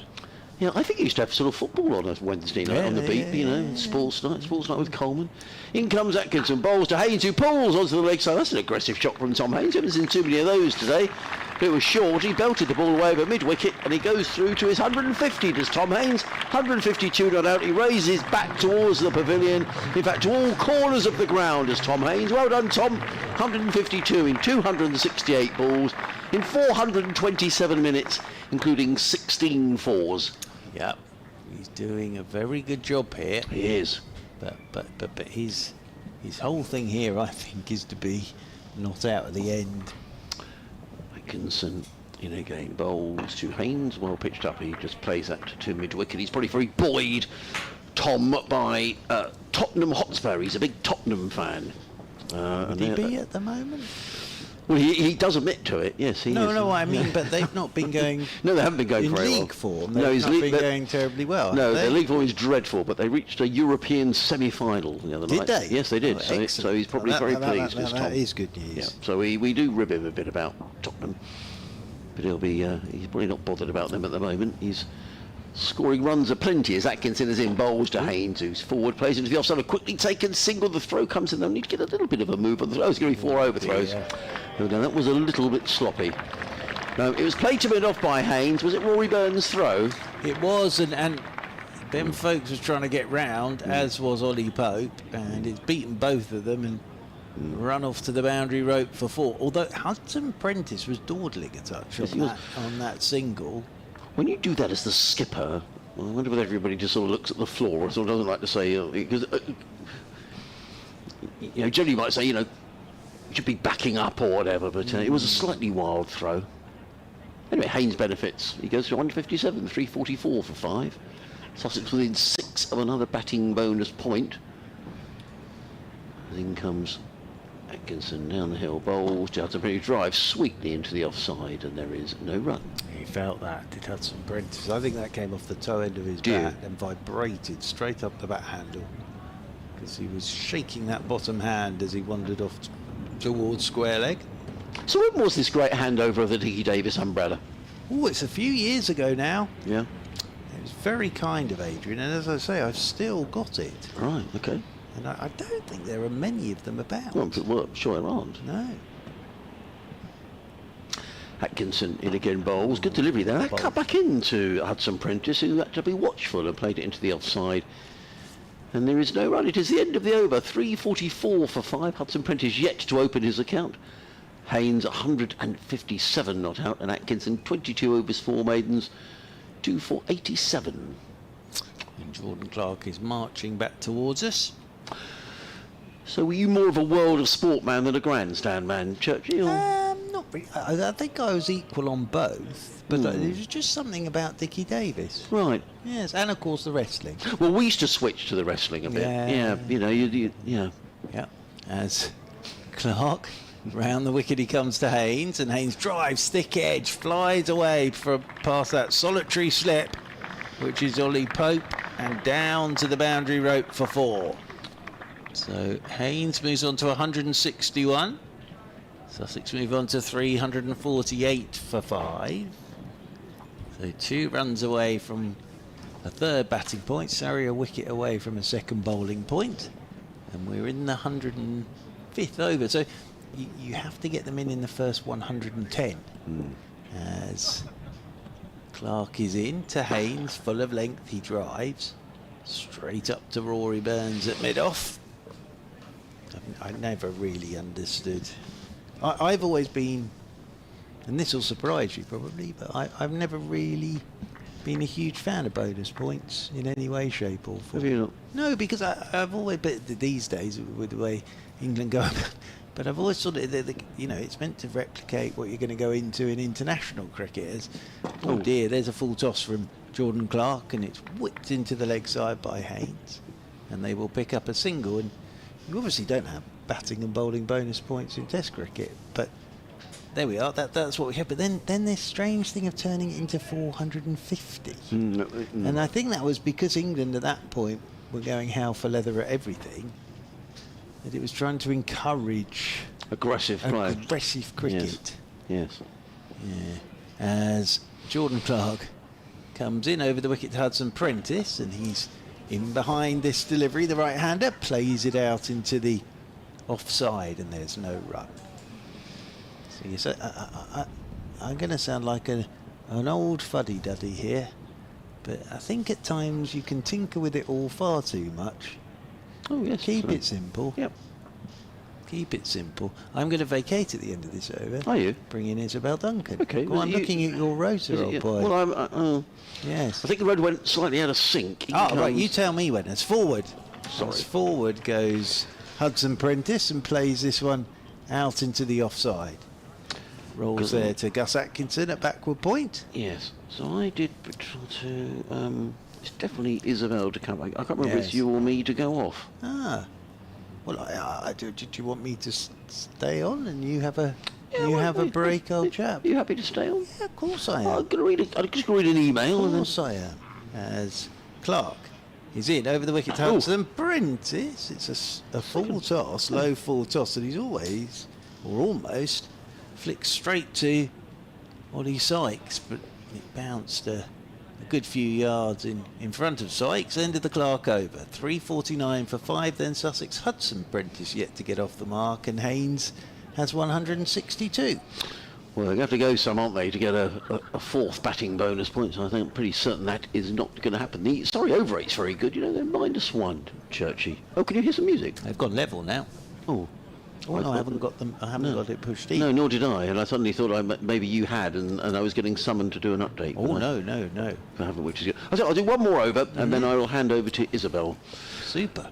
It is going to be Gus Atkinson, 22 overs, 4 maidens, 2 for 87. Running in down the hill in bright sunshine, comes in and bowls to Tom Haynes, who drives into the offside. Now on his face, 274 balls as Tom.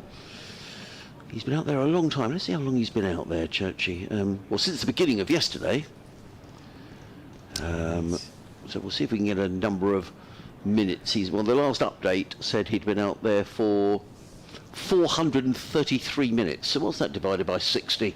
Come on. 6 sixes are 36. 6 7 hours, isn't it? 6 sevens are 42. Yeah, it's about that. 7 hours. Atkinson bowls to Haynes. Haynes pulls onto the leg side, gets a single out to the sweeper on the cover boundary, and the applause around the ground from the members is the 350 up, which means that Sussex have picked up a third batting bonus point. I say the members, it's everybody here. Did you see at the Masters they call the people who watch that the patrons? Patrons? Yes, the patron. I wonder what you have to do to become a patron.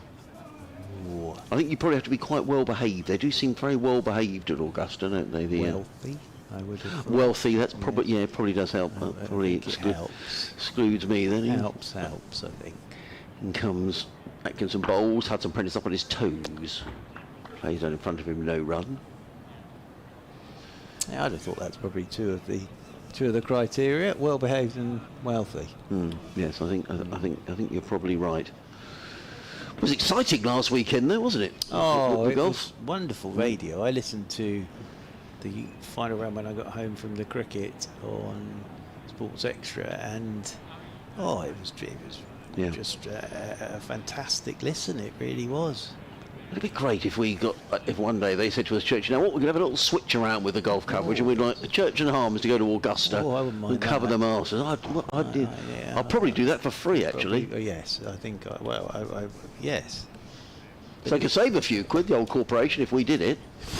If they could, I'm not sure they'd let me in to Augusta, but I wouldn't mind. In comes Atkinson bowls, and Hudson Prentice gets his first run as he turns the ball down to fine leg and picks up a single, so he's on his way. 3:51 for 5. Yes, just from a sporting theatre point of view, that was an amazing listen. Yeah. It really was. And I did like the comment from Rory McIlroy's caddy when he'd missed that putt on the last. And he said to him, you'd have taken a playoff on Monday. Is that what he said? Rory McIlroy said that got him focused up for the playoff. Oh, interesting. He said, think about it, you'd have taken a playoff on Monday. In comes Atkinson round the wicket, bowls to Haynes. Haynes just clips that to mid-on. They think about a quick single. Jordan Clark gets in the throw, misses the stumps, but Haynes had scurried into his ground for his 164th run. 352 for 5. What's his career best, young Mr. Haynes? Yes, Has he got double hundreds? Yes, he did. Has, yes, he hasn't did. He made a double at That's Derbyshire, right. batting with Cheteshwar Pujara. Oh, yes. And that was, do you know, I reckon that was probably 2 years ago, almost to the day, because I remember it was over Easter, I'm pretty certain. With the wonderful Fletch up at Derby. Indeed. In comes Atkinson, bowls. Oh, Hudson Prentice is struck on the pad. Atkinson turns round with an appeal, but I think that was probably going down the leg side. In fact, did it come off? Yes, it did come off the pad. I wonder if you got a little nick onto the pad, but it was off the pad. So end of the over, 350. Is that 353? Yes, indeed. For 5. Hudson Prentice on 1. Haynes is 164. I'm going to take my leave of absence. And I'm going to leave you with Churchy and with Isabel, complete with... Oh, you've both got gilets on today. Yes, I brought my gilet. Very nice. Today. Yeah. Isabel with a sort of Manchester City blue gilet. Very nice gilet. Churchy sort of got Sussex colours almost gilet. Yes, very smart. Right. Anyway. Very smart, the old gilet. Thank you, Mr. Holmes. He'll be back at 1:30. And tea at 4 today, of course, as Jordan Clark continues from the sea end, and Hudson Prentice flicks a ball on leg stump out towards Dan Worrell. Hugging the mid-wicket boundary is Dan Worrell, and that'll be a single for Hudson Prentice. He's on to 2, 354 for 5. Sussex winning the toss, batting first yesterday. And Tom Haynes has been there from the start, and he's still there on 164 as Clark is into him, and he's playing this one back up the ground. Then Ollie Sykes moves across to his right, and there's no run. Welcome back. Hello. Isabel Duncan. And we're still bathed in sunshine here, aren't we? Well, it's really wonderful rather hove lovely. on the seaside. Fancy a swim later? Have you got your wetsuit Absolutely with you? not. And your hot water bottle? Absolutely No, not. no.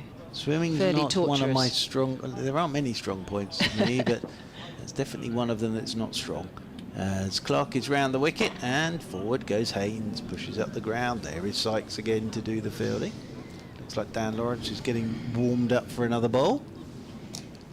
Well, he's bowled well, Dan Lawrence, hasn't he? He's dried up the runs, as you were saying earlier on. He's completed his role very well, putting a bit of extra pressure on Sussex. But right now, they'd rather be bowling at Hudson Prentice, wouldn't they? Absolutely, he's only just got out there. As Clark is in. And, oh, hello. Haynes has gone after a wide one here. Played too many full shots, Tom Haynes. But he really did go after that one. And it was taken by Ben Folkes away to his left-hand side. Thank you very much indeed. April 2022. Thank you very much indeed. But of course, this in the first division now. He's gone back-to-back hundreds. And this is turning into a big one for Haynes as Clark is in, and Haynes off the back foot punches away out towards Dan Worrell. They'll pick up another single, one more to the total. And Haynes moves on to 165, 355 for 5. Well, they certainly bowled a lot better today, Surrey. They've sort of taken back control, wrestled back control to some extent. Okay, there was that big partnership of 180. They broke it up between Haynes and Allsop, but the run rate has dropped and some control has come back. As Jordan Clark is in, short ball. Hudson Prentice has gone after this, played it pretty well actually. Hooks that away off towards that short leg side boundary, and that has raced away for 4. End of the over, 359 for 5. Yes, I think Surrey weren't at their best that first hour yesterday, and we saw Hughes. Well, as I say, I thought he was going to get 100 before lunch, but then they pulled it back. Now, I know I said this earlier, but hindsight's a wonderful thing. But if you took out that partnership, 20 overs, he went in the 20th over with the score on 95, Hughes. If you took that off that, at the moment, you'd be saying on this, Surrey bowled very, very well, but it was just an hour, wasn't it? But since then, I think they've been very good with the ball. destructive hour. Atkinson, here he is, coming around the wicket, and that's very crisply driven through the covers, smeared through the covers. Won't go for four, it's going to be cut off by the man out there patrolling, and they come back for the second. So Haynes goes on to 167, and the score 361 for 5. I mean, Atkinson's having a much better day. He was pretty mediocre yesterday, looking a little bit rusty, of course. I think it's his first championship match this season, isn't it, Atkinson? Yes, it's his first Didn't play the proper first bowl two. in a very, very long time, really. Yeah. Permission from England to play in this. Here he is, whistling in from the Cromwell Road end. Atkinson bowls, and that's played by Haynes. Just down towards third man, beautifully controlled, looking pretty immovable down there. Tom Haynes for his 168 now, 362 for 5. We're back to a right-hand, left-hand combination with Hudson Prentice. Not too many right-handers in this Sussex side, but the right-hander being Hudson Prentice. He's now facing on 6. He's doing a bit of nervous gardening out there. As the field rearranges itself. I think Gus Atkinson yesterday was asked to do a roll as well. He's probably the only bowler yesterday that was going to be able to really come in and bowl quick, short, try and hurry the batters up, and I think that was the role he had to do yesterday. And there was a bit more bounce around yesterday as well. It's a slightly more sprightly wicket, but it's kind of dried out a bit more today, and it's a lot more benign. It's flattened out. So there's a short leg in place, suited and booted. I'm guessing that's Ollie Sykes, as once again he's in. Atkinson pops in the bouncer, sees it nice and early, Hudson Prentice, and just bobs out of the way, the right-hander. You can see why the short leg has been put in. That wasn't really particularly threatening, that one. I think the ones up towards the throat and into the chest is what you want from a bouncer. You want to cramp the batsman up. That one that's going straight under your armpit, that's always an awkward one, isn't it? You often talk about the get off me shots. The one that follows you. Yeah. A bit like a fly. He's going to get, tries to swat that, has a go, it has a nibble at that, and there's a half-hearted appeal, not very convincing, doesn't get anything on it, Hudson Prentice, but he had a little go at that one, tried to roll his wrists over it and hook it down towards third man, but calm down, Adrian. He's been into the hobnobs. Adrian, he's got a biscuit addiction going on here. Oh, I need to see whether Mr. Jeff Arnold needs another one, because he may be on air. I'll just check with the great man. Right, field is changing here, and it's the captain actually, Rory Burns, has taken himself out of mid-on, and he's now at orthodox square leg, behind the short leg. There's a gully in place as Atkinson whistles in, bowls, and that's tucked into the leg side, and momentarily aerial there, not too far away from short leg, but clipped into the leg side for no run by Hudson Prentice. Really thinking about his field placements here. Rory Burns, making the batsman think about it as well. Well, I think, as I say, I think Surrey have been very good with the ball today. Really disciplined. They've set their fields up. They bowled to their fields. They've managed to pick up 3 wickets on what is a good surface on which to bat. Atkinson again flying in down the hill, and that's drilled through the offside. It should be 4 runs. Yes, it will be, because it's a short boundary there as the ball just dribbles over the ropes, and Hudson Prentice goes on to 10. The score now 366 for 5. Easy pickings there for Hudson Prentice, just a little bit loose from Atkinson, that last ball. But yeah, I think out of the bowlers, my pick of the pops for today is Matthew Fisher. He's 2 for 46, has bowled very tidily. Fisher. And calls batters to play and miss as well outside the off stump. Yeah, he's on both days he's bowled very nicely. I thought Jordan Clark bowled brilliantly this morning as well from the Cromwell Road end. Dan Lawrence is coming back into the attack from this sea end. 21 overs, a couple of maidens for Dan Lawrence, and picked up the wicket yesterday of Clark for 2. So he's going to be bowling to Haynes. Just waiting for Jordan Clark to settle down at mid-off. 21 overs, 2 mains, 1 for 66. He's in. Haynes is cutting this first ball that was a little bit short. through backward point, and that will rush off to the boundary rope for 4. Haynes moves on to 172, and Sussex move on to 370 for 5. I tell you what, he's settled into First Division cricket very nicely, Tom Haynes, hasn't he? And it's his first stab at it, isn't it? Yeah. Sussex have been out of the First Division for 10 years. Oh no, he's a good player. As Lawrence is round the wicket to him, and this is turned by Haynes into the leg side, and they will pick up a single. One more to the total. He looks to me, and Adrian has seen all of Tom Haynes' career, I would have thought, but he looks to me now at this stage of his career that he's greedy as well, which is a nice trait to have. He looks like a greedy player, and he's 173 not out. Hudson Prentice, I tell you what, that was a lovely shot. The last ball of Atkinson's over from Hudson Prentice. It shows what a good pitch it is, but on the up, away through the covers for 4. Lawrence is in over the wicket to Hudson Prentice, and he's turning this one into the leg side. And Ollie Pope comes round to do the fielding. Ooh, there's the breeze going across the ground, but we've been blessed with dry weather today, which is excellent. Because it was, as I say, lovely that first 2 weeks of the season when you just knew you were going to play a full day of cricket because it was blue sky and the sun was out. So it does simplify everything. As over the wicket goes Lawrence, and forward goes Hudson Prentice. Plays this one back up the pitch, and there's no run. Yeah, I'm going to stick around in Brighton and Hove tonight and go to Rockwater Restaurant. Yes, you did say that. Yes, looking forward to that. On the sea. Haven't seen the sea yet. Very nice. So I saw it this morning.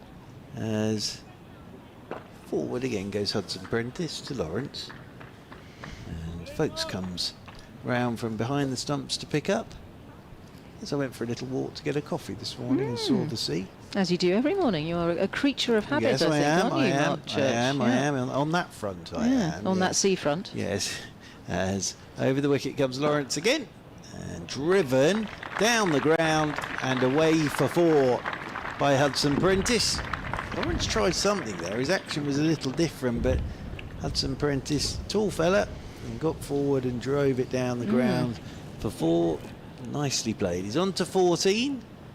And Sussex move on to 375 for 5. So if Surrey want 2 bowling points, they have to take a wicket in this over. Well, they're not going to get, obviously not going to get the 4th batting point for Sussex, and they've done well for their 375 for 5 inside of 109 overs. So this is the last over in which bonus points can be awarded. So we have Atkinson. Here he is again at the Cromwell Road end, and we have our 3rd slip in place, Ollie Pope. Atkinson's in, bowls, that's driven smartly, pretty square there, out towards point. They have, they're thinking about the second thoughts. No, he's gone back again. That was... It shows the distance of this boundary, though, in that it's caused a little bit of havoc, hasn't it? A for fielder, and B for the batters and the running between the wickets. Seems to be hard to judge, and they took the first one quickly, and I think Hudson Prentice was keen on the second. Haynes sending him back. I think it was a smart move to go back, not take that second. The ball was in the fielder's hand out there at deep extra cover. So right-handed Hudson Prentice facing now. Short leg in place. We've got a 3rd slip, wide slip, backward point, extra cover, mid-off, mid-on, and an orthodox mid-wicket. We have a 3rd man as well. Atkinson speeding down that hill. Very whippy, wristy action there from Hudson Prentice, as that ball is very well cut off, backward of square. They do come back for an easy 2, and a very much well-earned round of applause. They're very athletic, putting in the Hollywood roll. Who is that out there, That's Churchy? Matt Fisher. That's Matt Fisher. Fantastic bit of fielding, but again from Hudson Prentice. How well did he time that? So 378 for 5. One of the dogs in the crowd enjoyed that. There's a dog-friendly ground here. Dog-friendly ground. Bring my dog in tomorrow. Be a bit unprofessional, yes, very nice. probably.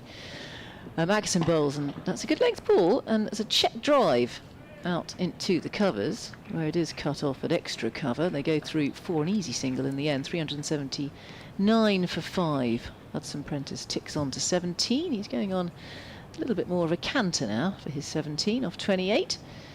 And Haynes on 174 for his magnificent vigil out there. 285 deliveries that he's faced. Rearrangement of the field for the left-hander going on. In all the sunshine here at Hove. Coming around the wicket now, Atkinson hurtles down the hill and he's bowled him! Could have been a little inside edge on that. What do you think, Churchy? But he's bowled him, and it's Haynes. The end of the vigil, 174 for Haynes off 286 deliveries. And a remarkable innings for him. Set up the platform for Sussex. And part of that third wicket partnership as well of 180 with Allsop. So the crowd are rising to their feet. There's a ripple of applause around the ground. Well batted, Tom Haynes. Magnificent innings. 174 from 286 deliveries with 18 fours. Big inside edge on that drive and knocking the leg stump out the ground. But he has played superbly well there, as Tom Haynes. He's been kept quiet today. Thought Surrey bowled very well at him today. And the other thing there is Surrey do get a second bowling point. So it was a spectacular dismissal in the fact that it was the big inside edge and knocked out the leg stump. But I think Surrey won't mind where they are in this at the moment. I think they've done a very good job today, but that was a super innings from Tom Haynes, and he will score a lot of runs in Division 1 because to me he just looks very organised, knows his game, knows where his scoring areas are, and now that is a very fine innings from him. But I just think Sussex here don't want to lose their way. They don't want to lose their way here because this is a good pitch to bat on, and we've seen what hard work it has been for Surrey to pick up these 6 wickets. Well, that was the vital wicket of Haynes, who is now back in the pavilion there. And it does bring Danny Lamb to the middle, the all-rounder, the very handy all-rounder originally from Preston in Lancashire. And here is Atkinson again, flying in, bowling. And that's played under the net. Oh, thinking about a single here. There's a slight confusion out there in the middle with the new man Lamb. Communication with Hudson Prentice. They thought about the single. There was no need for it. It was fielded well in the covers. I think that's Danny Lamb wanting to get off the mark first ball, and Hudson Prentice sitting on his better than on striker's end. Yeah, that would have been madness, I think, taking that run. So Lamb facing the fresh face out there. Short leg is in there. Third slip in a gully. Atkinson tail ups in and bowls, and that's come down the leg side. That may well have come off a bit of pad. No, I think he did get some bat on that. Yes, he did. That's gone very fine. Just a little tickle there from Lamb down the leg side. He's trying a little bit too hard, Atkinson, with that final ball.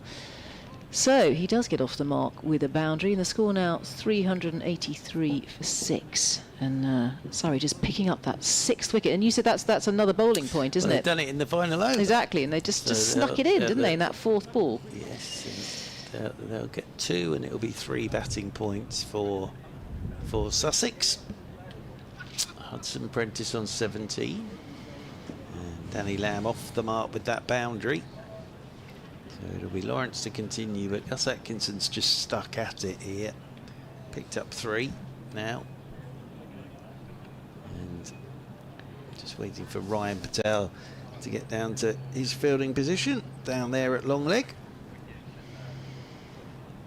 Yeah, much better figures now for Gus Atkinson. 3 for 105. Well, the other thing I would say, it's the first time that Surrey have had 2 right-handers to bowl at. So they've always had a left and right combination. Adrian Harms is doing some stretching exercises behind me very impressively.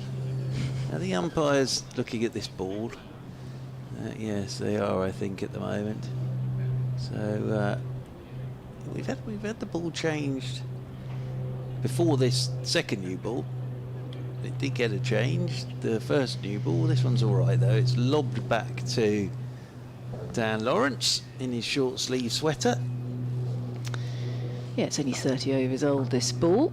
Yeah, I'd have been surprised if it's gone out of shape. As Here's Lawrence, arms and legs, right arm over. Bowling his tweakers. And Hudson Prentice, easy single for him as that's pushed out towards long off, where it's fielded by the mullet, Ollie Sykes, who comes in off the boundary there. 384 for 6 now. Lamb now facing. He's off the mark with a little tickle down towards fine leg in that previous over. Lawrence will continue. His figures are 1 for 75. Or 76 now, following that single. Up onto his toes. He's all mechanical, plenty of flight, tempting the drive. Just comes off the bottom end of the bat there, Lamb, for no run, fielded by the bowler. And Lawrence really has pushed himself to the front there as a front line spinner into his 23rd over now. Very awkward action. Gives it plenty of revolutions. Comes forward, plays it in front of his nose, Lamb, for no run. well, still Robinson, Carson and Seals to come.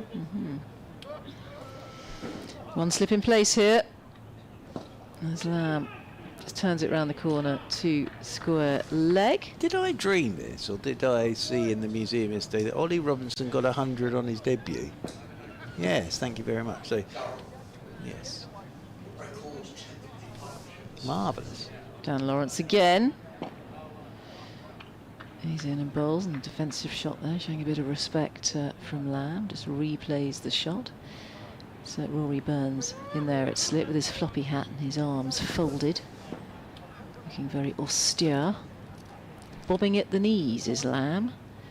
Lawrence up to the crease. Bowls and backing away from that, but keeping it out well, Lamb, protecting those three bits of wood behind him. 384 for 6. We've had 111 overs now. Hudson Prentice on 18 and Lamb on 4. Yeah, and I think we're getting Jordan Clark back into the attack from the Cromwell Road end. So Gus Atkinson comes out of the attack. 3 for 105 for Atkinson, but he's got 25 overs under his belt. And yes, it is Jordan Clark who bowled a superb spell this morning from the Cromwell Road end.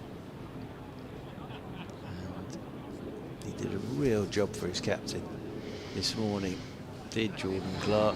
This is why he's such a good cricketer, Jordan Clark. He's very versatile with the ball on any surface. As down the slope he comes over the wicket and driving his Hudson Prentice neatly and tidily out towards the sweeper on the cover boundary rope, and they will pick up a single. And he's a good combination with Worrell, isn't he? You sort of look at bowls and you think often they hunt in pairs, and you've got to pair them up well. We had that yesterday, didn't we, with Lawrence and Fisher together. They work really well together. The thing with Jordan Clark is he, as I say, he can do it in conditions, any condition. He can take the new ball, he can come on first chain, second chain, as he's in here, and that's left alone by Lamb outside his off stump. So, and then he scores his runs as well. So, you know, I'm amazed there isn't his name mentioned in terms of England. Especially in Test cricket, because you know you always look at his numbers at the end of the season, and he's scored his runs, he's taken his wickets, he's incredibly strong, and you know we'll play with niggles for you. As forward goes Lamb, plays this one out into the offside, and there's no run. He hits the ball very hard, doesn't he, as well? Just showing off his brute force. If the England captain were to pick up another injury and not be available for Test match, etc., and you're looking for a like-for-like replacement, then this is the bloke. As he's in, Clark. This is pushed out into the offside, and there's no run, but he never gets a mention. But as you've seen here, he's into his 22nd over in this game, Jordan Clark. And then in the opening couple of games, 27 overs against Essex, 17 and 20.2 overs against Hampshire. Now into his 22nd over here against Sussex. So he bowls his overs, he's in, and Lamb is forward. And playing this one out into the offside, and there is no run. And just looking at his numbers for last season. So in terms of with the ball, Jordan Clark 38 wickets, 38 championship wickets. And then in terms of runs as well, as he's in over the wicket.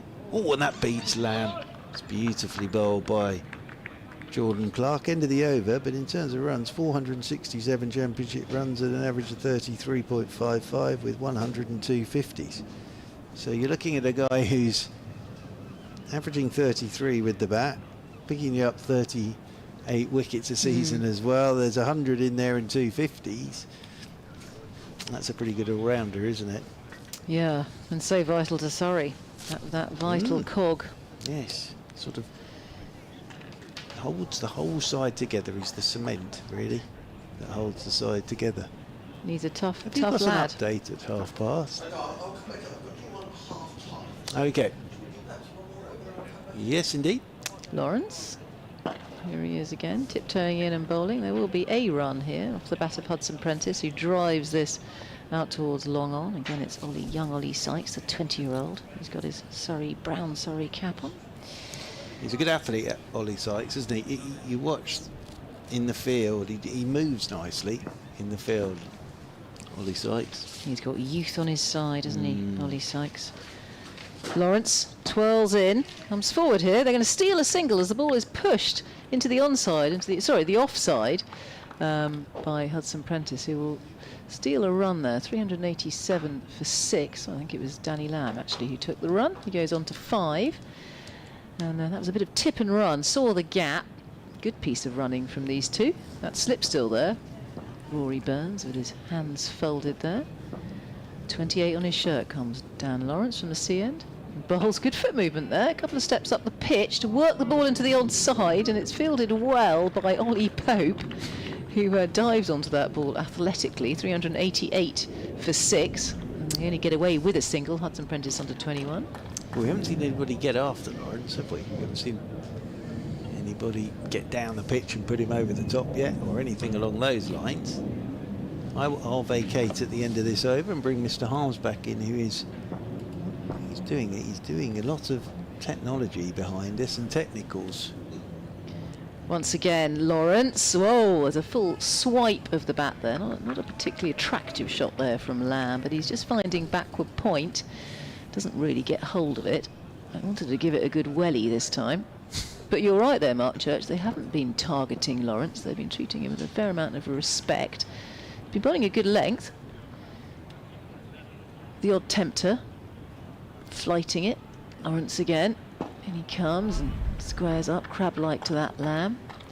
Defends. 388 for 6. Lawrence 1 for 79 into his 24th over with 2 maidens, giving it a jolly good polish in his shirt right now.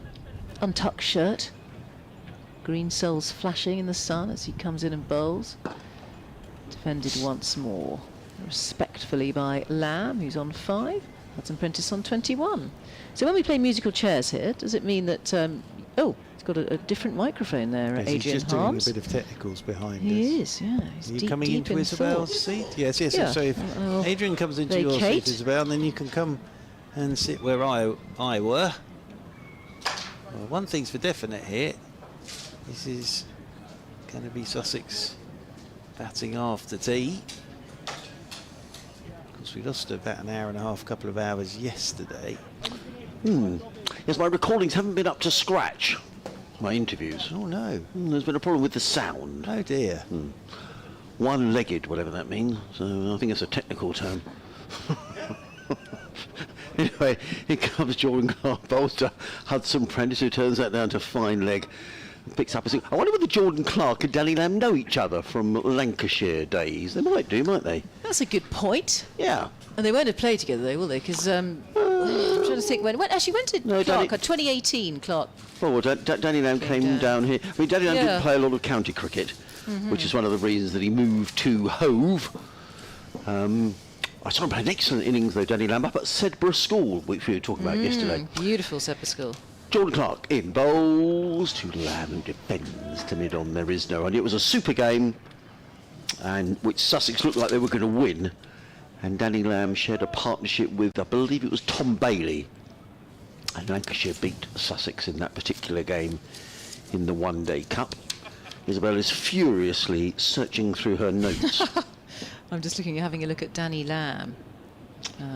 Who waits, and Clark is on his way from the Cromwell Road in. But now that got up a bit and it struck Danny Lamb on the hand, and that's a nasty blow. And he's dropped his bat on the floor, and that was ouch. Jordan Clark stands and inquires how Danny Lamb is. He's got his hands on his hips. Yeah, he's in trouble. He's in trouble here, is Danny Lamb. That was nasty. That got up off, not far off a length, you know. He's wrapped it on the left hand, and he's in a lot of pain out there, and that is not good. He's had a desperate luck with injuries, Danny Lamb, since he's been here at Hove. He made a very good 100 up at Leicestershire last year, and was in the side and in the T20 side. Then in the last game of the group stages, he very badly injured his shoulder taking a catch at backward in the extra cover it was, and it put him out for the season, which was a real shame. And he's worked really hard during the winter to get himself fit again, but that just looks a nasty blow. And he's in a lot of pain there, Isabel. You're right. You could just tell he's sitting on the floor there. He's kneeling down, and that is painful. Yeah, he's on his haunches now, isn't he? He's now taking off his helmet as well, and that doesn't look good. I don't think the magic spray is going to put that right. Well, you know, you often know when a cricketer is hurt, don't you, because of that sort of reaction. I mean, he just waited and he shook his glove off. But that looks painful. John Morelli, I guess he could have dislocated it, I don't know, in which case John Morelli may have some extra work to do, but he just looks a bit demoralised out there, doesn't he? He's clearly in a lot of pain. Poor old Danny Lamb. Yeah, so we do feel for him having had that wretched luck of injuries. Jordan Clark waited, didn't he? I mean, he didn't inquire how he was, but I guess from a Sussex point of view, talking about the match, if you did see one because that did misbehave, didn't it? I mean, we haven't seen anything like that before. Now, I guess if you've got nearly 400 runs on the board, you might think, maybe there is going to be a bit of variable bounce.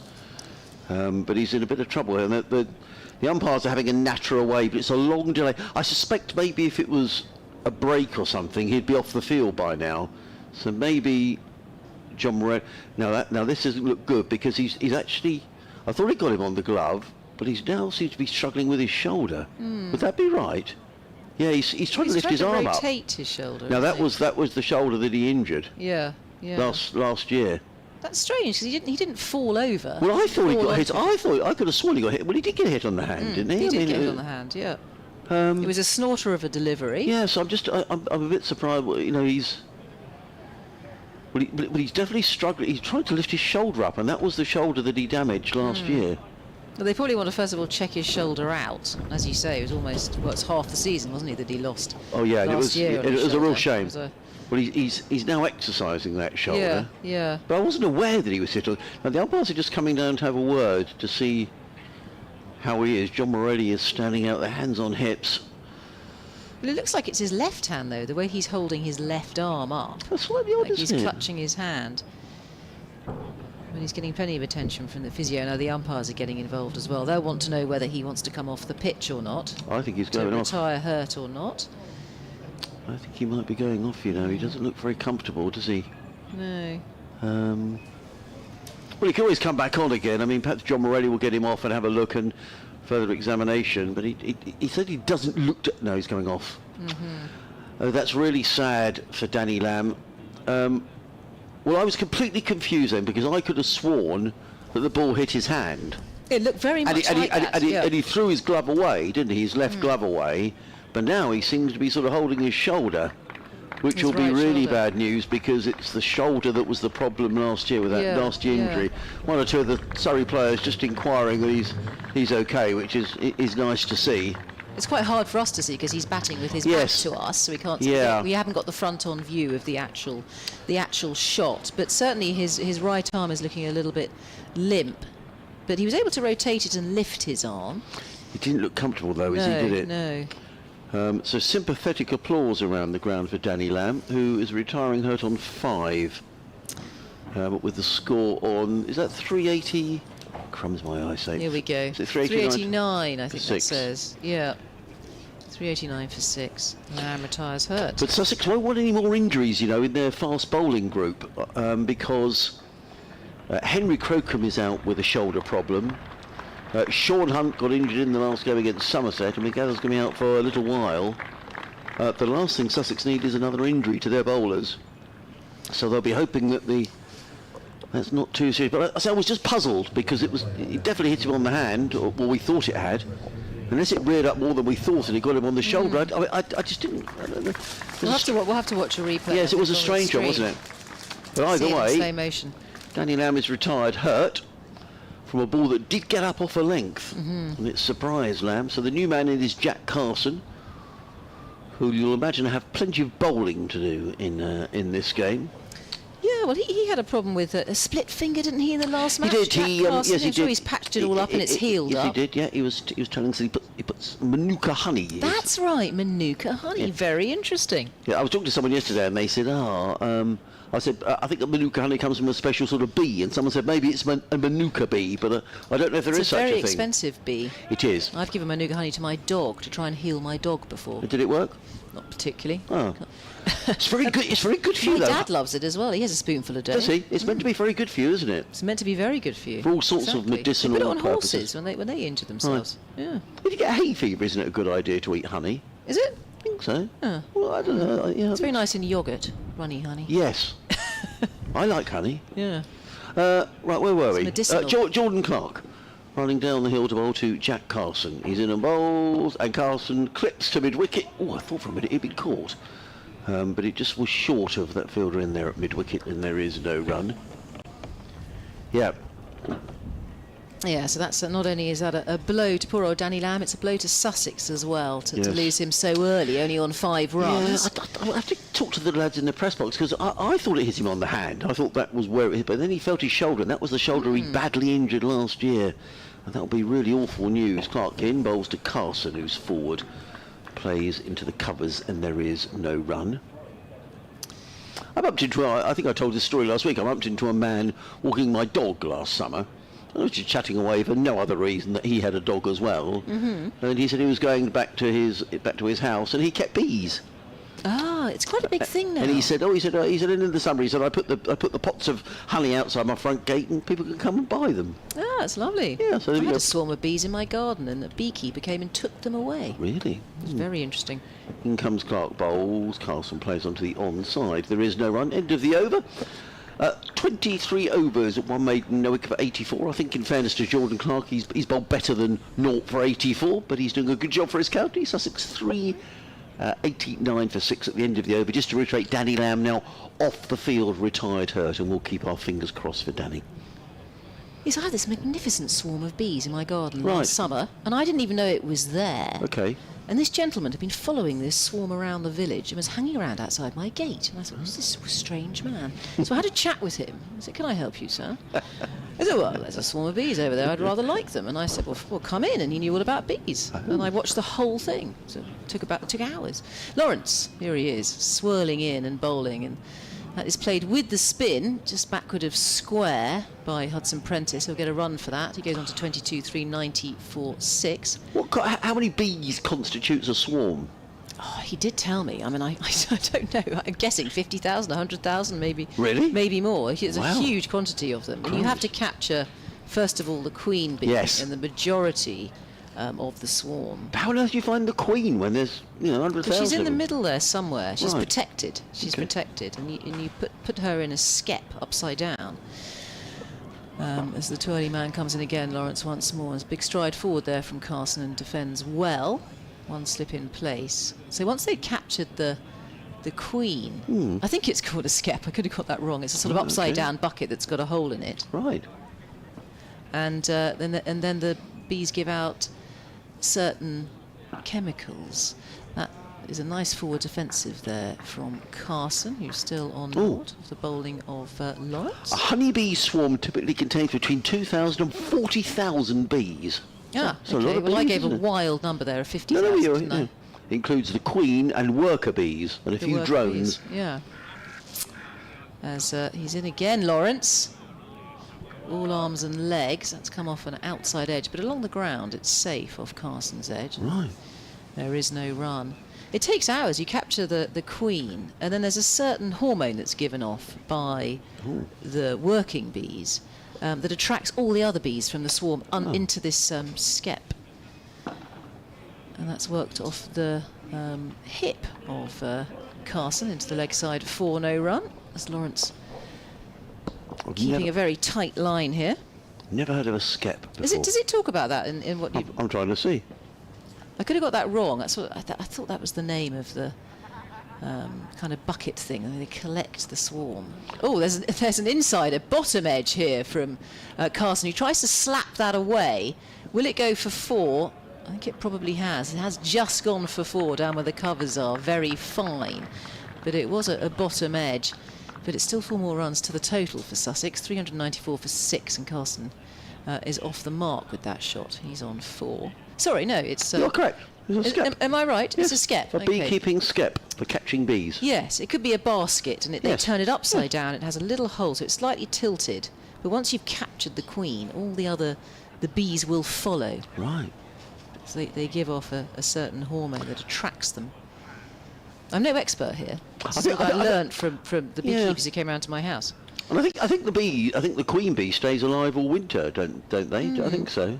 Because you have hives in the winter, and I think they stay in there and they survive despite the cold weather. Anyway, comes Jordan Clark running in and bowls to Hudson Prentice. The ball is rather wrapped on the thigh pad, goes out onto the onside. There is no run. 396 for 6. I'm sort of saying that slightly through gritted teeth because I can't quite make out the number. 394 for 6. Sorry, well done, Isabel. 22 to Hudson Prentice, 4 to Jack Carson. I found I was slightly worried because in my house in the last couple of weeks I found a couple of wasps. Oh, that's not good. Yeah, and quite big wasps. You've got to get a man in, or a woman, to sort that out. Yeah. I've had that in my roof. What if I got a nest? In comes Clark bowls. Hudson Prentice plays through the covers and picks up a single. His 23rd run, 395 for 6. But it's rather nice having bees, though. And I've got Well, a bees couple are of nice. pots of honey out of it as well. Did you? As apparently once they'd captured the hive, they settled into the nest. They don't always settle into the man-made hive that the beekeeper had. Well, no, they come out of the skep. And he took the skep away. He just wrapped it up in a sheet. Must have had, I don't know, 40,000, 50,000 bees in it. Put it on the front seat of his car and drove it home. In comes Clark bowls. Carson slaps that one away down to cover. Picks up another single, Jack Carson. He goes to 5, 396 for 6. And I videoed the whole thing. Being a commentator, I thought I'd video it and commentate all the way through it. Did you? Yeah. And how long did it take? Quite a lot of hot air coming out of my mouth, but they've now put it on a sort of beekeeping educational website. Really? Heavily edited, I think. Right. In comes Jordan Clark bowls and Hudson Prentice defends down the ground to mid-on. There is no run. How did we get on the subject of bees? Oh yes, Jack Carson in his finger. And Manuka honey. That's right, Manuka honey. But I thought it was probably a bit early in the season for wasps. I was a little worried, thinking if there's a wasp, is he looking for somewhere to... My neighbours, funnily enough, just break off as Jordan Clark is on his way down the hill from the Cromwell Road end. Lovely sunshine here at Hove bowls, and Hudson Prentice with looking to drive through the offside. The ball flashes past the outside edge into the gloves of the waiting Ben Stokes in his green wicket-keeping gloves, and there is no run. Yeah, they had their kitchen renewed, and the builders came round and sort of pulled down the ceiling, and above it was an enormous wasp's nest. Oh, it was huge, and they had no idea it was there. And was it alive? No, I think this was it was an abandoned. Yes, an abandoned one, but it was huge. They had no idea they'd had a wasp's nest. In comes Jordan Clark bowls, and Hudson Prentice eases a ball that was drifting towards middle and leg and turns it out to mid-wicket and picks up a single. It is the end of the over, is it? No, it isn't. What am I talking? Yes, it is. End of Jordan Clark's over. 25 overs, 2 mains, 1 for 84. Hudson Prentice on Sorry, I need to concentrate here. I'm sorry. You need 24 prescription. overs, 2 maidens, 0 for 87 as Jordan Clark. I thought, how on earth could he have picked up a wicket because he hadn't in the previous over? But Dan Lawrence has got very similar figures, 25 overs, 2 maidens, 1 for 84. I was thinking about bees. Yeah. Well, they are fascinating. Very, very popular now. I think it's got more Yeah, I think popular you're right, yeah. to keep bees. Here is Lawrence. That slip still in place. Hop's keeping a jump and he's in and bowls. And, ooh, there's a leading edge on that from the bat of Hudson Prentice, but it's along the ground. Tight bowling from Lawrence, holding up his end well, and runs rather drying up for Sussex. That awkward mechanical action. Great use of the feet again. Bold use of the feet from Hudson Prentice. 2 or 3 steps up the pitch, gets to the pitch of the ball, works it into the leg side, but it's fielded by mid-wicket. 2 men on the single on the leg side, mid-wicket and square leg. And 3 men on the leg side who are on the ropes. And 1 man out there at deep extra cover on the ropes as Lawrence is in again, this time backing away from the ball and will get a single for it. The ball is whipped into the leg side by Hudson Prentice, this time found the gap and beating the fielder there. Goes 3 for 1. Hudson Prentice on 25. The score now 398 for 6. And Carson facing. Carson, the off-break bowler, is facing. And Lawrence is in, swirls in. Comes forward positively there, Carson. Keeps the ball out. It's a dot ball. And 2 men on the single on the offside. Backward point. And a wide-ish mid-off. Hands on hips there. Jordan Clark. The towering Jordan Clark. Lawrence again.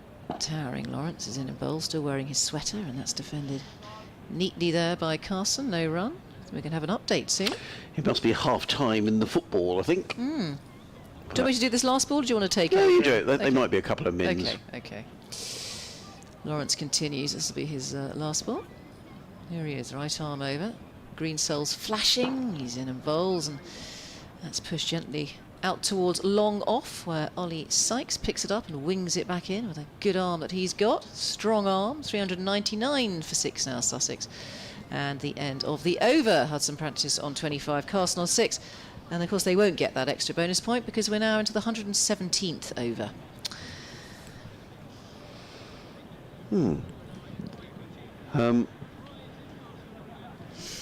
Just reading here about Danny Lamb, and Simon sent an email saying, I wonder whether if he got hit on the hand as he withdrew his arm, that aggravated his shoulder, quite possibly. I mean, he did look in a lot of discomfort as he left the field. It could have been something like that.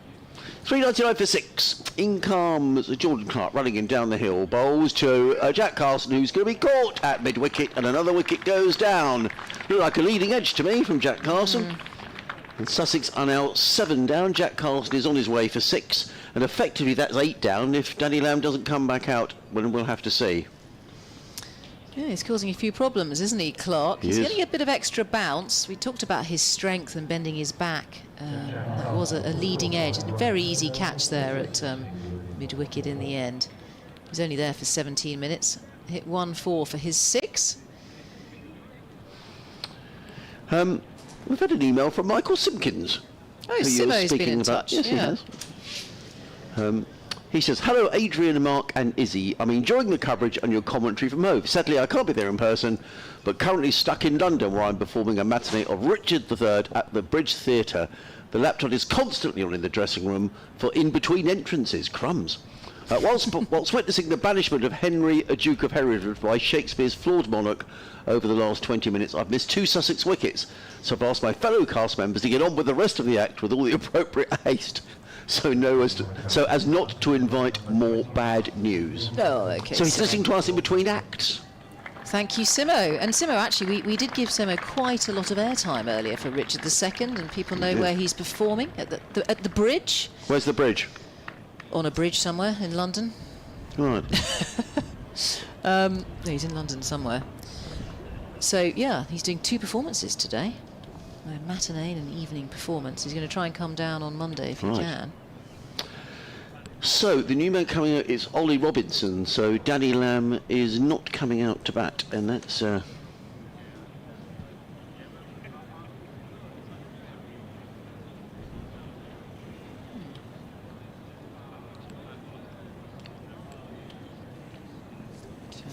So Jordan Clark is going to come into Ollie Rob. So now last week when we got down to the Sussex tail, I said, well, we're down to the tail now. But then Jaden Seals and Sean Hunt put on 50 for the last wicket against Somerset. But Ollie Robinson of late hasn't been in the best form with the bat the last couple of seasons. He likes to belt the ball, does Ollie. So let's see what happens here. In comes Clark, bowls. Oh, and Robinson is full place into the offside. He's going to move on it. Throw comes in if it hits. Oh, crumbs. That would have been tight, I think. Finn Hudson-Prentice looks round at Ollie Robinson as if to say, "Phew, blimey." That would have been close, you know. Yeah, I think it's probably an And the 400 unnecessary is up. run there. I think Ollie might be saying to Finn Hudson-Prentice, sorry about that. That was a bit sharp. The batters are always desperate to get off the mark. Yes, aren't they they? are. We've seen it before and we'll see it again. We will. So there was an unnecessary run there from Robinson with hearts in mouth, particularly for Hudson-Prentice. Yeah, because it sort of depends, you know, a lot depending on Hudson-Prentice here to see Sussex to a few more runs. In comes Clark, bowls to Hudson-Prentice. They'll be looking for 2 here. They've taken 1, but there really isn't a second as the ball comes down to fine leg. The foe comes in. Ben Folkes has to shield his eyes against the sun as that throw came in. We're going to probably have 1 more over after this until tea. Izzy.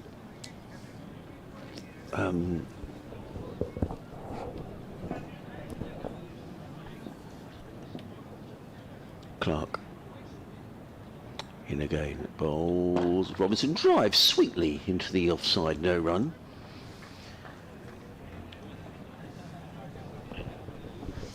.26 to Hudson-Prentice, 1 to Robinson. There's a block of flats to our right-hand side. There's a gentleman standing on the roof of that block of flats. He's got a panoramic view of the cricket as well as a view from there down towards the sea.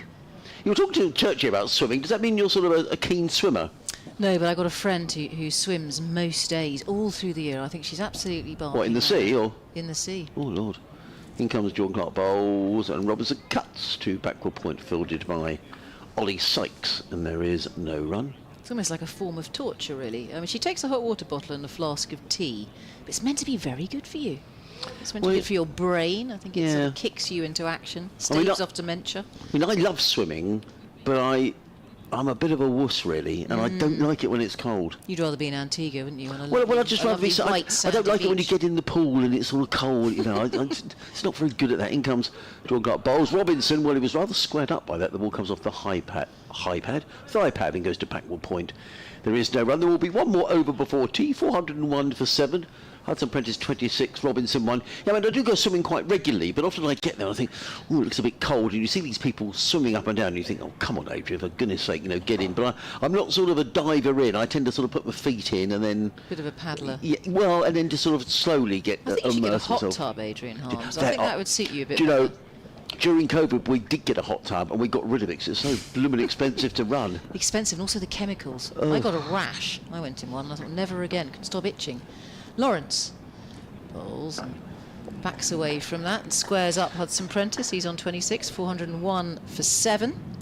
No, we did, and but the price of electricity is such that we got rid of it. So it was pretty much as soon as we got it, really. We got it during COVID because we thought it might be fun. Get all the neighbours round the whole time. Right arm over comes the twirler that is Lawrence, all arms and legs, and that's defended once more by Hudson-Prentice. It was also a very cheap hot tub, and it kept leaking as well. It kept leaking, it has. Yeah, so... I did the same as you. I had a midlife crisis. I bought a Wurlitzer jukebox, which I still have, and also a hot tub. And I got rid of the hot tub. Kept the jukebox, Sold it to the neighbours. Kept the jukebox, certainly. Lawrence comes forward, just playing out this over before tea. You get the feeling. Hudson-Prentice on 26, getting his eyes over the ball. Don't know what happened. I could hear the studio in our ears, but I can't hear it anymore. Can you? I've pulled my lead out because I didn't want to listen to it anymore. I haven't pulled your lead out, though. No. I thought they were coming to us, but obviously they aren't. Lawrence once again from this sea end, keeping it out there. Hudson-Prentice nudging into the leg side. They're coming to us at 16:01. 16:01. I don't know what the time is now. Oh, do you want to take over then? No, it's all right. You're okay? You're okay? Last couple of balls before tea. Lawrence with his black... Oh, he's pulled out. Oh, he has pulled out. He's pulled out. I like the way that his green soles flash in the sun as he runs away from us. And his black socks. He's just busy polishing the ball again. He's got his sweater on, his shirt fluttering in the wind. Lawrence, here he comes again. Really good line from Lawrence, keeping it tight. Hudson Prentice defending. And just one ball remaining of this over before tea. Definitely be the last over before tea because we're past 4 o'clock now. That slip still there. Rory Burns.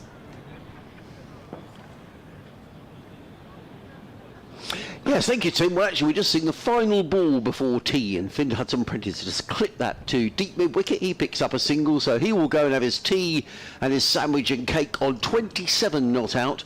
Ollie Robinson is on 1. Sussex 402 for 7 at tea. I think Surrey will be the happier of the two sides today. They've certainly bowled well today. They've restricted Sussex in terms of how quickly they've scored their runs, and they've also picked up wickets as well. The story of the day, though, really belonging to Tom Haynes, eventually out for 174. He played on to Gus Atkinson, his second century of the season, and he certainly seems to be acquitting himself to life in Division 1. One bad note for Sussex was that Danny Lamb, he appeared to be struck on the hand by a ball that got up off a length, struck him on his left hand, but then he seemed to be struggling with his shoulder as well, and that'll be a real concern for Sussex because Danny Lamb injured his shoulder last year and he spent several months out of the side. He's only just come back from that injury, and with Henry Crocombe out with injury, Sean Hunt out to injury, the last thing that Sussex need is more injuries to their quick bowlers. So we'll hope Danny Lamb is okay. The players just leaving the field for tea, Tim, with Sussex on 402 for 7.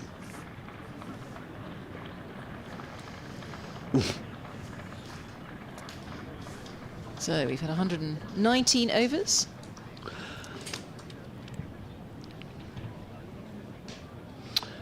Well, I mean, certainly, Tom Haynes a couple of years ago was very much being, he went on a Lions tour and was very much being spoken around in England circles, but he never really scored the quantity of runs that was required to force himself into the reckoning. But this season he's been opening the batting for the first time, as Tom said, with someone who's senior to him in Daniel Hughes. I think that has helped Tom's game immensely.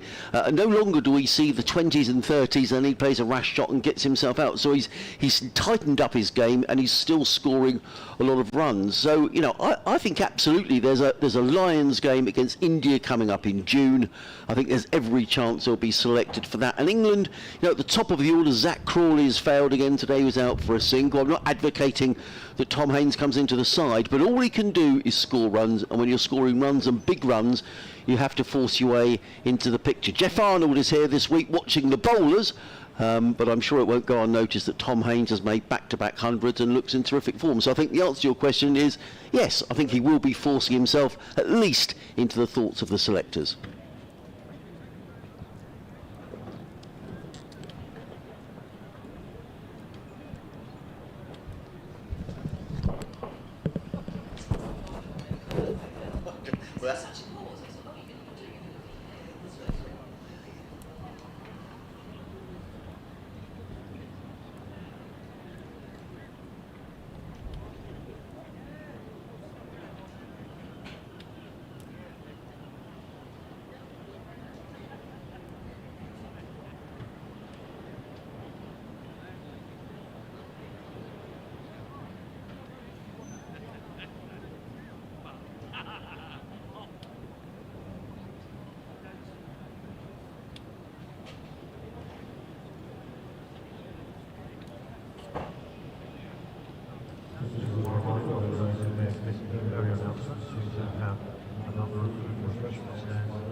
Innings is just closed after 25 overs. Actually, it's seriously curtailed by weather. Finishing on 178 for 5. No break right now. No days you can hear down there for 20.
Well, very good afternoon. Welcome back to Hove, where the glorious sunshine persists. The wind has dropped a little bit as well, so it's a very, very pleasant afternoon to be watching cricket. The umpires, Messieurs Pollard and Debenham, making their way out to the middle, followed by the Surrey players, who I think probably fairly shortly will be batting. And Finn Hudson-Prentice and Ollie Robinson will be the not-out batters, making their way to the middle. Hudson-Prentice on 27, Ollie Robinson on 1. Sussex 402 for 7 off 119 overs. The batsmen just making their way down the steps to the Players' Pavilion away in the distance. I'm Adrian Harms. A very good afternoon to you. Welcome to Home. If you've just joined us, whether you're watching via the Sussex Cricket Club live stream or via the BBC website, whatever you're doing, a very warm welcome. Delighted as ever to be welcomed for the start of this session by Mark Church, who's actually, I've had an email in, Churchy, which I'm going to read. We were talking yesterday about your memories of the county ground, and as a young boy you used to come down here and your father used to bring you down, and you've got great memories of this lovely cricket ground. And he says, and we remembered the old groundsman who was called Peter Eaton. Yes. And Rob Hayward let us know about that, and he said, thanks for the mention yesterday on memories of Peter Eaton back in the 90s. Like Churchy, I spent much of my youth at Hove, including a memorable, he says in brackets, if Baltic day watching Sussex against the touring Indian side when Ian Botham bought me fish and chips. Ooh, Wow. well, you've done well there. And I got to bowl at Session 10 Dorker on the outfield after play. Isn't that lovely? Well, that's very nice. Sort of thing that probably doesn't happen too much nowadays. No, I wouldn't have thought so. How lovely. Because what it a used great to memory. It used to be at tea time and lunchtime you could go on the outfield and have a hit as a kid. Yes. Well, I Yeah. think you can here. You can walk around on the outfield. Lovely. Which is nice, and I like that, because people like to go look at the wicket. I mean, they've no idea what they're looking at, No, and I've absolutely got not. no idea either. But you sort of go and look and pretend you know what you're talking about.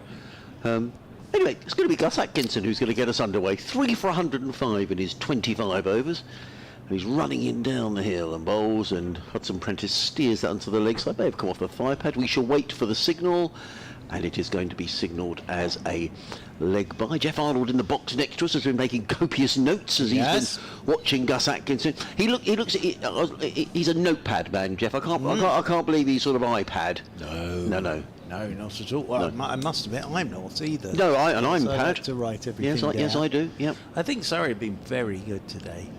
You've been impressed. If you think, well, on the pitch as is, I think they've kept it very, very tight, and we've seen what hard work it is to pick up 7 wickets so far. Well, it's going to be Atkinson who's going to come into bowl to Ollie Robinson.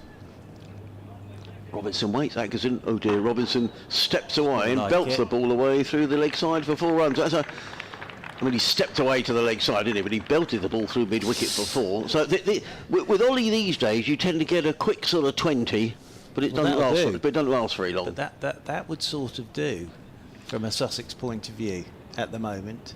Yes. Because we've been out there now 117 overs. We lost an hour and a half yesterday. So the sort of batting once and bowling Surrey out twice, they may not have enough runs on the board to do that now. And that's been as much the way Surrey have bowled at them today. Robinson waits, Atkinson in bowls, and Robinson is bowled. Well, I said I didn't think it would take very long. Robinson loses his leg stump. Big swing and a miss from Ollie Robinson, who's a better batter than that. Yeah, he's a better batter than that. He's a better player than that. I don't really get that, if I'm being completely honest with everybody. I don't really understand that when, yes, probably Sussex need to sort of push the accelerator a touch after tea now, but the way that Tom Haynes has batted for his side there, does Ollie Robinson really need to be wandering out after tea? And let's be again totally honest here, having a massive yahoo, and that's all that was a massive yahoo, and he's better than that. He really is better than that. But Surrey won't mind. Surrey will be delighted. Well, he's lost his off There's stump, every leg stump, chance rather. here that Surrey could be batting for the majority of this evening, and Sussex haven't put the number of runs on the board That they would have that they hoped. probably should have done. No, I would agree. So, interesting. Well, it looks as if Danny Lamb is probably not... Oh, is this Danny Lamb coming out? Yes, it is. Yeah, It is Danny Lamb. It doesn't look particular. He doesn't He's look not very... moving very well. Well, it is definitely Danny Yeah. Lamb. So they are 8 down. But it just... I wouldn't have thought at this stage of the season, if his arm wasn't okay, that they'd be taking any risks. To be honest, you know, The other thing with that from Ollie Robinson is A, he's better than that, and B, he knows that Danny Lamb has had to come off injured. Now, what you would have rather had is that Danny Lamb didn't have to go out there and bat, but he's going to have to now. And it's, I think possibly what happened with Danny Lamb is sometimes if you get hit on the hand, it reverberates straight up your arm, and it could have been one of those, the jolly old stinger type. But it's good to see him back out there after Well, it you were is. telling me about his shoulder injury. it was horrible, and you just wonder whether, you know, and it will be on your mind when you think, oh crumbs, I haven't damaged it again, particularly if you've done loads of hard work during the winter to get yourself fit. So good to see Danny Lamb out there. He's 5 not out, but Atkinson with 4 for 109. More scribbling in the book from Jeff Arnold, I'm sure. In comes Atkinson, bowls short, and Lamb just ducks underneath one that goes down the leg side, no run. I think the point that you make very well, Churchy, is that Sussex haven't got away. No. So today they've added 173, 175 in... about 70 odd overs, I think. And look, if Surrey hadn't bowled well today, Sussex could be on 550 by now. In comes Atkinson, bowls another short one down the leg side, taken by Folkes, no run. So, yeah, I think Surrey won't mind where they are at the moment. Now, look, they know they're going to have to bat well, but there's no great demons in this pitch. Yeah, there's been the odd one that's bounced a touch, but there's no great demons in this pitch. But I think Surrey, as I say, won't mind where they are at the moment. Comes Atkinson, bowls, Lamb defends. That comes a little bit low, actually. That's hurting. Yeah, he does it. He just looks in discomfort, doesn't he, Danny Lamb? He's wandered away to square leg. I don't know whether he needs to be out there, really. No, it's very brave from him. And the other thing that says to me is that Sussex don't think they've got enough runs on the board. Otherwise, you wouldn't be kicking him out there. The real worry for Sussex will be that if this is a reoccurrence in any way of the shoulder injury, because with Sean Hunt out, we understand, for several weeks with an injury he picked up last week against Somerset. Henry Crocombe has had some exploratory surgery, we understand, on his shoulder and isn't playing at the moment. So all of a sudden, the bowling resources, which, you know, are not huge here, are just being reduced. And with, you know, Nottinghamshire coming up at Trent Bridge next week, they desperately need, you know, players to keep fit, and to have 3 potential bowlers out. Let's hope he's going to be okay. Yeah. Fingers crossed. He just didn't look terribly No, he comfy, didn't. did he? No, he didn't. So, 4 for Atkinson now, and Dan Warlick will be from the C end, coming in over the wicket to Hudson Prentice, and Hudson Prentice just flicks it off his pads down towards the backward square. He'll pick up a single, 1 more to the total. Having seen Ollie Robinson bat like that, I do think Robinson could be a little bit of a handful on this because of his height as much as anything. Well, yeah, and Sussex will need success with, you know, I mean, Seals and Robinson have been, you know, sitting down for the last couple of days, so they should be very fresh to come roaring in for a good proportion of the overs. That, I mean, I think always inevitably Surrey will bat tonight. Oh, I think Surrey would love to be having a good 30 overs of batting tonight, really. The thing about the Surrey batting lineup is they naturally tick along anyway. There's 2 slips in there, and Danny Lamb, man on strike as an aeroplane buzzes overhead. And Worrell is in to Lamb. Lamb's forward, will get runs, but he immediately, it looks like it's that right shoulder. Yeah, he's just holding it, isn't he? It's that bottom hand, and as he played that bottom hand came straight off the bat, and just the way he's sort of standing, yeah, you see he's just flexing that arm again, Danny Lamb. So I think it's still hurting him. It's brave stuff from him.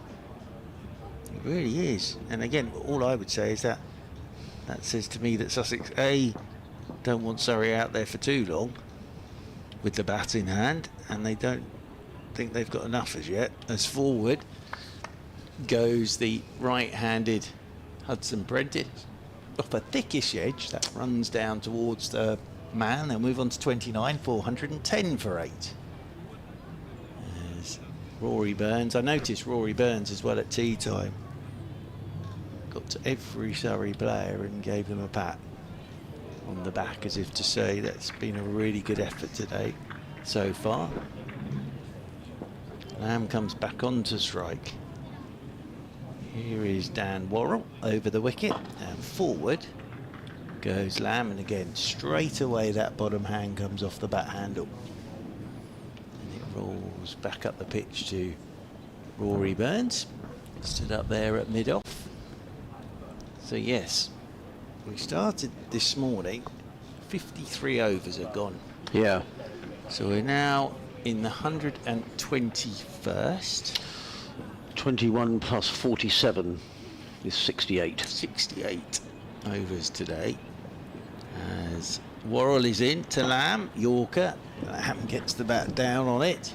68 overs, Churchy, and Sussex have scored 188 runs. So just over 2 and over. Well, that's not bad on here, is it? That's very good. From a bowling perspective, that's not bad at all. Yeah. Getting a man out to deep mid-wicket now in the shape of Dan Lawrence. Still a lovely day here. Beautiful, isn't it? Blue sky, Yep. sun. As Worrell over the wicket, he comes to Lamb, and Lamb plays this down towards third man and picks up another single. One more to the total. And as I say, Lamb looks in real pain. He just looks uncomfortable, doesn't he? You can feel it. You can always feel it. He's holding that shoulder, can't you? And two things with that is Sussex don't think they've got enough on the board, and also they don't want Surrey having 30 overs of batting tonight, because if Surrey ticked along at 3s, 4s and over, perhaps, then all of a sudden it looks a bit different. Yeah. Oh look, Jeff Arnold's getting his autograph asked for there. He is, yeah. He's in a book with a picture of the great man bowling. Oh, lovely. Yeah. Got a few wickets, didn't he, Jeff Arnold? Thousands. Did he? Yeah. Gus Atkinson looking for a fifer. In down the hill, bowls to Lamb, short. Lamb bends at the knees and lets it go down the leg side, taken by Folkes, and there is no run. Yes, let me get We're reminiscing Arnold's at stats up for you, because they are remarkable. Arnold, Jackman. We're thinking of that Surrey side, Rupin, Eunice, Ahmed, and Jeff Howarth, all those sort of players. They were a good side. They were a good side. Where is he? Here he is. Come on, right. How many first class wickets for Jeff Arnold? There's a few in there, I'll tell you. Yeah. Where are we, Jeffrey? Find this for you. Bit of rearranging of the field. The short leg has gone in place for Daniel Lamb. I'm not surprised. They just a slip and a leg slip as well. Atkinson down the hill, bowls short through to Folkes. So 1,130 wickets. Wow. From Mr. Arnold at an average of 21.91 with 46 fifers, 3 tenthers, and in terms of Test cricket, 34 tests, 115 wickets, best of 6 for 45. So yeah, 1,130 first-class wickets. That's pretty good It's going. not bad, is it? Really? In 365 first-class games. Atkinson in bowls. Oh. Well, Danny Lamb took his eye off It's that. almost bowled it. Yeah, he was expecting one down the leg side, but he took his eye off it and turned his head. Well, he's ducked it, and it's almost bowled him. Yeah. Wasn't too far away from clipping the top of his stumps there, Danny Lamb. Not sure I've ever seen that. Ducking a short ball and it bowls you. There was, of course, the Chris Reed one, wasn't there, against Chris Cairns, the slower one, which he thought was going to be a beamer, and he ducked and it bowled him between his legs in a test match. Atkinson again bowls, Lamb defends solidly in behind that, plays into the offside, no run. Around the country, was it Udoiji then? Was it Udoiji? Well, Churchy. Yorkshire 307, that's what I was going to say. Durham 245 for 1. Alex Lees 145 not out. Emilio Gay 89 not out. Ben McKinney out for just 6. He's apparently on the radar. The England radar. If you believe what you read, 245 for 1 though. Durham going along very nicely. In again comes Atkinson down the leg side, taken by Folkes, no run at Chelmsford. Essex in their second innings, 138 for 5, lead Worcestershire by just 115, so a good game brewing there. Down at the Aegeus Bowl, Hampshire 118 for 2 in reply to Somerset's 184. Nick Gubbins on 33, Tom Prest on 42 for Hampshire. At Edgbaston, Warwickshire bowled out for a 93. Nottinghamshire making hay in reply, 83 for 1. Atkinson in bowls, down the leg side again, taken by Folkes. There is no run. End of the over. 411 for 8 are Sussex. Elsewhere in the second division, Northamptonshire 135 without loss against Derbyshire. Ricardo Vasconcelos 75. Luke Proctor, he's a good old pro, isn't he, Luke Proctor? 51 not out. Doesn't one of the Sales boys play for Northamptonshire? James Sales. Right. Son of? David. Yeah. Indeed, Jumble. Jumble. That was his nickname. Was it? One of the better nicknames. Did he get a very bad knee injury? Yeah, on his one tour to the West Indies. Was it playing volley? Was it playing? Yeah, playing. I think it was beach volleyball. Yeah, or I think something you're along right, those Churchy. lines. Yeah. As here is Dan Worrell over the wicket, and that's down the leg side from this sea end, and Finn Hudson-Prentice gets nothing over it. It's still one of the great nicknames, David Sales' Jumble. Great nickname, that. But James Sales, very good player. Middlesex 266 for 4, having bowled Glamorgan out for 199 in the second innings. Another century for Max Holden. Our good friend Kevin Hand will be getting very excited because that's a couple of centuries for Max Holden this season. He'll have him in the England middle order, He will. he, by now. And Ben Geddes, who was at Surrey, now plays for Middlesex. We got runs last week, did Ben, as this is whipped by Hudson-Prentice out towards Jordan Clark. At deep mid-wicket, they'll take the single. That'll be one more to the total. Is that a permanent signing, Church? Yes, it is. And I get it from Ben Geddes' point of view. Breaking into this Surrey team is quite difficult in terms of batting.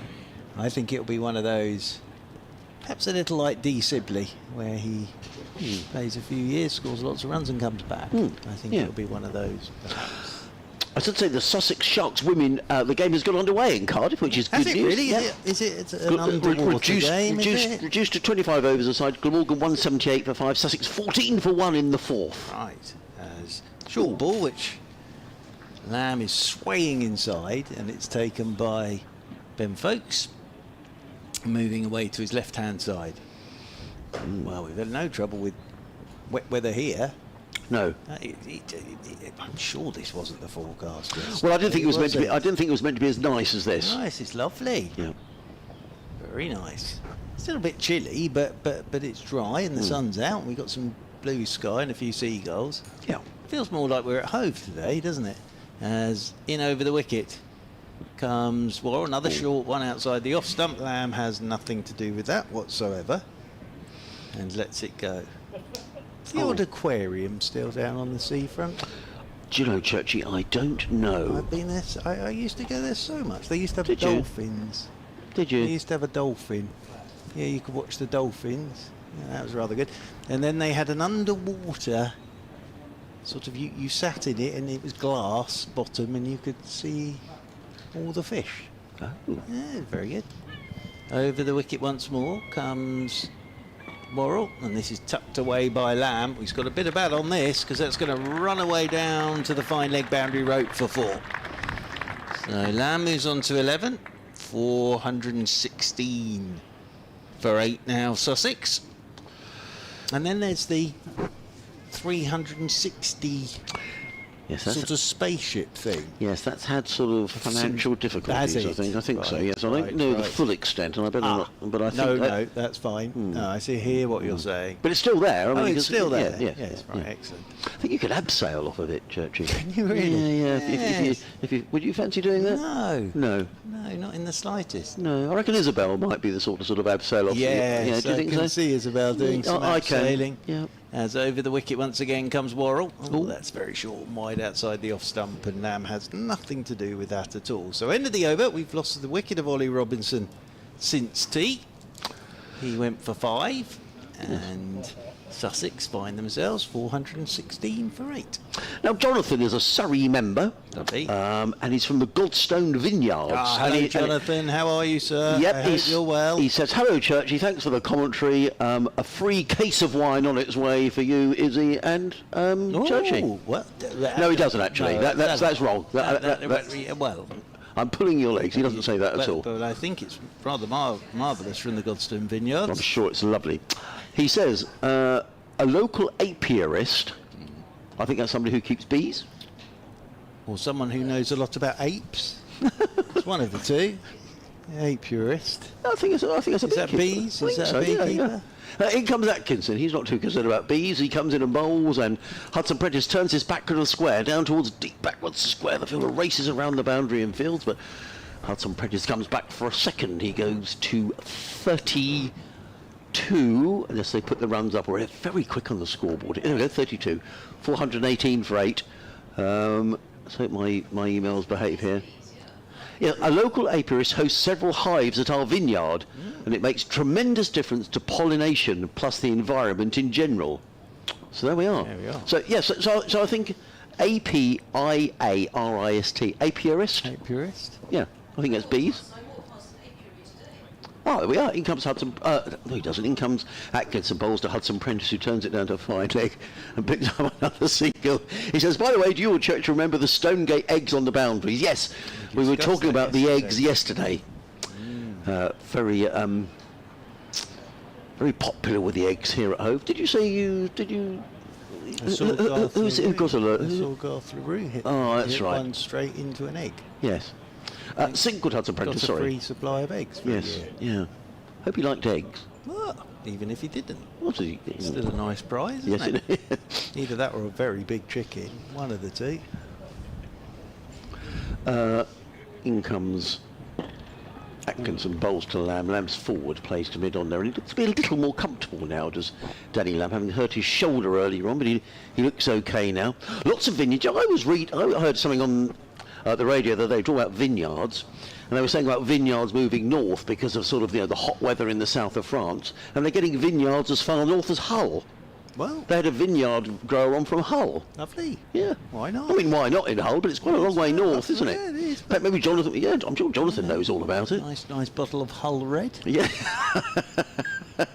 He comes Atkinson. Bowls From the docks. outside it's not imported, Church. It's grown there. Oh, I know, that's what I mean. It's very nice. Here we are. So there we are. Vineyards in. I'm pretty sure that's the case. If you're listening, Jonathan, you back me up, because I'm pretty certain it was on. That was on the Today. No, not what was the PM? I quite like listening to PM on Radio 4. I'm a bit of a bore like that, really, and if I'm walking the dog sometimes, I like to listen. There's some quite interesting items on there.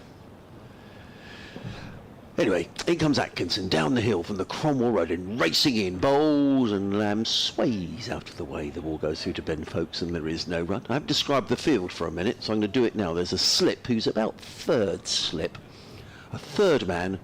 There's a point, a mid-off, a mid-on, a short leg, a leg slip, a square leg who's chatting away to umpire Debenham in his white cap, a la Dickie Bird, and a fine leg as well. Nice sort of hush around the ground at the minute. You can probably hear on our effects, Mike. There we are. Bit of a hush. Atkinson in again. Bowls Lamb solidly forward. Plays it out into the offside. There is no run. Gus Atkinson looks a bit tired now, actually, and he sort of turns around. I wonder if he had a little look at Rory Burns. I thought, quite fancy a bit of a breather. 28 overs, is that? 5 maidens, 4 for 112. Well, he's had a proper run out here. He has. Gus Atkinson. Yes. Picked up 4 wickets. If you just joined us, live cricket on BBC Radio Sussex and Surrey. You may be watching via the club live stream. If you're just wondering what on earth has happened here today, apart from us talking about bees, Sussex have progressed at about 2.5 and over today. Tom Haynes, very much the innings of the innings. Does that make sense? 174 he made. Gus Atkinson with 4 wickets. Need a couple more to get Surrey batting. Dan Worrell coming in to Finn Hudson-Prentice, who's forward on 33. He's looked very good here, Finn Hudson-Prentice. He wanders off towards square leg. But yes, with change of innings, you lose the 2, of course. But yes, Surrey are going to, and they won't mind it, but they're going to have to do some batting tonight, and they won't mind that. They quite like a good number of overs, I think. As in over the wicket comes Worrell, and this is turned by Hudson-Prentice straight back up the pitch. And there is Jordan Clark to do the fielding.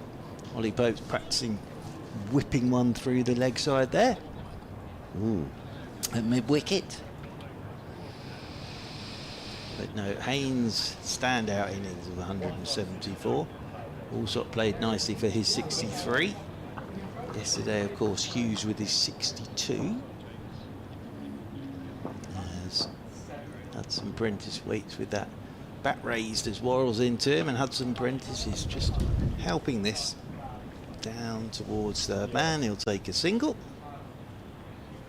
One more to him. He moves on to 34. And Sussex move on to 420 for 8. As back onto strike comes Lamb on 11. Still doesn't look that comfy, Danny Lamb. And they're getting a leg slip in. Yeah.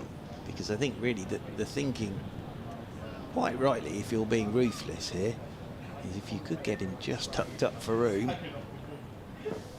with a shorter length delivery, there's every chance he could pop one into the leg side. As Dan Worrell is into him, it's gone full of length. Lamb's forward, playing this one up the ground, and Rory Burns waits for it to eventually get to him.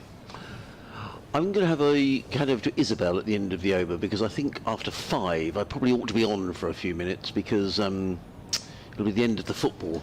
Oh, I think yes. there might be some. So I think what we'll do, if Isabel comes in for me, then I'll replace you sort of 5 past 5 or something. Absolutely. That makes does that make perfect sense. Yeah, it takes a lot of organisation, the road. It does indeed. You have to be on the ball. You certainly do. As over the wicket comes Worrell, and this one Lamb's pushing away into the offside once again. I'm also going to ring. No run. Sorry, I'm also going to ring the BBC technical support people to see if they can fix my computer.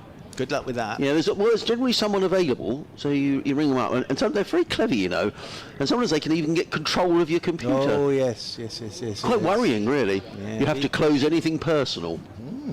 Well. So and then these clever people say, I've got control now. So, but yeah, they're very good. So hopefully they may be able to fix it. So I don't have to. I've logged in about 100 times today. I'm getting that is a little. I'm getting fed up. Yes, I understand that. As over the wicket once again comes Worrell, and forward goes Lamb. Plays this one down into the leg side. We'll pick up a single. One more to the total. One more to Lamb. He's on to 12. 421 for 8. So nothing's happening quickly out there in the middle at the moment. No, it is. It's a bit of a stalemate, isn't it, really? Yes. And as I said, I don't think Surrey will mind that at all. No. Right. I'm going to go and drink my naked drink that I've got here. Well, there which you I brought down with me. It was in the fridge at home. Very nice. So it's meant to be one of these sort of super smoothie things. Excellent. Apparently they're very good for you. Yeah, I'm really glad you got that sentence in the right order. So it's going to be Gus Atkinson from the Cromwell Road end of the ground. Lamb will be on strike. Got the short leg slip for him. Gus Atkinson, 4 for 112. He's in over the wicket to Lamb, and Lamb's getting a ball back of a length and pushing it down into the offside, and up comes Ryan Patel to do the fielding. And there's no run, but it is definitely a sunglasses and hat type afternoon if you're sat down there at the Cromwell Road end. Welcome back, Isabel Duncan.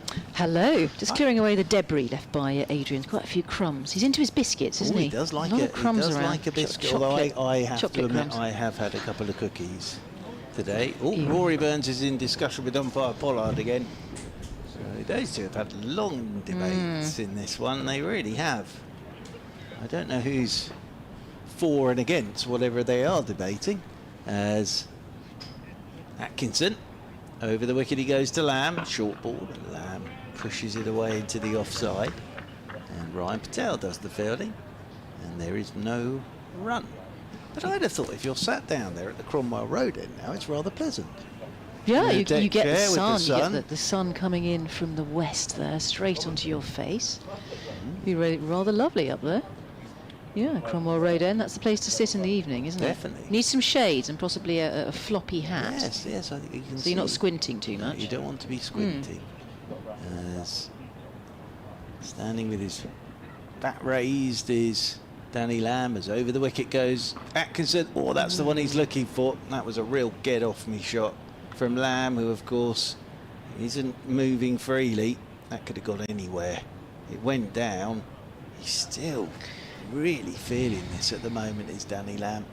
It's quite painful to watch, isn't it? Well, I was saying that the sort of two things with that is, well, three things. Very brave from Danny Lamb, but it also means that Sussex don't feel they've got enough on the board as yet, and they don't want Surrey batting for too long tonight. So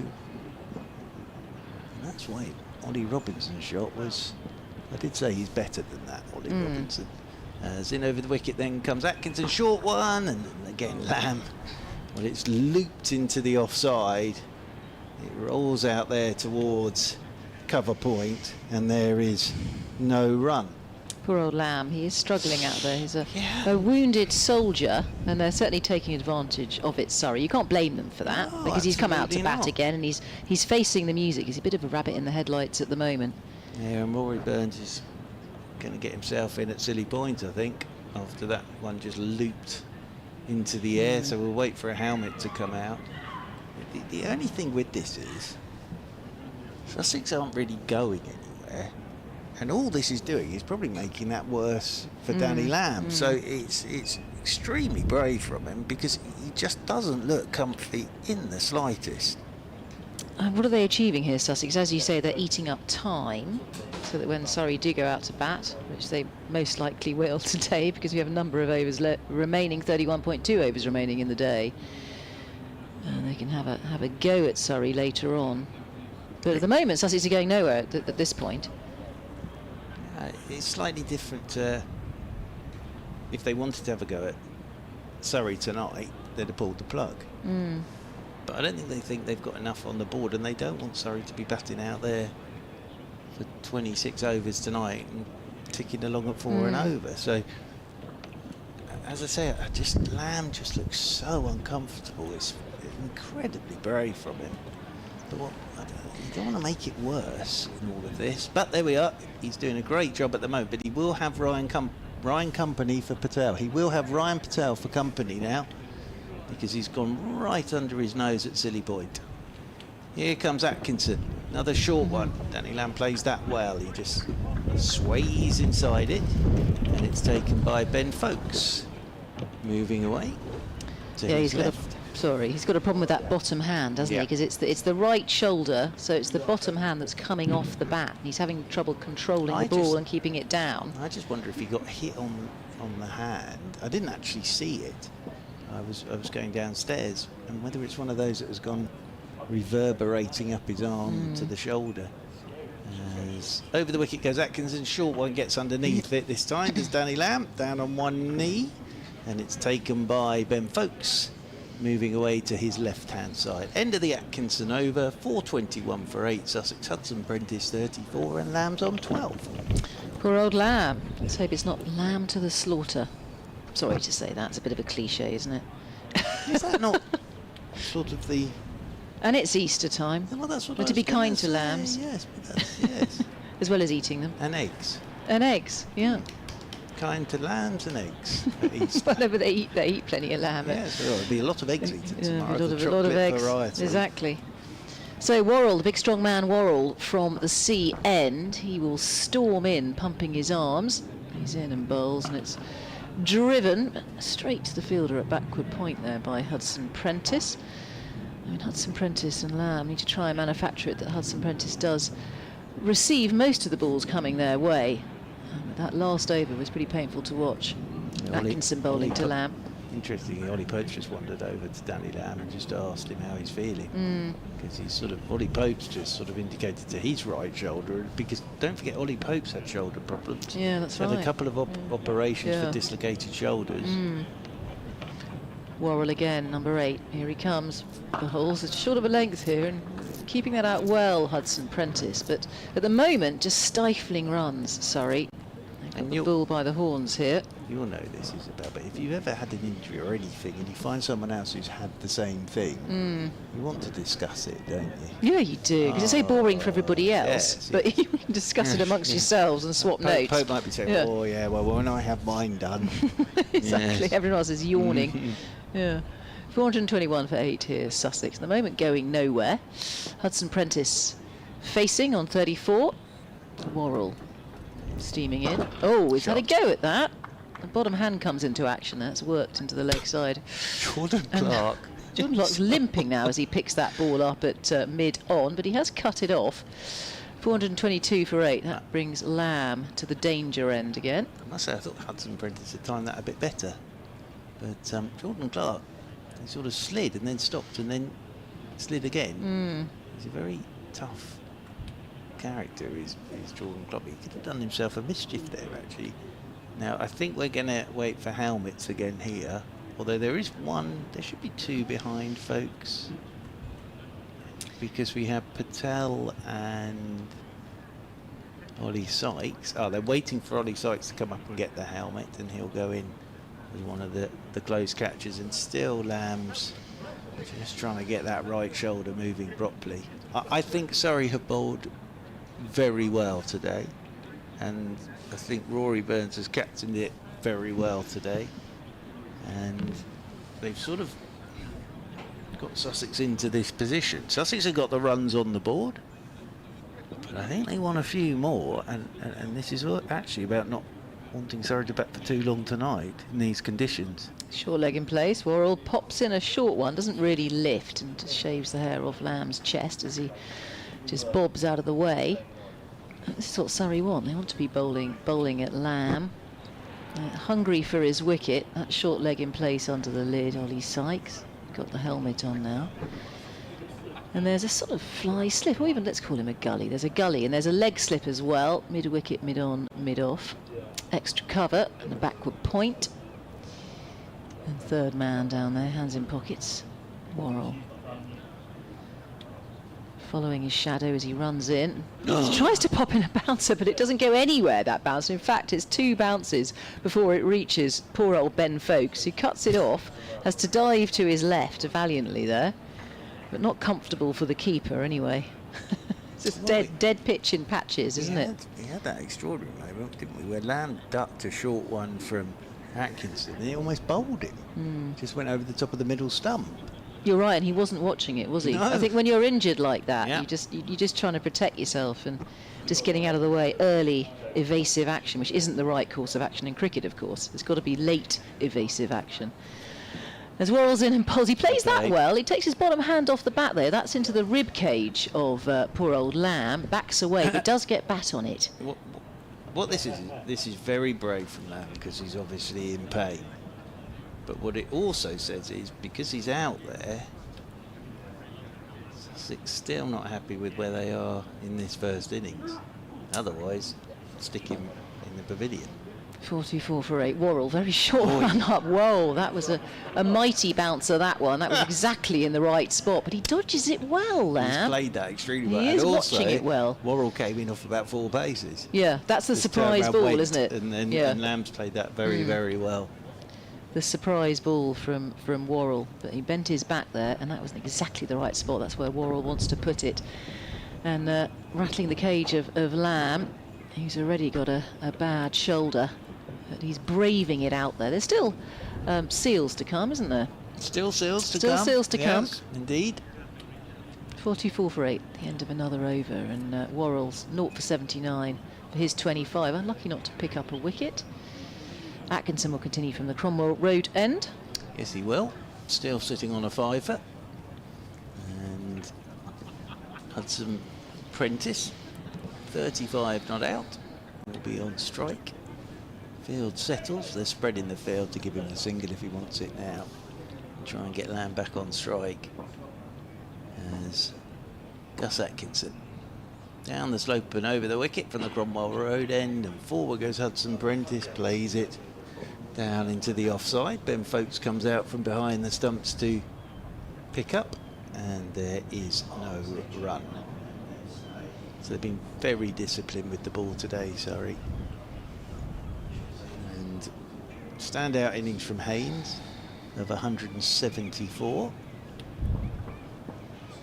But they've never got away from Surrey today. They actually, apart from the first hour yesterday, Surrey have reeled this back in very well. As Atkinson's in, that's short, that's pulled in the air. 1-2 bounces from Hudson Prentice down to Dan Lawrence, and they will pick up a single. And now the 2 close catchers will come in. So Ollie Pope is off to get the helmets for Sykes and Patel. And again, Lamb will have Patel under his nose and Sykes at short leg. And there'll be a leg slip and a slip. Well, Sussex don't appear to be worried about Lamb facing, because they're happy to take the single, or happy for Lamb to face. You know, 4 balls remaining in the over. Looks uncomfortable, doesn't he? In over the wicket comes Gus Atkinson, and he's just dropping the hands on this one. Here's Lamb, and it's taken by Folkes away to his left hand. So you see he's still stretching that shoulder out. Danny Lamb, brave stuff from him. Even when he walked out to bat again, when Robinson was out. He didn't look particularly comfy walking out there to bat, but he's still there. But The reluctant batter. Yeah. As here is Atkinson once more, coming in over the wicket to Lamb, and Lamb ducks another one. It's taken by Ben Folkes away to his left-hand side. And by Pollard. He's just readjusting one of the stumps here, and then popping the bails back on. He's earning his money, isn't he, Mr. Pollard, at the other end there? Yeah, he is. Rearranging the furniture. So plenty of conversations, particularly with Rory Burns, over the ball mainly, and last night the light and the rain and Atkinson's bowling. I think that was discussed as well. Atkinson over the wicket to Lamb. Another short one. Lamb's letting this one bounce straight over his head. It's taken by Ben Folkes away to his left-hand side. And also what's happening here is no runs are being scored. So at the moment, it's all sort of ground to a halt, this, and Surrey won't mind that. I think you said stalemate, didn't you, earlier? It does feel a little bit like that. There's not a lot happening out there. But as What I direction say, are Sussex trying to go? Of the 2 sides, Surrey won't mind that too much at the moment. As Atkinson is in once more to Lamb. Oh, he's gone full of length, and Lamb's got a little inside edge on it.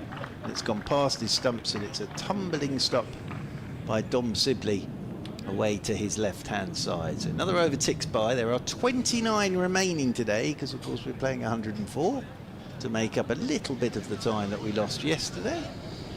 And Hudson Prentice has 36. Lamb's on 12. Who are we going to have from this, the CN? Worrell's continuing. He's taken off his short sleeve sweater, giving it to Ollie Pope, who will hand it in to umpire Debenham. And no doubt the field will spread again. They'll be inviting the single and wanting Danny Lamb down the danger end, and they can pepper him once more. Some variations. Clever bowling from Atkinson that last over, just putting that fuller one in. That last ball surprised him, surprised Lamb. But here is Worrell to Hudson Prentice. Him bowls, and that's driven. It's a nice looking shot. They'll think about the second, but they won't take it because the ball's already been picked up out there at deep extra cover.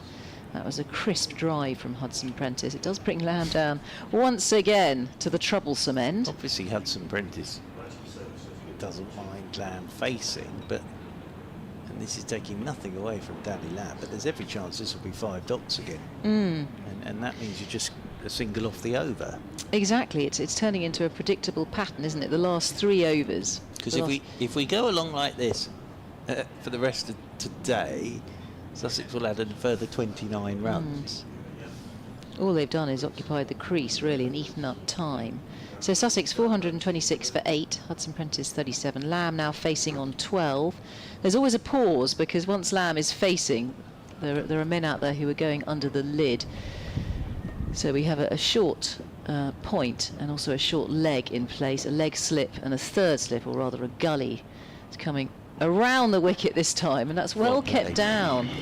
So Worrell comes in around the wicket, and that's kept down well by Lamb. He takes his bottom hand off the bat. He's doing that every time because that's where his injury is, in the shoulder. He feels very uncomfortable there, but squares up to it.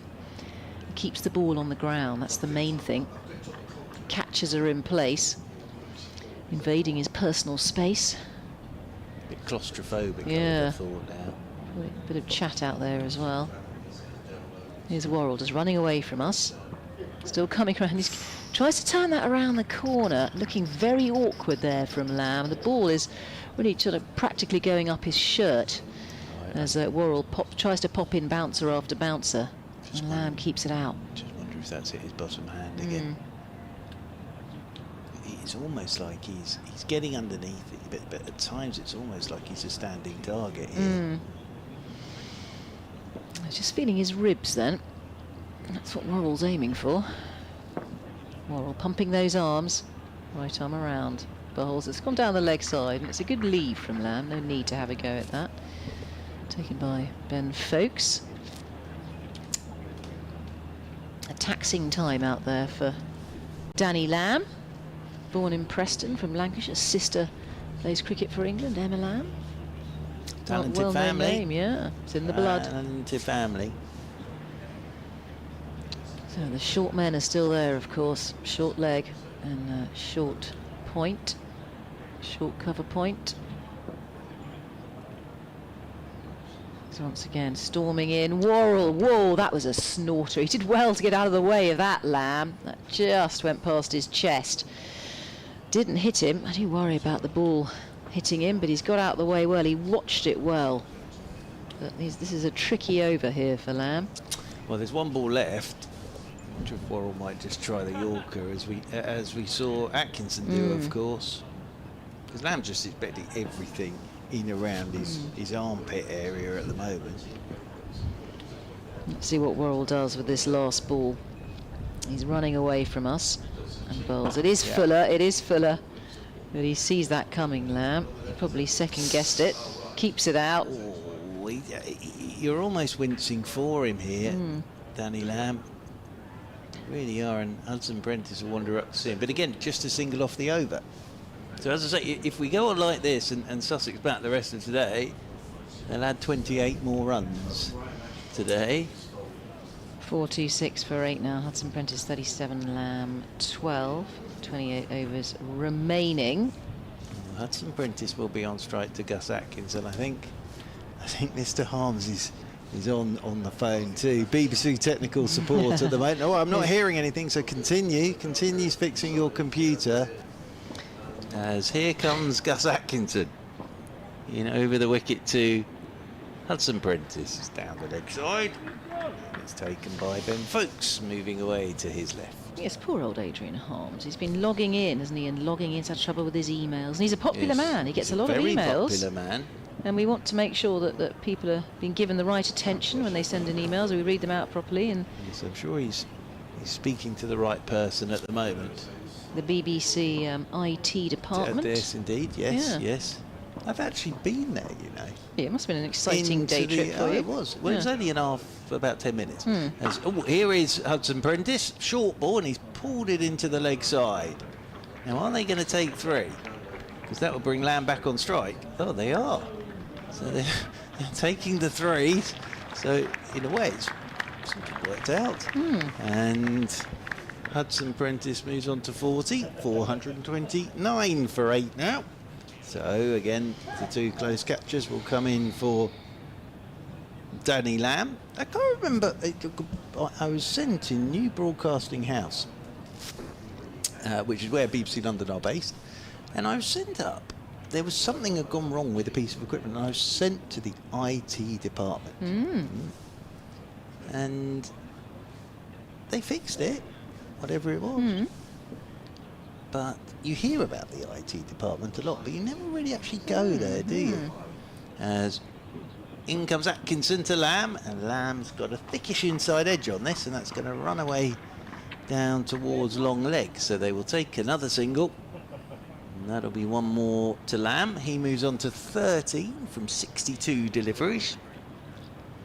And Hudson Prentice comes back onto strike on 40. Atkinson into his 31st over now. 4 for 117 for Gus Atkinson. And today we can see the shadows of the players because of the sun, which is much better. As Atkinson is in. Ooh, and Hudson Prentice, sort of as an afterthought, has had a little dabble at this short ball, trying to help it down towards long leg. Got nothing on it. And taken by Folks away to his left. I would have thought, is your restaurant you're going to tonight near the beach? It's right on the beach. It's called Rockwater. Never been there, but I've heard friends raving about it. And Julio, my friend Julio Abraham, loves it. Good. Well, what I was thinking is it could be quite busy tonight down there. Well, you're welcome to come. The You and weather Adrian and everything. both Oh, it's invited. very kind of you. Thank you. As in over the wicket once again comes Atkinson, and Hudson Prentice had a hook at this one. And again, nothing on it at all. And it's taken by Ben Folks above his right shoulder. It is very kind of you, but I have to get back. I know. Well, you've got duties. All I was thinking was, with the weather like this, I know it's not particularly warm, but it's a nice evening. I think it'll be quite lively. It'll be lovely. It probably will be. It's a Saturday today. It's Saturday. It's a Saturday in the middle of the bank holiday weekend. But Julio told me he's very well connected in that restaurant. Is he? So he managed to get a table. Well done. As in over the wicket once again comes Atkinson, and Hudson Prentice will get a single as he gets up on his toes. He'll keep the strike as well because it's rolled up to Jordan Clark. So that'll be 1 more to Hudson Prentice. He moves on to 41. Sussex move on to 431 for 8. I think it was 5 off that over. Yes, and Julio, of course, for anybody who's tuned in this afternoon, from the magnificent charity On the Fence. Off the Fence. Off the Fence, apologies. Get off the fence and help the homeless. Exactly, and you spoke to him at lunchtime. We had a good interview at lunchtime. Yes. I wanted to talk about his charity in detail. Does he like his cricket? We haven't asked, does he like his cricket? He's not wild about cricket, but okay. he's warming to it. He's Good. born in Zimbabwe. He spent his childhood in Zimbabwe. He moved to England when he was 23. We're going to have a little update in a minute. We're just trying to get Adrian's attention here as Worrell pounds in. Mr. Harms is going to go into your spot just for now, Isabel, and then you can come in for me because the first ball of this over is left outside the off stump because I think he's about to do an update after the Brighton game. So I will hand to Mr. Harms, and then he'll be joined in a moment by Isabel Duncan.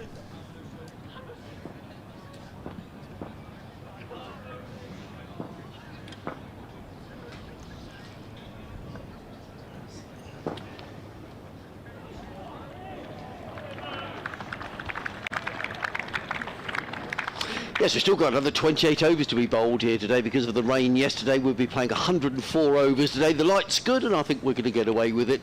Sussex still batting towards the end of this second day. 431 for 8. Finn Hudson Prentice on 41. Danny Lamb, who was injured before tea and retired, hurt his back out in the middle. So fingers crossed he's going to be okay. Really the 2 star performances coming from Tom Haynes, who made 174 for Sussex. and Gus Atkinson, who's taken 4 wickets for Surrey, as Finn Hudson-Prentice is just going to be caught. There we are, long on, just as you come to us. He's holed out. The 9 wicket goes down, a wicket at last for Dan Worrell. So coming towards the end of the Sussex innings here, Tim, Sussex 431 for 9.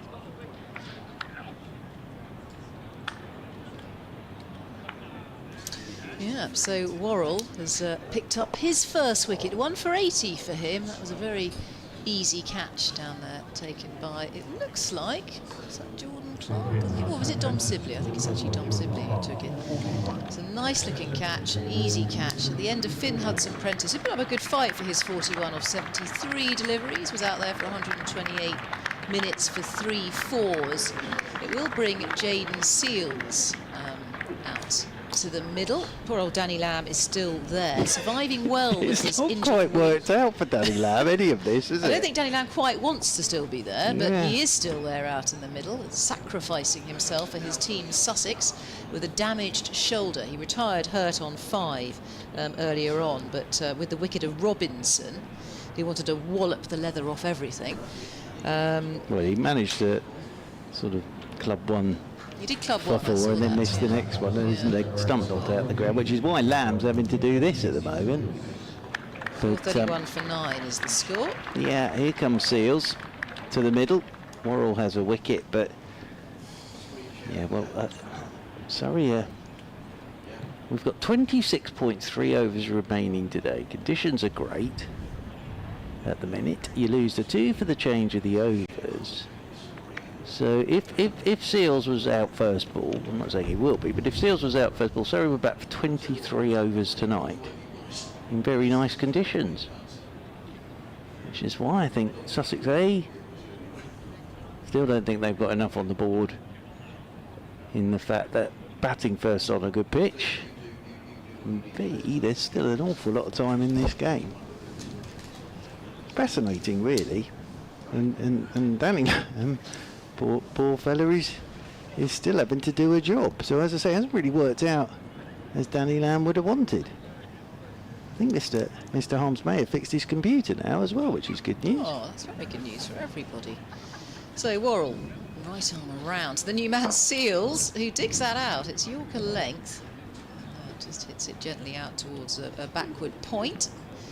Jaden Seals, the quick bowler from the West Indies, who's served Sussex well last year. Do another season, actually not probably a whole season, I imagine a handful of matches for Sussex this year. So we've got a leg slip and a short leg under the lid there, Ollie Sykes. And there's a man, I'd say about 3rd slip in position there. Plenty of men around the bat as Worrell storms in and bowls. And that's gone down the leg side. It's cleaned up there by the wicketkeeper Folkes. Does a good job of stopping that. 4-3-1 for 9. Yeah, that looked like a back of the hand from yes. Dan Worrell, or even a leggy. He's been bowling a lot of those actually through the day, hasn't he? As part of his variations. Come off 4 paces. Here is Worrell. Let's see what he's going to do next. He's in and bowls. It's left-handed, Jaden Seals. He slaps that away. He might even get 4 for it. No, it's going to be cut off. They'll come back for the 2nd. That's gone backward of square. So fine leg has to go around to his right to cut it off. And they come back for the 2nd. Takes the score to 4-3-3 for 9. And Jaden Seals is off the mark. It's also the end of the over. We've had 131 overs, 26 remaining in today's play. And I know that Churchy said if obviously they change innings, then they would take 2 off that. There's a lot of cricket left today in the sunshine here. It's the perfect day for it, really, to carry on playing deep into the evening. Yeah, and it'll be Gus Atkinson's continuing. So 31 overs, 6 maidens, 4 for 118 for Gus Atkinson. So today, Sussex are 206 for 7. As round the wicket is Atkinson, and forward goes Danny Lamb, and again he doesn't look very comfy, does he, as he plays there, but on a good pitch with the sun shining, 206 for 7 is a good effort from the Surrey bowlers. Yeah, they've had a much better day, a much improved day today. kept control of the game. I just think it was that first hour yesterday after Hughes went. I thought actually they pulled it back very well. As Atkinson in once more to Lamb. Oh, now Atkinson's taken a tumble. So Lamb's let it go outside his off stump. Atkinson's taken a tumble. He's fine. Before everyone gets too worried and oh no, Atkinson's fallen over. No, he's fine. He's just wandering back to the top of his mark. We may never hear from Adrian Harms again today, because, well, I did warn you, didn't I? When you said to me that you were going to be ringing up, I did look at you, Adrian, and it's a lengthy old raised process, my isn't it? eyebrow. I've been in this situation myself.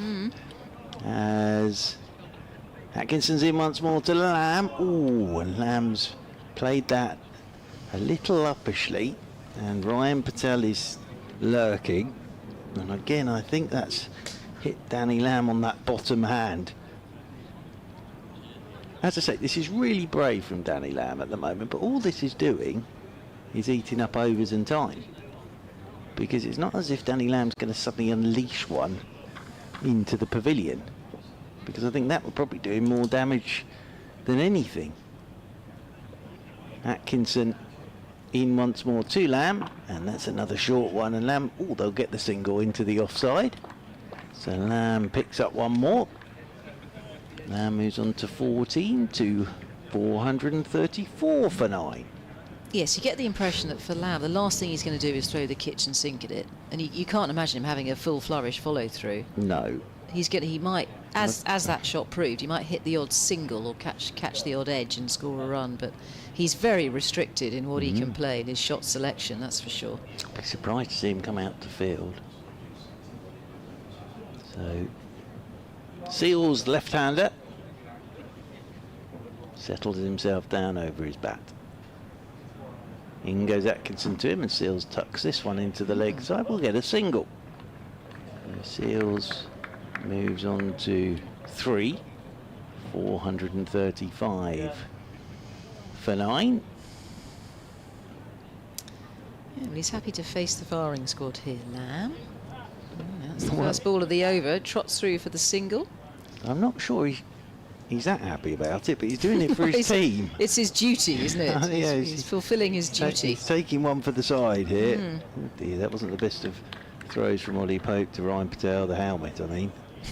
And Ryan Patel had to dive forward to take that. Ended up lying down there, did Ryan Patel. Atkinson coming over the wicket to Lamb. Short one, and Lamb gets off his feet and plays it down one-handed into the leg side. So another over goes past, just a couple of runs off it. And 435 for 9. Sussex. Still 25 overs remaining today, so still a lot of cricket today. And I think Surrey wouldn't mind batting for a lot of that. Yeah, well, at least Sussex are preventing them from doing so, aren't they? But that shouldn't be where we are, no. really, at the moment. But I think that's where we are with this.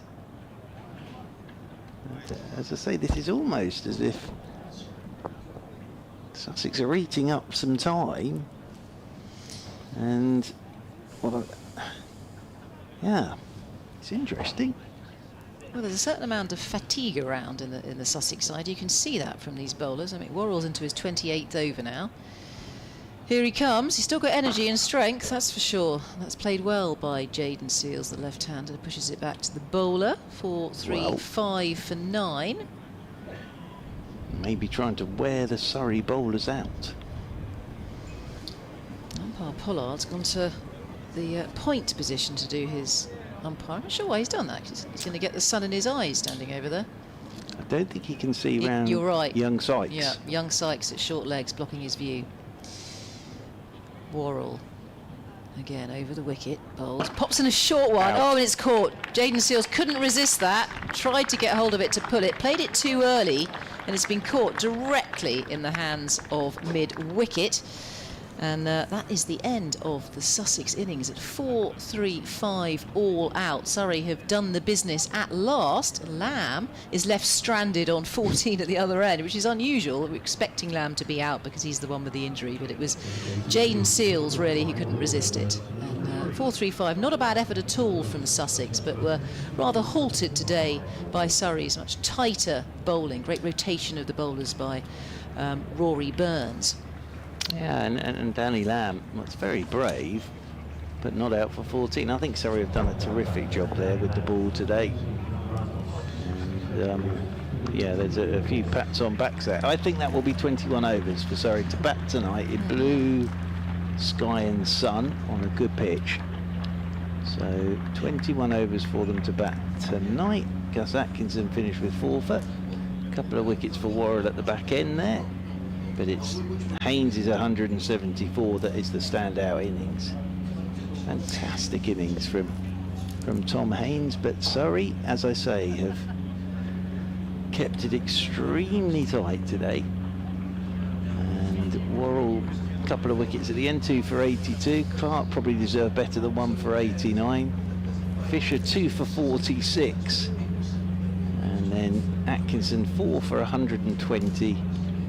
Lawrence 1 for 87. So yes, I think that would be 21 overs for Surrey to bat tonight on day 2, and I think they won't mind having a bat tonight.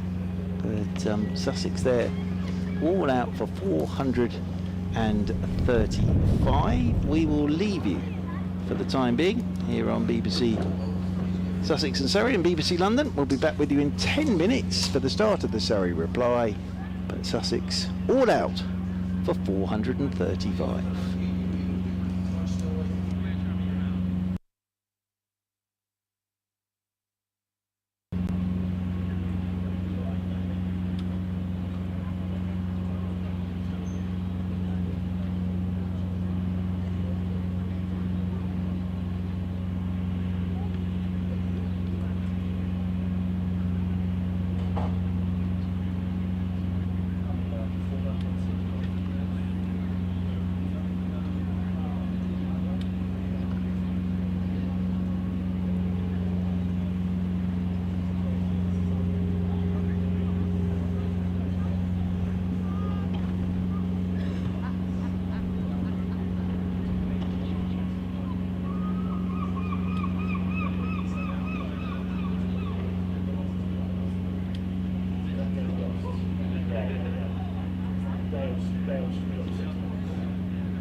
Weak website?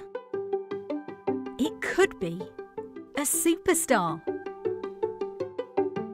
We do A/B testing, personalisation, social proof, product recommendations, baseline analysis to bring your bottom line over the line.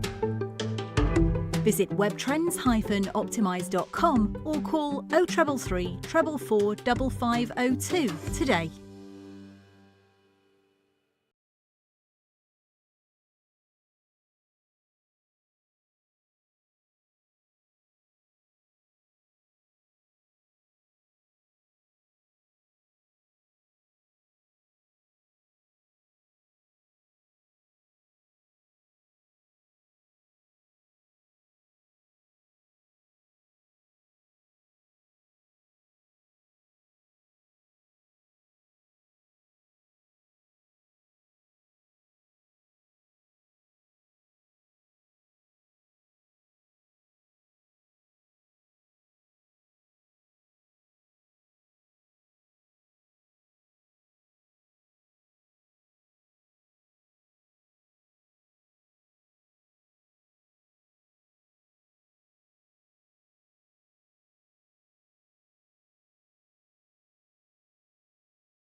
stranded at the end of that Sussex innings. Well, I just have to make doubly sure. Jack Carson's at mid-off, Finn Hudson-Prentice at point. That looks like Daniel Hughes at mid-on, so I'm fairly certain that Danny Lamb isn't out of it. Anyway, Ollie Robinson, who's going to make his way into the first ball of the innings, bowling to Rory Burns. He's in, over the wicket, bowls, and Burns is hit on the pad, and there's a big appeal, but I'm afraid that's going down the leg side, I think. Everyone's got hands on heads. Well, it was a big appeal for Ollie Robinson. Looking to clip that one on the leg slide is Rory Burns. Well, we had a pretty good view of that. Yeah, it looked a bit leg-sided. Possibly a bit high as well. Yeah, everyone was sort of getting very excited. If I suddenly dash off, it's because my laptop is in the midst of a repair. And a very helpful man is doing all sorts of things remotely. He is doing it remotely. Very clever, isn't it? Have you closed all your personal files? Well, I haven't got anything personal, really. Have you anything to hide, Adrian? No, not really. You look innocent, but appearances can be deceiving. Here comes Robinson, bowls, and Burns is hit on the pad again. The ball bounced onto the leg side again. I think that was probably going down the leg side. There is no run, so the first run on the board. John Simpson really didn't appeal. Second ball bowled. No, not really. I'm not very sort of I mean, I do try. I'm not sort of a Luddite, and I think, well, I'm not going to learn this. I do really try and learn, but I'm not the best, really. Yeah. But you're not in love with it, are you? I mean, no, but I mean, I do try, and I do recognise that we have to learn these things, you know. Well, we do. Otherwise, you get left behind. Our generation, in a way, we weren't brought up with it. No. You know. We were outside riding our bikes and doing wheelies. Yeah, we were. Not looking at screens. That's right. Making camps in the woods. Exactly. All of those things. Yeah, all great fun. In comes Robinson. 4 slips go down. Coming into bowl to the right-handed Sibley, who's solidly forward. Thou shalt not pass. What a forward defensive down the onside of the track, and there is no run. The big man Sibley. I mean, look at his scores this season.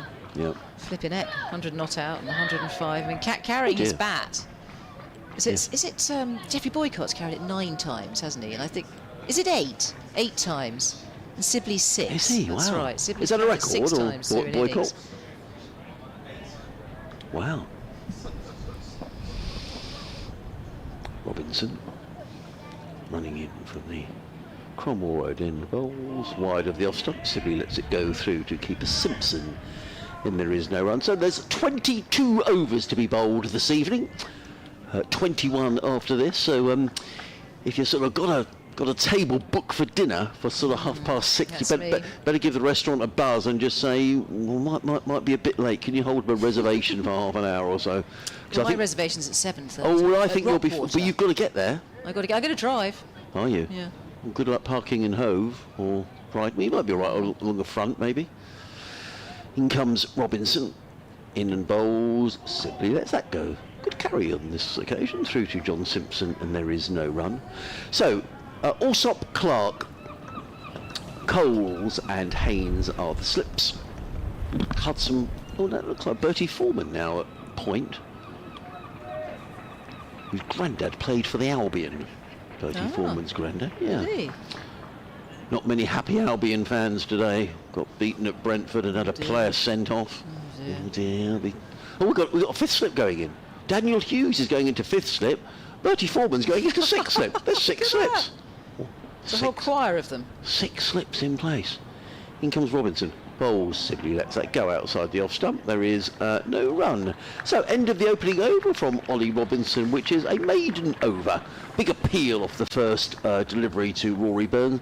Looked to me like it was probably slipping down the leg side. Anyway, the umpire didn't give it, so it's all irrelevant, and it's going to be Jaden Seals who's going to bowl up the hill from the sea end of the ground.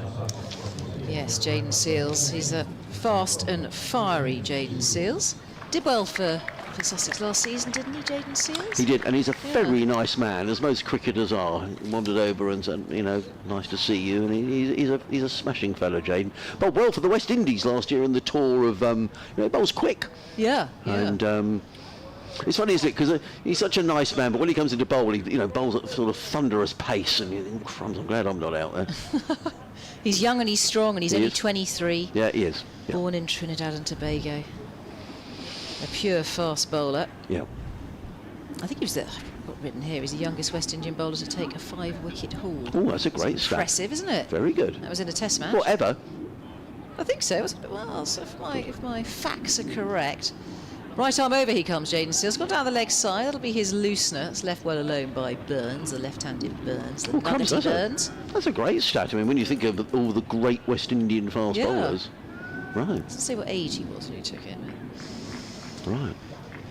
But he certainly moves the ball off the pitch, doesn't he, with pace. Yeah, unfortunately, Sussex thought they had him for the first 7 games of this season, as they did last season, but because of an international tour, I think against Ireland, it means he's only going to play 5 matches. So that's a real shame for Sussex. So he's got this one, Trent Bridge, and then one more, and then that's it. Here is Seals, all pumped up. It's a better ball. It's on leg stump. It's whipped away by Burns. Finds the fielder there at backward square leg. Denied a run. Surrey here 1 for no loss so far. So he goes, and Nathan McAndrew, the Australian, who has also been here for the last couple of years with Sussex, he's coming over earlier than he was due to, so to bolster the resources. But Sussex will be worried. Danny Lamb not on the field, which suggests he may not bowl, and Sussex bowling resources are getting rather rapidly depleted at the moment. Great all-rounder, Danny Lamb. Very useful cog indeed, but not with a broken wing. The Seals is in, bowls. This time it's on off stump. Forces another shot out of Burns, who's playing cautiously with this new ball. Just getting a feel for Hove. It's been a long time since Sussex have played any red ball cricket down here. Churchy is keeping a keen eye on my laptop, where the very kind gentleman who's fixing it is doing all sorts. He's probably thinking to himself, oh, no, this bloke, what have you done to this? What's he done to this computer? Yeah, they whiz around, don't they? He's probably emptying your bank account right now. Yes, you better keep an eye on that. Yes, thank you. Got your details. There's not much to empty anyway. Seals and bowls. And was it your over? I'm sorry. Well, we did it together in tandem, in unison, in harmony, like the Everly brothers. Yes. Like that. Down the track. No run, yeah, you're right. Yeah, no. You do have to be very careful with all these things now, don't you, about... What you mean security-wise? Yeah. But Adrian, you've got nothing to hide, so you're okay. No, I haven't. No, but I mean, it's but the you don't bank want your bank account. account No, being you don't. emptied. It happened to no. my dad, actually. They do prey on elderly Oh, that's people. awful. And they took over in front of his eyes. Oh, that's They dreadful. took over the computer. Oh, that's awful. Awful to see and horrible to watch. Jane Seals again pounding in. That's a lovely looking shot from beautifully timed, caressed through the covers by Rory Burns. That's the first boundary of Surrey's innings, and Burns gets off the mark in exquisite style. So the scoreboard goes to 5 for no loss. Good shot, wasn't Surrey's it? second over. Oh dear, so I won't inquire further, but I hope was he scammed then, or...? Some sort of a scam. I don't think a great deal was taken, because the banks are onto it so quickly. Yes, I think good. red flags go up all over the place. Isn't that awful, though? Yeah, no, it is. It is awful. So many scams going on. 3 slips in place as Jane Seals pumps in and bowls. Oh, it's gone through the legs. Didn't bounce, didn't take off at all. Kept very low. 2 bounces before it reached the wicketkeeper. Poor old Simpson, and it's nutmegged him. And that's gone for, I think, 4 byes. The umpire is signalling now, in fact, a late signal. Well, it just goes to show how well Ben Foakes kept. Yeah, exactly. 1 bye in the entire innings. That's right, well spotted, just 1 bye. It's incredible, isn't it? Look, the umpire's signalling to the scorers, they haven't responded. He's still holding his hand up. Yes, it happens. There should be a little light. There must be a little light that goes on. He's now talking. Look, he's still got his hand up. Yeah. No, come on, can you acknowledge me? They're byes. We've had a long tea break. No, still not looking. He's on his radio.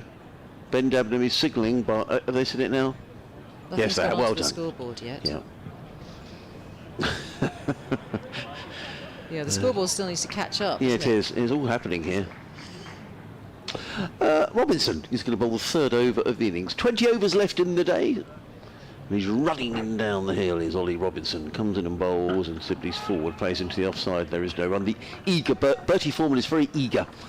He spends his winters out in Australia and was playing for Manly Cricket Club. Oh, Manly Cricket Club. That's Sydney, isn't it? Yes. Yeah, which is right on the beach, I think. Oh, beautiful, yeah. Yeah. I mean, I'm not sure where the ground is, but Manly's lovely.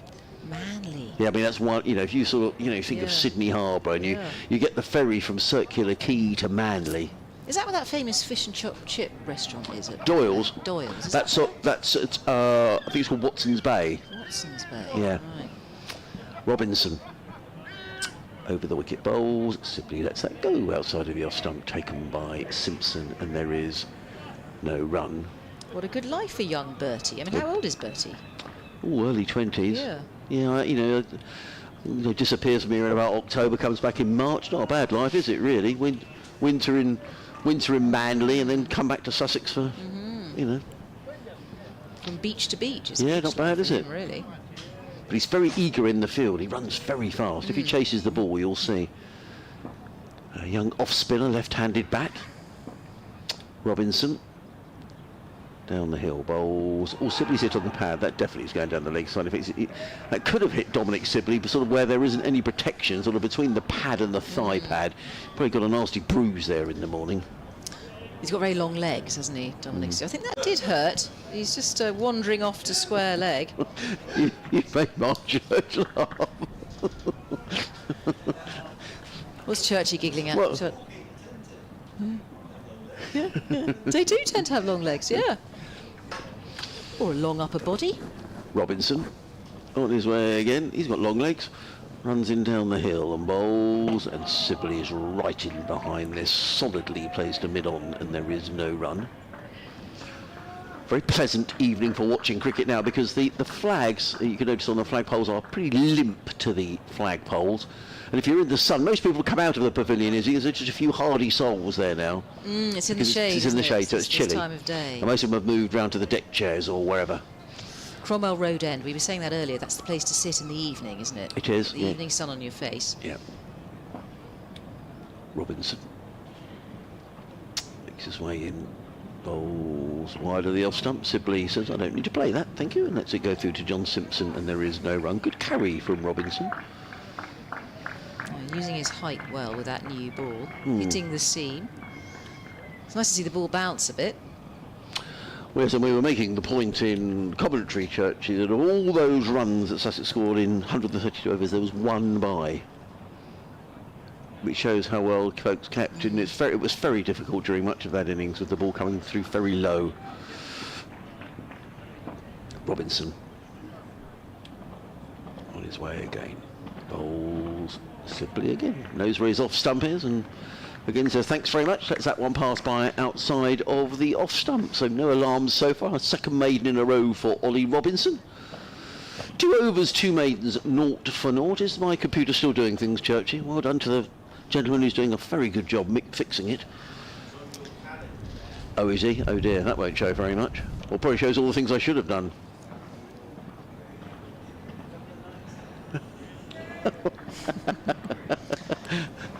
Mark Church is reading all of Adrian Harms's personal messages out there, and they're having a look at his diary.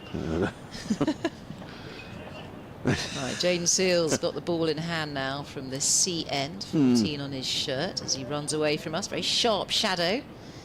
Right arm over he comes, squares up to that Burns. Just defensive shot. 9 for no loss, Surrey here in their first innings on day 2. So where we are on bonus points is Sussex got 3 batting, Surrey got 2 bowling. So if this were to end, well, we'll see how we go. But you'd have to say with the 5:45 on the second day, we're only just into the second innings of the match, that you'd think a draw is looking the most likely result, unless it starts to turn square or something dramatic happens. Seals again leaps into action.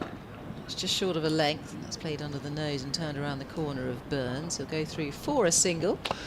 I can see normally that Jack Carson normally fields quite close to the wicket. He's generally in and around the slip cordon, but he's not. He's down at fine leg today, running to and fro. And I think that might well be to protect that finger. Yeah, the split finger from last week. But he's okay, but I think they're just probably keeping him out the firing line just in case he gets I think you're right there. one that sort of whizzes into the slips. You don't want any further. I wonder if he's got any of his honey. Might have something in his pocket, maybe. You wouldn't know, would you? In his pocket, yeah.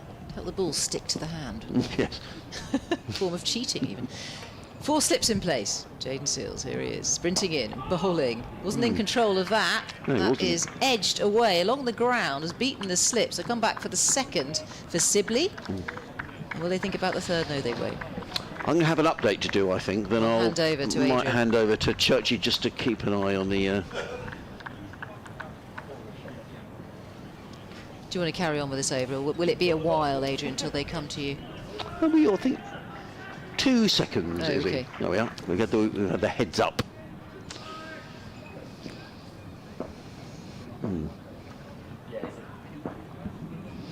Seals motoring in from the sea end in and bowls, and Sibley, ooh, slightly across the line. Yes, they are. We're going to do some overtime here tonight. Tim, still another 18 overs to be bowled tonight. So I say, if you've got a table reservation, you're at the ground, you better put it back a couple of hours, because we're probably here till 7, because the light is good, the sun is out, and we're making up for some of the overs that we missed yesterday. We only had 53 overs in the day. In terms of the match here, Surrey are 12 without loss. They're eventually batting in their first innings. Rory Burns on 5, Dominic Sibley on 2. All of this in reply to the Sussex total of 435, where Tom Haynes top scored with a wonderful 174, Tom Allsop making 63. In terms of the Surrey bowlers, the pick of the bowlers, well, 4 wickets for Gus Atkinson, making his first appearance in the county championship this season under the watchful eye of Jeff Arnold, who's keeping an eye on the England bowlers for the ECB. He picked up 4 wickets, 2 for Dan Worrell and 2 for Matthew Fisher. So 12 without loss, but say deep into the second day, Tim, on a pitch that's not going to bring much help to the bowlers. It'd be very surprised if this game ends in anything other than a draw.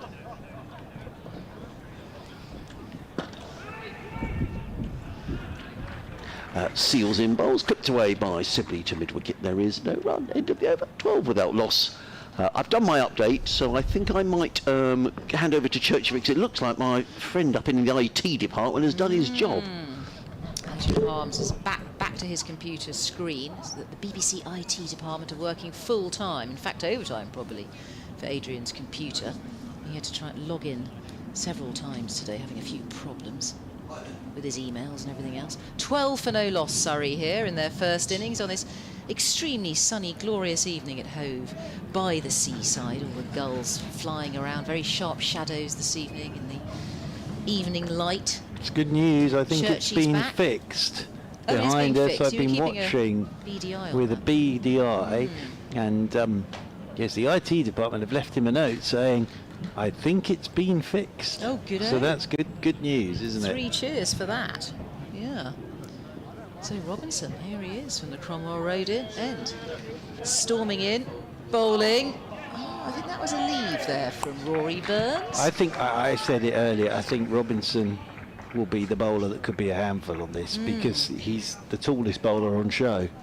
So he's coming from height, and like tall people, as you said, he's got long legs. He's got long legs. Yeah. But he is tall for his height, as we always say. Tall for his height. He's Robinson. using his height. Yeah. Yeah, using his height, getting a bit of bounce. That was a lovely line from that ball. Movement of the seam as well. But well dodged by Rory Burns. It was like he was drawing the curtains and withdrawing the bat. And that is 1, 2, 3, 4, 5 slips in place now. There's Robinson hurtles in and bowls, and that's kept low this time. Very, very bounce.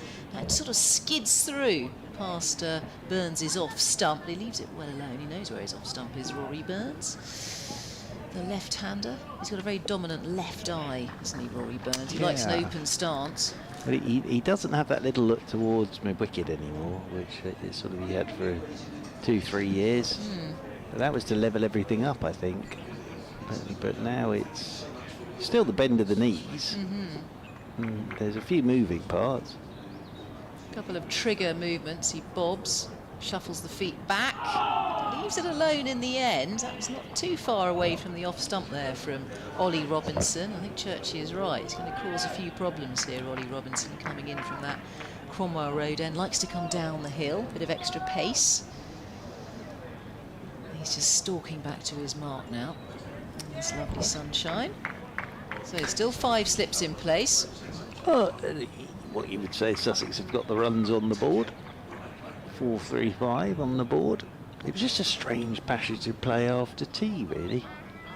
Yeah, it was almost like a stalemate at one point as right arm over comes Ollie Robinson and leaves that well alone again. Rory Burns outside of his off stump flies past him. 12 for no lost here, Surrey. Burns on 5, Sibley at the other end on 2. Into the 5th over of this Surrey innings. Sussex all out for 4-3-5 earlier. Haynes, the big centurion, on 174. Might see a bit of Carson tonight, especially if Burns is in. Left-hander, of course. So might see a bit of Carson tonight. Now it's 4 slips and a leg gully.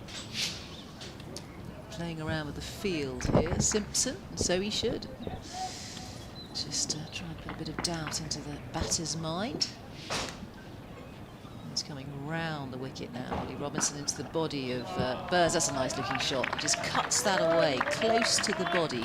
Gives himself a little bit of room. That's well steered backward of point. His point had been taken out and put into the leg gully position. There's a big wide gap in that position. Eyeing it up, Rory Burns, lovely shot. 16 for no loss, Rory Burns on to 9. Still a good pitch if you're playing that shot, because he played that on length and just let it come to him and then cut it. And with the 5 slips, there's nobody in front of Rory Burns through the covers. Yeah, he's played late and deftly there by Burns, who's bobbing.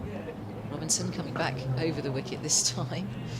And that's no run. Ball just falls towards the slips. 16 for no loss, sorry. Burns on 9, Sibley on 2. We've had 5 overs for Surrey in the sunshine here. How many overs remaining? 17. 17 remaining in the day. Yeah, Rory Burns this season against Essex, 73 and 25, 2 and 24 against Hampshire. Dom Sibley 3 and 66 against Essex, and then 100 not out and 105 against Hampshire.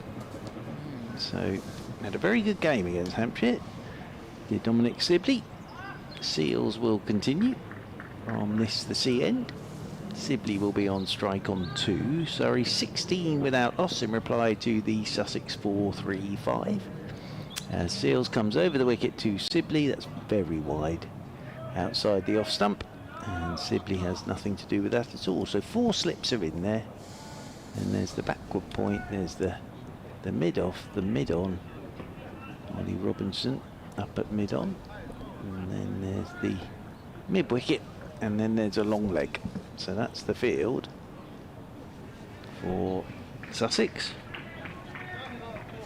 And the interesting thing is with the slips and the 5 slips and all of that good stuff, as here is Seals coming in over the wicket to Sibley, driving at this, thickish outside edge, it's all along the floor, the chase is on.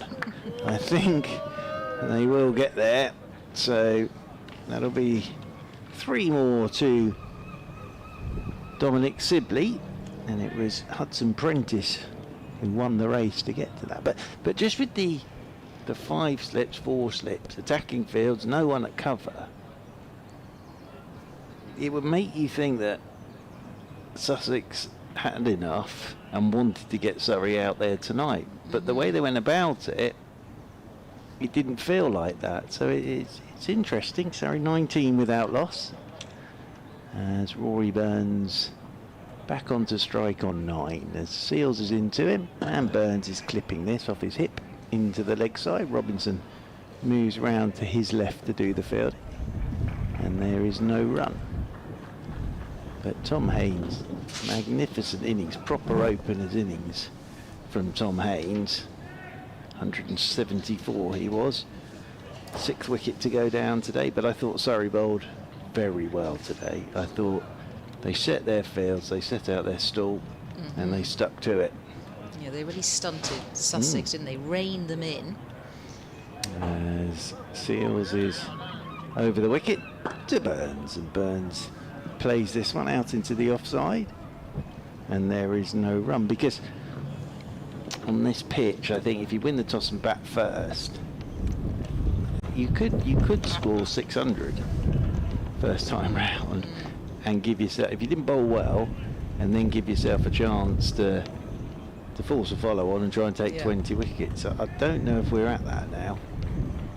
Seals tosses himself a little catch and comes up the slope to Rory Burns, and Burns is driving, and Robinson dives to his left, gets something on it, but it's away for 4. Oh, and it's hit the rope and gone over the fence. That could be in the car park. Oh no, there's a fence there, isn't there? So it won't be in the car park, but the Sussex photographer has got to go and get this. He's doing a mighty fine job down there. So, yes, hit the rope, flew straight over the fence down below us. Burns has played a couple of lovely drives. The one to get off the mark was gorgeous from Rory Burns through extra cover. Burns moves on to 13, And Surrey moving on to 25 without loss now. Rory Burns waits again, Seals is into him, that's short, and Burns punches straight out to cover point. And the 12th man does the fielding. Got Matt Pryor's number, the young man there at cover point. Pryor was 13. Do you know Gary Wilson, I often say he's former Ireland and Surrey keeper. You could name any number of a county to him and he could tell you who the player was, squad number. Or you could say to him, I don't know, Wayne Madsen at Derbyshire, and he'd be able to tell you what his squad number is. It's very count cards great as well. talent. As forward goes Burns. I wanted to get him on the telly to do that, as this one rolls in there towards short mid wicket. It was a shame that Britain's Got Talent wasn't on, because I think he would have gone far with that. Could have done something with it. Set to music. Into the over, Surrey 25 without loss, Burns on 13 and Sibley on 5. Yeah, the wicket's still looking fairly benign out there, apart from Ollie Robinson, who's getting a lovely lift. He's getting a bit of bounce. He's coming in, careering in from that end, from that Cromwell Road end. It's causing a little bit of trouble and beating the bat now and again. It's Sibley who's going to face. He's busy taking guard and scratching away in the dust out there in the middle. So we've got 4 slips for Sibley. So we had 5 earlier on. We're now down to 4. Backward point and a mid-off, mid-on, mid-wicket. And a fine leg down there as he hurtles in there, Ollie Robinson, and manages to keep that out into the body of Dom Sibley. Gets bat on it and defends well. Sun's momentarily gone in. Won't worry people out there. It's quite a good crowd now. People have trickled in for the evening showing, the evening session, realising that the cricket's been extended. But extra overs today because we lost a fair bit of cricket yesterday in the murk and the rain. Had the lights on, can you believe it? Complete contrast to today. There's 4 hungry slips in place. Ollie Robinson pounding it and bowling and squares up to that one. Sibley for no run. 25 for no loss Surrey here in their first innings. Big score for Sussex, all out for 435 earlier on. Atkinson, the pick of the bowlers, with his 4 for 120 of those Surrey bowlers. He got a proper bowl, didn't he, Gus Atkinson? Did he bowl 32 overs, something like that? Stuck in there, didn't he? The most number of overs. Kind of showing off his fitness, really, because it's his comeback game. It's his first championship game this season. Robinson looking tidy with his run-up. It's played late there by Sibley, but straight to point, who comes in. It's young Bertie at point. Yes. Sharp in the field, who's the sub for Sussex. I think I could have seen Gary Wilson on Britain's Got Talent with that. You're Gary Wilson. You should count cards or something. What is your talent, Gary? I can name any cricketer's squad number from any county. So Simon Cowell could have asked him the first one, then whoever else is on that thing. I think he'd have got to the final. Very talented man. Right arm over comes Robinson, and there will be runs here off the bat of Sibley, who just angles that towards third man. There is no third man in the boundary, so runs for him. Sibley goes on to 9, and the total 29 for no loss for Surrey, and Robinson going for a boundary. Well, Surrey ticking at 4 and over at the moment. So 29 without loss in the 7th. I'd have rather seen that than a dancing dog. Which often gets to the final. It said sausages. Do you remember that? Yeah, that's the only thing it could say. Yeah, didn't really. I would have been very impressed if it had walked out and read Shakespeare. But I think all it said was sausages. And it didn't really sound like sausages. Robinson, pops in the bouncer, ducks neatly out of that. Sibley saw that one coming. And there is no run, thuds into the gloves of Simpson. I'll be impressed when it's an actual talking dog. As I say, it comes out and has a conversation, or reads extracts from Wuthering Heights. Yeah, Wuthering Heights. That would impress me, though, Isabel Duncan. Wouldn't it be good enough with a comic? But a dog that can come out and basically bark sausages, it's not my idea of a talent. You're not very impressed by that, No. are you? No. Cook some sausages, I'll be impressed. That has come off. Wait. Possibly the arm guard of Sibley. That's right into the body off Ollie Robinson. And poor old Sibley, I think he's all right. sure, he's not even wearing an arm guard, is he? But it's definitely a body blow, a bit of GBH there for poor old Dom Sibley. But he survived well, the tall man with long legs. So 29 for no loss. We've had 7 overs of this Surrey innings, 15 overs remaining. And I think we're going to have a change in the commentary box, aren't we? Maybe Adrian needs to be in this seat. Play musical So chairs there with I'll Adrian Harms has vacate. sorted out his laptop. So we're all rejoicing. We hope he's sorted out. We're not sure he has. BBC IT department has been working away. So we're going to have a full report on We're going to Adrian Harms' laptop. We're going to get spinned after 7 overs. Jack Carson is coming into the attack. Thank you, Izzy. Well, the very kind man in the IT department worked very, very hard for about an hour. I just said there where it's done. The box appeared again. That was all the problem. So I'm not sure it is fixed. So anyway, we've done our best. Solid start from Surrey. 29 without loss. No real alarms. And in fact, we've got seven overs gone, and already we're on to the spinners. Interesting that from Robinson. The tallest bowler on show, and he really got that one to go at Sibley. There is a patch on that Cromwell Road end. Jack Carson coming around the wicket with a slip and a short leg to bowl to Rory Burns, who nudges that one just wide of the slip fielder. Wasn't a chance, but Burns picks up a single. It's a very similar area to where the ball that got Danny Lamb. There's just a little patch there where the ball sort of rears not far short of a length, and just causes some discomfort. 30 without loss. I can see the thinking here as well, getting Carson into the attack, because you've got the left-handed Burns out there. Now, he's a very good player of spin, but I can see the thinking here from John Simpson. Plus, as I said, Surrey are ticking along at 4 and over at the moment. Yep.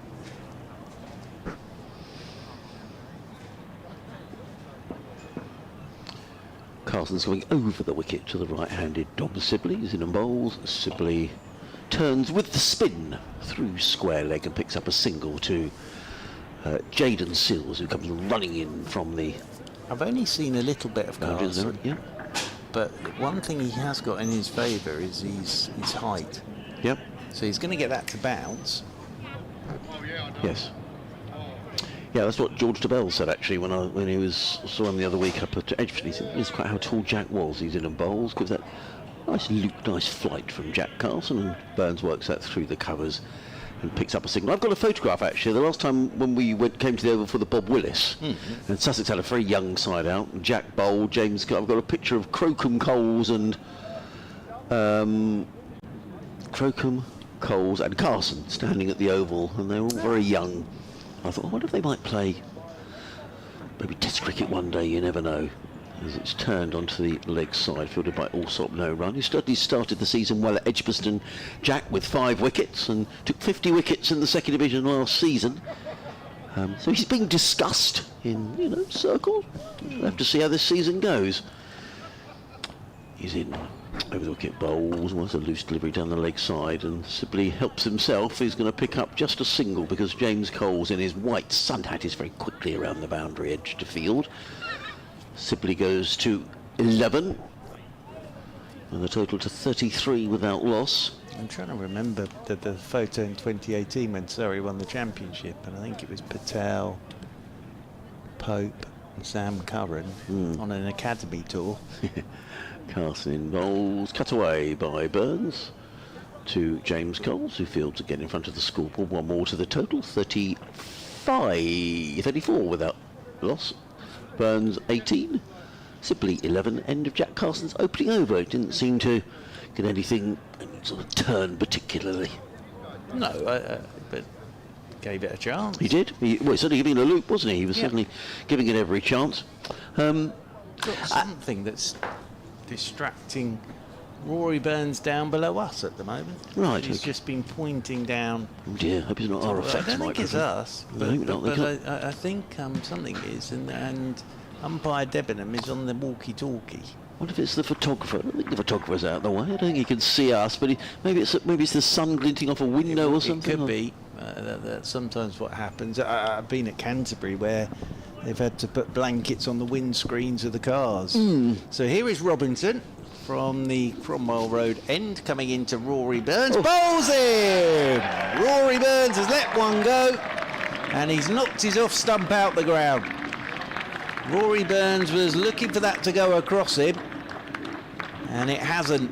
And Rory Burns shouldered arms, and he's knocked his off stump out the ground. So Robinson has the wicket of Rory Burns. The captain of Surrey goes for 16, and Surrey are 34 for 1, and just a misjudgment from Rory Burns. He thought that was just going to go across him, and it just held its line and knocked out his off stump. So Burns goes for 16, and that will bring Ollie Pope out to the middle. Well, just the breakthrough that Sussex and Ollie Robinson wanted. They'd well, the off-spinner cast into the attack, but it's Ollie Robinson who picks up the wicket. Rory Burns wanders off towards the pavilion, and out comes Ollie Pope. I'm sure we'll be seeing a lot of Ollie Pope playing Test cricket this summer. First Test match coming up against Zimbabwe, not that far away, end of May. I think that's at Trent Bridge, isn't it? It's not far away, is it? No, it's not. It's being played at Trent Bridge, which is a bit odd. Nothing against Trent Bridge, which is a lovely cricket ground. Yeah, it's at Trent Bridge. It'd be at Lords. That normally is, isn't it? Yeah, well, that's what I mean. Ah. I was a Zimbabwean, with due respect to Trent Bridge, you want to play at HQ, don't you? That's interesting. Yeah. I genuinely didn't know that. No, I'm pretty certain it's at Trent Bridge. Well, here is Ollie Pope out in the middle at number 3. Well, these two would have played Test cricket with each other, Pope and Robinson. I think Burns and Robinson would have played some Test cricket together, would they? That's a great question. I forget when Ollie Robinson made his debut at Lords. They would definitely have done, because Burns was on that last Ashes tour. Was he? Right. Which Robinson was on as well, wasn't he? Okay. So there are 4 slips in there for Ollie Pope, and the deep backward square. There's the wideish mid on, the wideish mid off. There's the backward point, and there is the long leg. Oh, it's the window that's open, I think. Robinson's gone past Pope's outside edge, and this is the thing with Robinson from that Cromwell Road end, because of his height, and I think he probably is the tallest bowler on show. He's just getting that ball to bounce a touch, and Ollie Pope just had a little fiddle with that one. He did. Outside his off stump, and it beat the outside edge of the bat. It's good bowling this from Robinson. Still think he's better than his batting today, but he's bowling very nicely.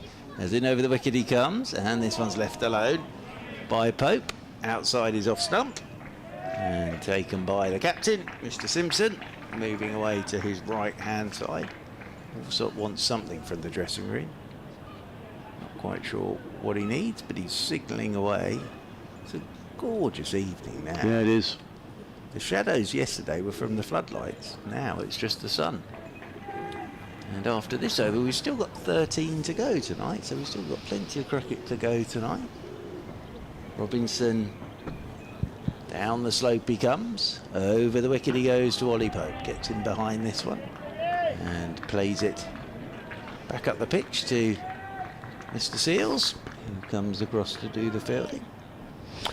I wonder whether they, with Jack Carson bowling from this end, whether they might decide to sort of, give Robinson 6 or 7 overs and then bowl Seals for the rest from that end, just to rotate the 2 strike bowlers. Well, they've shut that window in the press box. I don't think they need to now, because Rory Burns. No, I think that might have been what. Oh, do you? What might have been putting him off is. Oh, hello! That one's bounced on Ollie Pope. Yeah, no, hit the edge. This is just the height of Robinson, and it flies over the slip cord, and it's in the same spot again. But I said earlier on today, I think Robinson could be the Sussex bowler that's a right old handful. You did say that. That's exactly what's happening here. It's making for exciting cricket. Yeah, it is. This evening. Pope gets off the mark with that, but he didn't know a huge amount about it. Robinson turns in the distance. Comes in over the wicket to Ollie Pope. And Pope gets forward. Pushes this one back up the pitch. So very good over from Ollie Robinson. The wicket of Rory Burns caused a moment of panic for Ollie Pope. And Surrey are at the moment ticking along. They're going at 4 and over, but they have lost their captain Rory Burns. 38 for 1 they are after 9 overs in reply to the Sussex 4-3-5, and there are 13 overs remaining. And you're listening to live cricket on the BBC. BBC Radio Sussex, BBC Radio Surrey. Adrian Harms, Mark Church and Isabel Duncan, your commentary team here.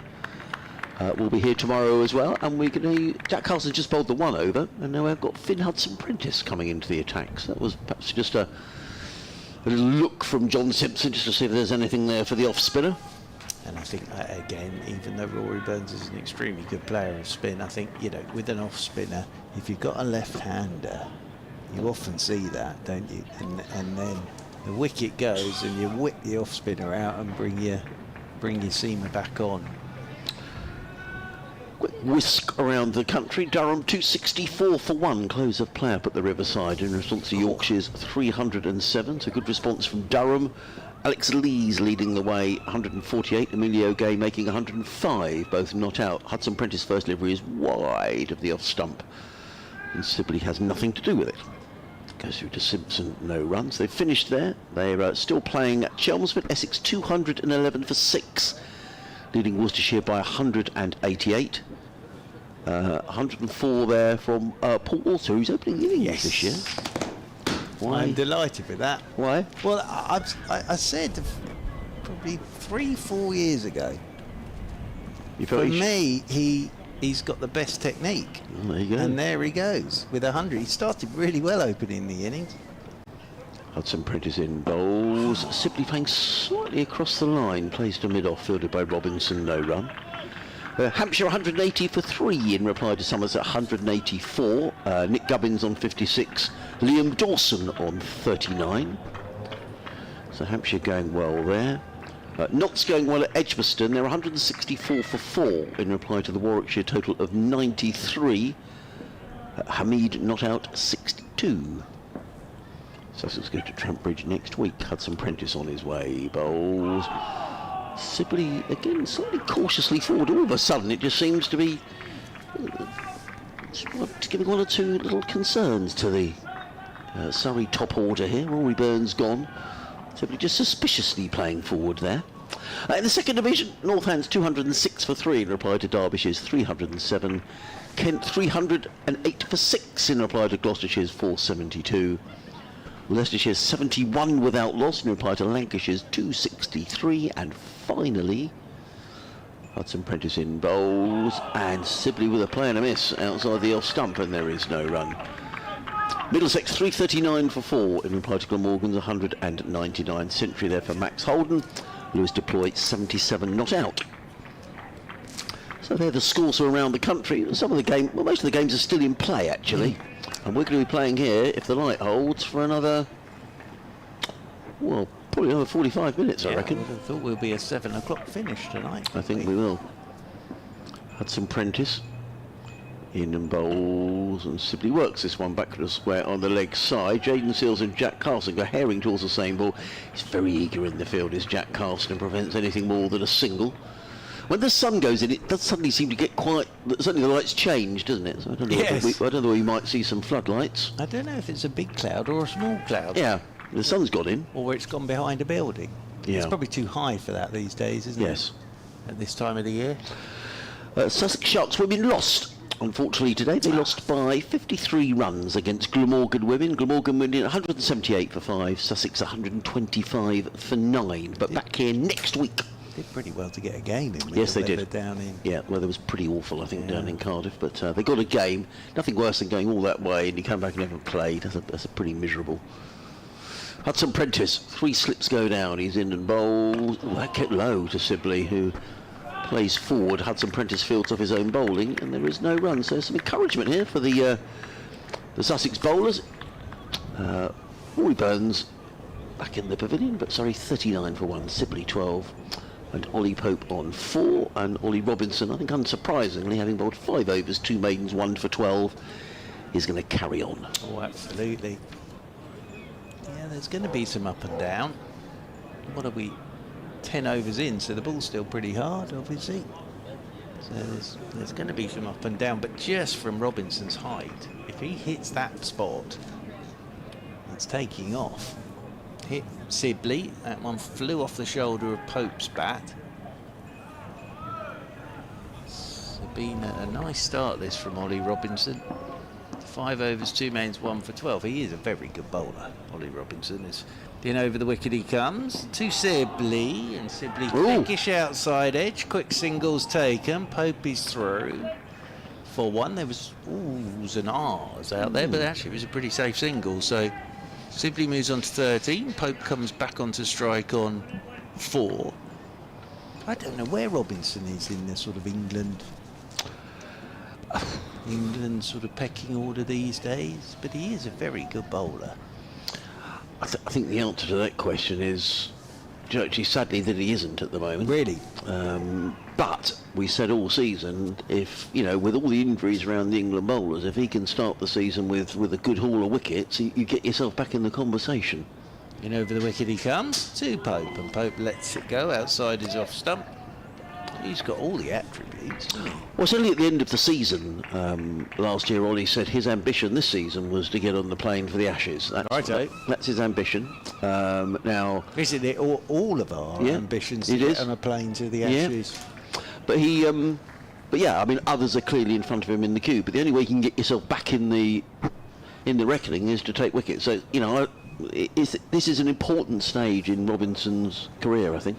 These early, if he could pick up wickets. In over the wicket once again comes Robinson. This one's turned into the leg side. All I would say is, for whatever the reasons, if you're out of it, I think with the coach and captain, and it's very difficult to get back. Well, in. Yeah, totally. Yeah, very much so. Whatever the reasons are, if you've been in it and then you're not in it, I think it's very difficult to get back in it. And I think that's the issue. I mean, you know, there is no doubting his wicket-taking ability, which I've witnessed over the last 10 years here. As Robinson is in over the wicket to Pope, and Pope turns it into the leg side, and they will pick up a single, and that'll be 1 more to the total. And that was very much the theme of the conversation that I had last year. I was talking about John Snow and talking about, you know, are there other bowlers? Well, you know, the gentleman sitting next to us is probably a good idea, you know, Jeff Arnold, as to. But John Snow was saying, you do a Robinson type bowler could take wickets on Australia. You don't all have to bowl 90 miles an hour. No. But as I say, he's out of the reckoning at the minute. He needs wickets to get himself back in the conversation. Down the slope he comes. Over the wicket to Sibley, and Sibley is forward and plays this one out into the offside. Jaden Seals gets round to do the fielding. The photographer down below us, I think it is pretty chilly out of the sun. He's virtually in the shade, and he's got a blue hoodie on. He looks pretty muffled up, doesn't he? If you're in the sun, it's very pleasant. Yeah, it's chilly if you're not. 4 slips in place. Yes, indeed. You know, Sussex could pick up a couple more wickets tonight. Oh, that would be excellent. As Robinson, over the wicket he comes to Sibley, and Sibley's up on his toes. I think it's a no ball from Robinson, and they're through for a quick single. That's good running. Yep, it is a no ball from Ollie Robinson. So that'll be 3 more to this Surrey total. And 44 for 1 they are. And on to strike comes Ollie Pope. So, yes, Allsop, Carson, Coles are in that slip cordon. Yeah. At the moment. As over the wicket goes Robinson to Pope, and Pope's taking this off the stumps, works it leg side, will take a single. 1 more to the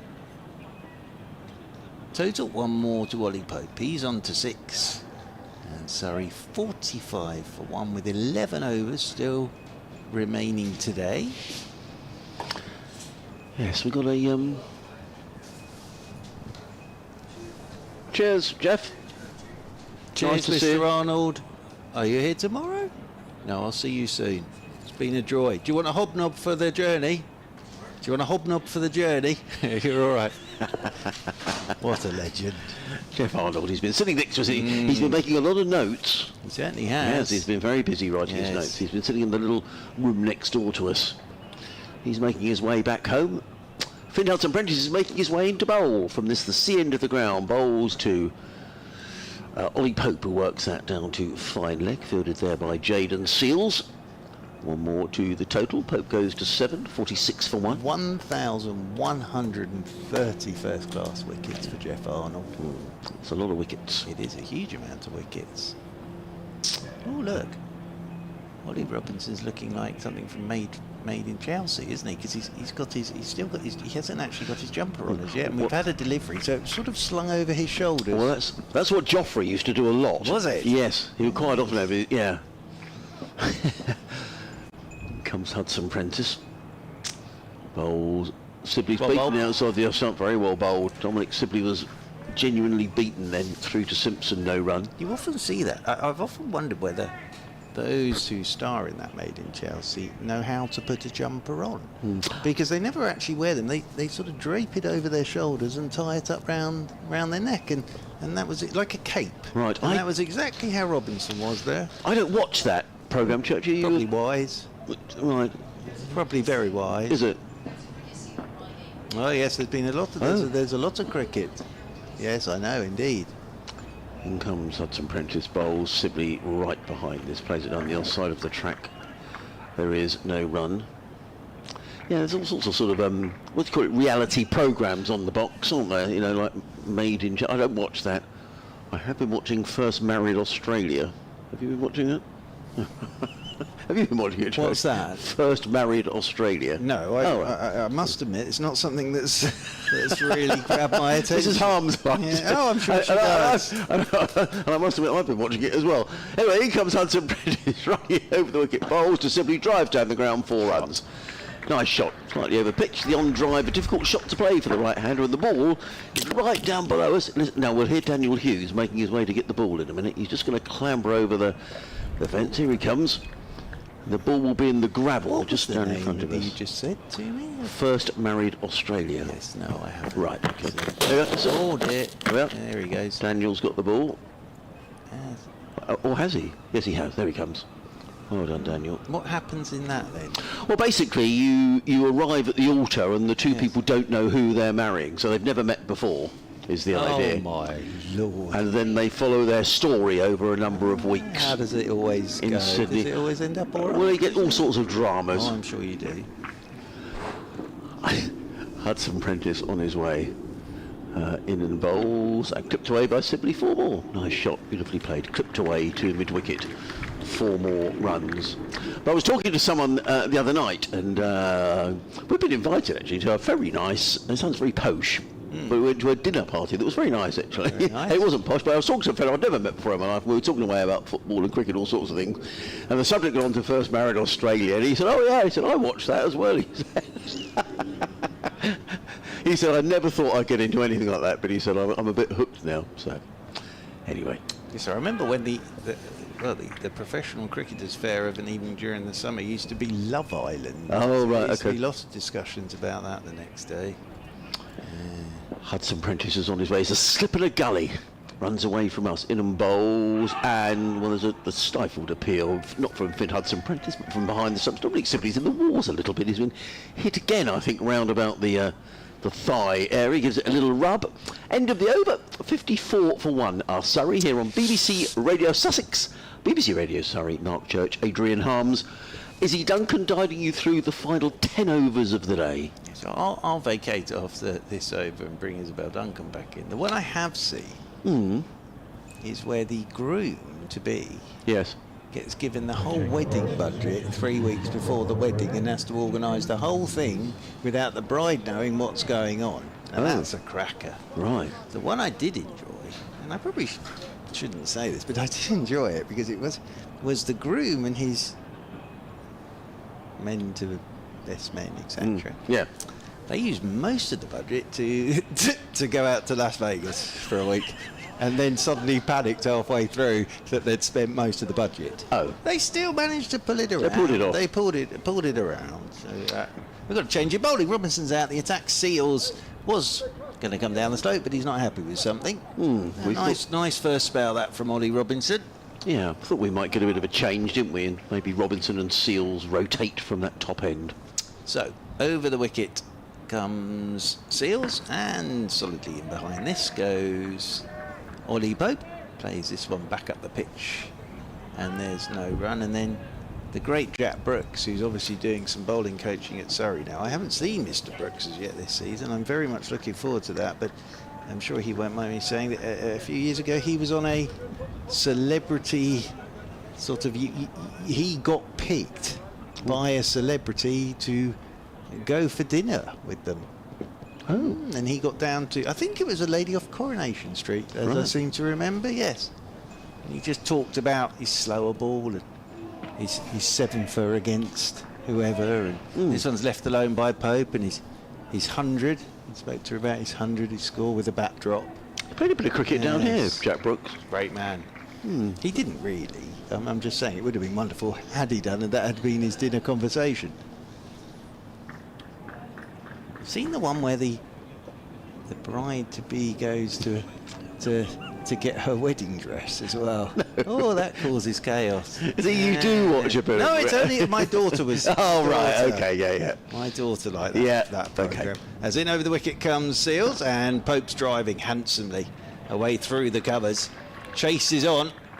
Robinson. And Robinson, oh goodness, he's done very well. I thought he was going to go head first into the advertising hoardings, but he's got a hand on it, flicks it back, and they will pick up 3. So 57 for 1, Surrey. Still ticking along. I'm very grateful. About 4.5 and over. Sorry, I'm very grateful to the man who worked very hard on my computer, but he's worked so hard on it that now I can't even find the file where the inbox, where the emails go. So he's done a terrific job. Well, I think but now you can't actually find the email file. At least it's working. The problem is you can't actually find what you're looking for. No.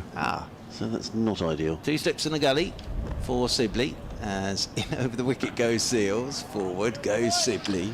Plays this one out to cover point, and there's no run. So I should say to anybody who has forwarded an email to our general email address, I'm sorry we haven't answered it. We had quite a lot of IT problems, and I'm not sure they're totally resolved. So that's not us being rude or me not being rude reading them.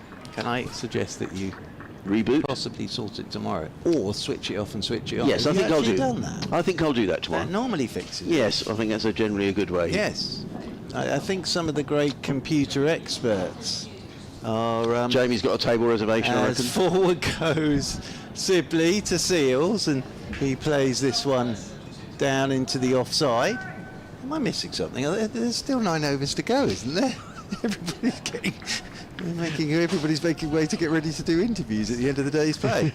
It'd be quite funny if some of the players. Sorry. Yeah, I've got that's happened before, hasn't it? 6 players left on the field. Gower famously in that press conference. Yes, in the '89 Ashes. What? He just walked out and said he had tickets to see As You Like It or something. Or as this one's turned into the leg side, beautifully timed by Sibley. That has whistled away to the boundary rope for 4. 61 for 1. Pope has 10. Anything goes, it was. He had tickets for Gower, and he just stood up, said, sorry, gentlemen. And it wasn't going very well for England at that time anyway. He said, I'm off to the theatre. And off he went. Fantastic. And I know the late, great Graham Cowdrey as well. What a lovely man Graham Yes, he was. as well. Yeah. I know in a second team game, he was a massive Van Morrison fan, like proper Van Morrison game. And it was the last afternoon of the game, and I think Kent were on the chase, and then he just declared that was the game over. He just pulled them off because he wanted to get to the Van Morrison concert.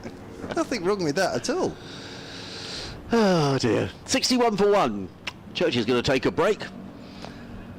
And Finn Hudson-Prentice is coming in, running into bowl to Ollie Pope, who's forward defensively. He's 10 not out, 61 for 1. Sorry, the man out Rory Burns, who was comprehensively bowled by Ollie Robinson. Sussex would dearly like another couple if they could, if they can these remaining 8 overs, if Sussex could get a couple of wickets, they feel they're right in the game. If they don't, you rather feel the game is heading toward... it does feel... I mean, I know there's 2 days to go, and you could never tell, but something quite dramatic's got to happen here, Izzy, for there to be a result in this game. Hudson Prentice in bowls. Play in the air, as far as Daniel Hughes at mid-on. Cry there of catch it. Wasn't a chance, but it was in the air. It was in the air, absolutely. And of course they are a bowler down with Danny Lamb at the moment out of the equation. We've still got young Bertie on the pitch, haven't we, as the sub. So they'll be thinking about that, Sussex.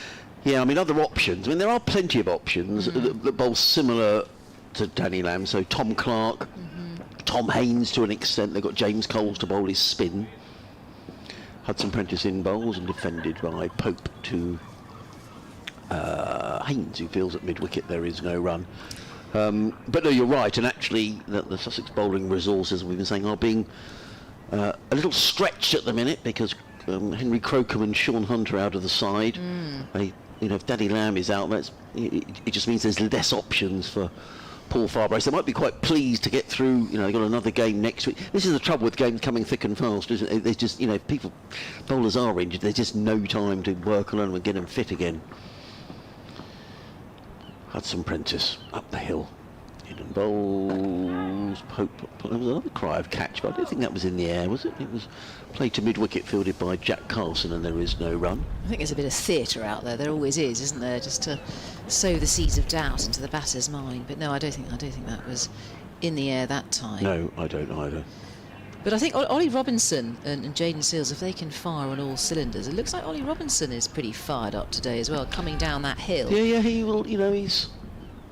Yeah, totally. We were saying. He bowled well at Edgbaston in his opening spell, but he hurt his foot and didn't play last week. Hudson Prentice in bowls, defends, does Pope onto the onside, fielded by Haynes again. There is no run. I heard you talking about him earlier. I mean, he's not the quickest, we know that, but he gets the bounce, doesn't he? He uses that height, he hits the deck. Yeah, he hits the top of off stump. So yeah, he's not 90 miles an hour, but this is the point we're making. Does raw pace really cut it at the highest level, or do you have to someone who's got the skill and the craft? A la Jimmy Anderson, and although people said Anderson didn't take a lot of wickets in Australia, but. Hudson Prentice on his way in. Bowls forward comes Pope defensively, plays it down the onside of the track. Nice and accurate for I missed a no ball, I do apologise. Total goes to 63 for 1. But it is going to take something quite dramatic. I mean, we've had 2 days, we've lost 11 wickets in 2 days. So it is quite difficult from here to see either the pitch is going to have to start to turn or. Yeah, you'd hope that if you're a Sussex supporter, you'd hope that Jack Carson could work some magic with his spin, because it has been fairly placid as it flattens out. Hudson Prentice in again, bowls driven on the bounce too. Jack Carson is in there extra cover. There is no run, so just 2 off the over. They were no balls. 63 for 1 are Surrey, 10 to Pope, 26 to Dom Sibley. Yes, I mean you think if Surrey bat all day tomorrow. I mean, there is a relatively short boundary on one side. They could be par with Sussex by this time tomorrow, couldn't they? Then that's the end of day 3. That's the end of day 3, so they're par. Then if they're still batting, maybe they bat on a bit and get a lead and then set Sussex an awkward time to just sort of bat out and save the game. Or the only other option is that Sussex bowl Surrey out.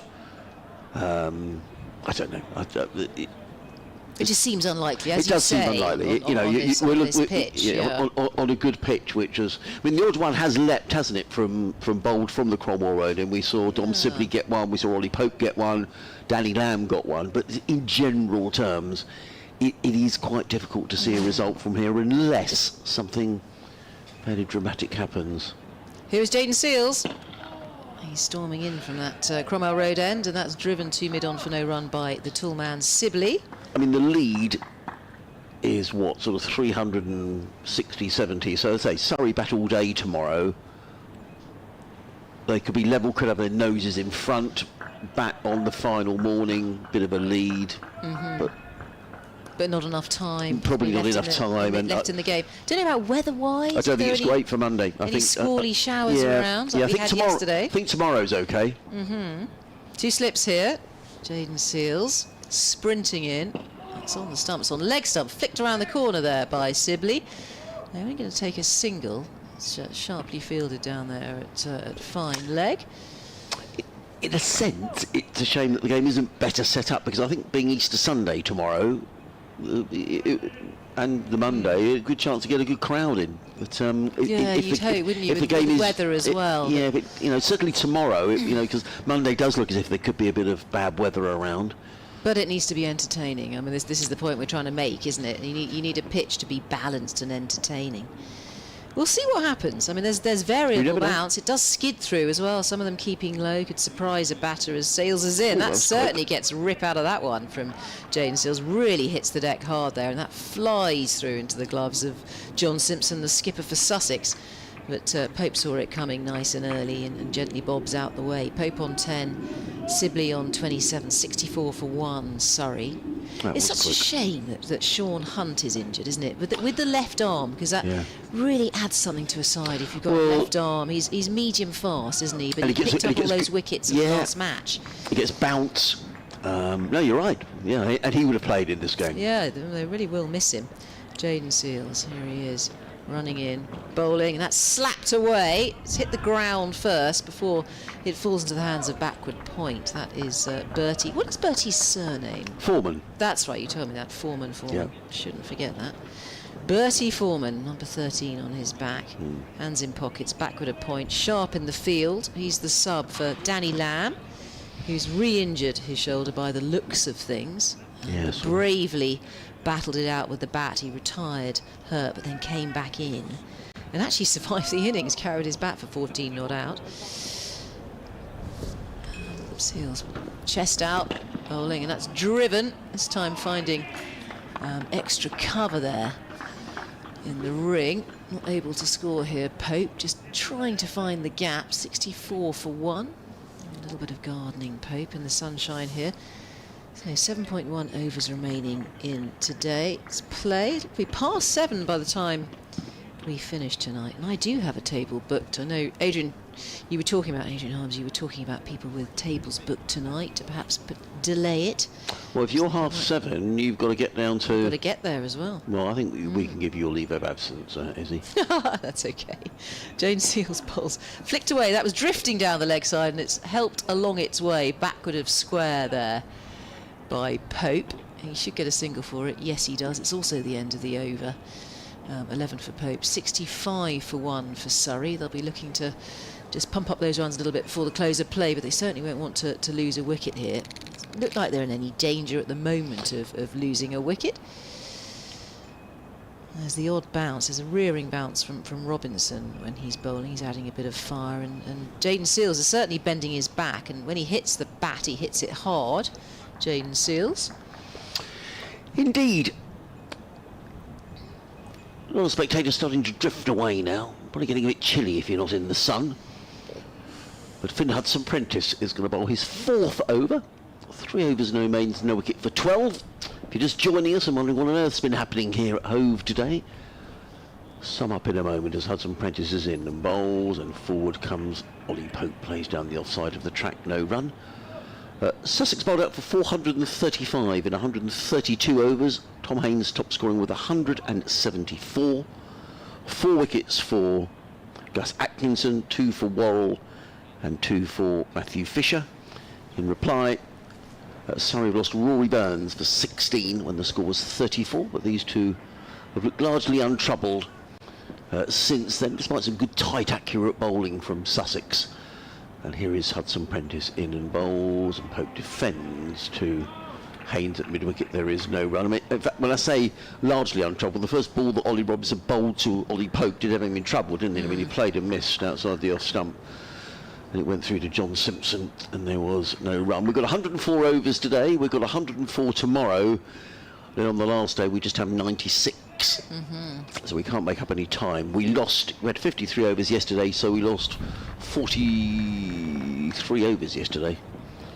So they've made 8 of them up today. In comes Hudson-Prentice, bowls, and right in behind that is Ollie Pope, plays it to mid-off, and there is no run. The field, a slip, a gully, a point, extra cover, mid-off. There's a very straight mid-on, An orthodox been on mid-wicket and a fine leg. It's not quite breezy again. The wind did drop away earlier on, but you can see the players' trousers are sort of rustling or ruffling in the wind, and the flags on the clock tower scoreboard are really billowing away. The wind has changed direction, actually.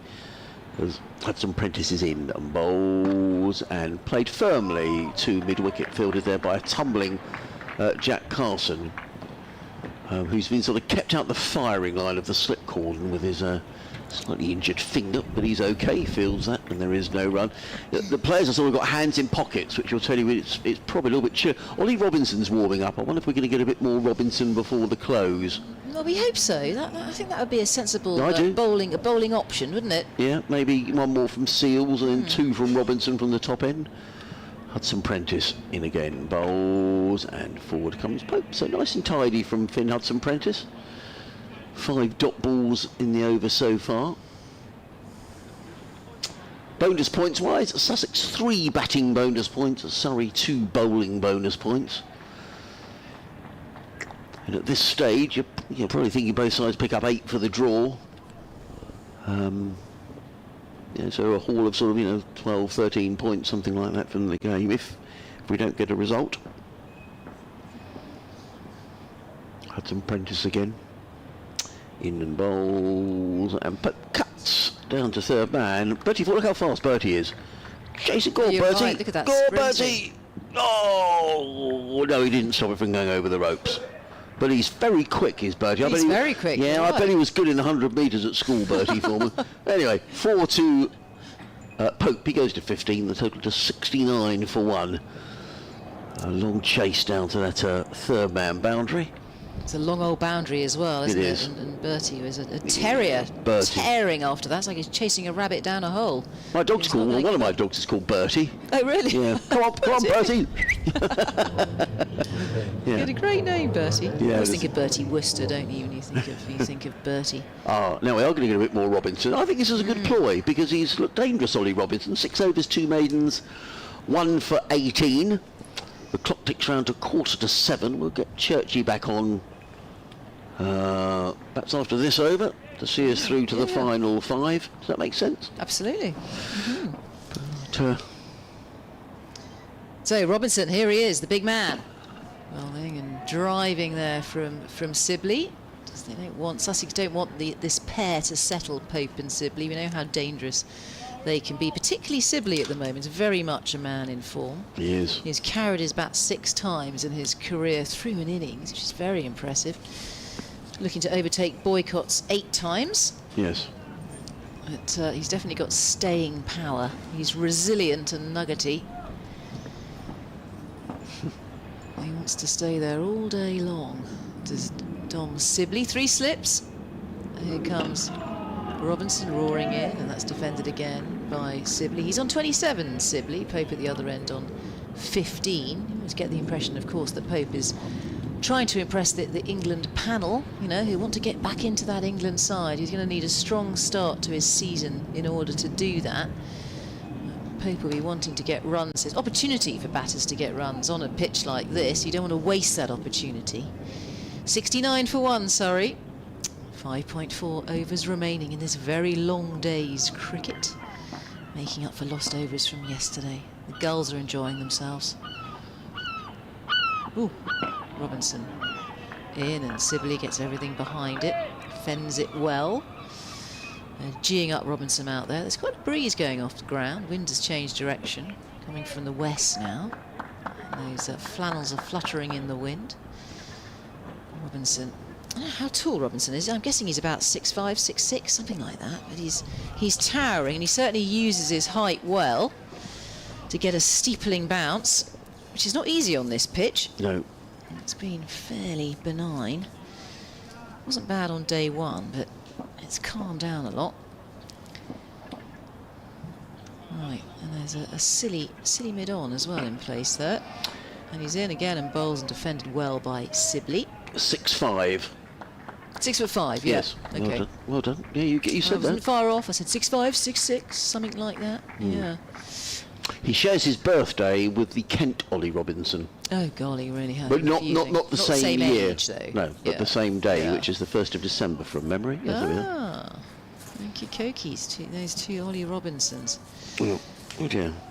Ollie Robinson with 25 on his back is now going to run towards us from that Cromwell Road end with long shadows now as we delve into the evening. Right arm over he comes, and forward goes Sibley.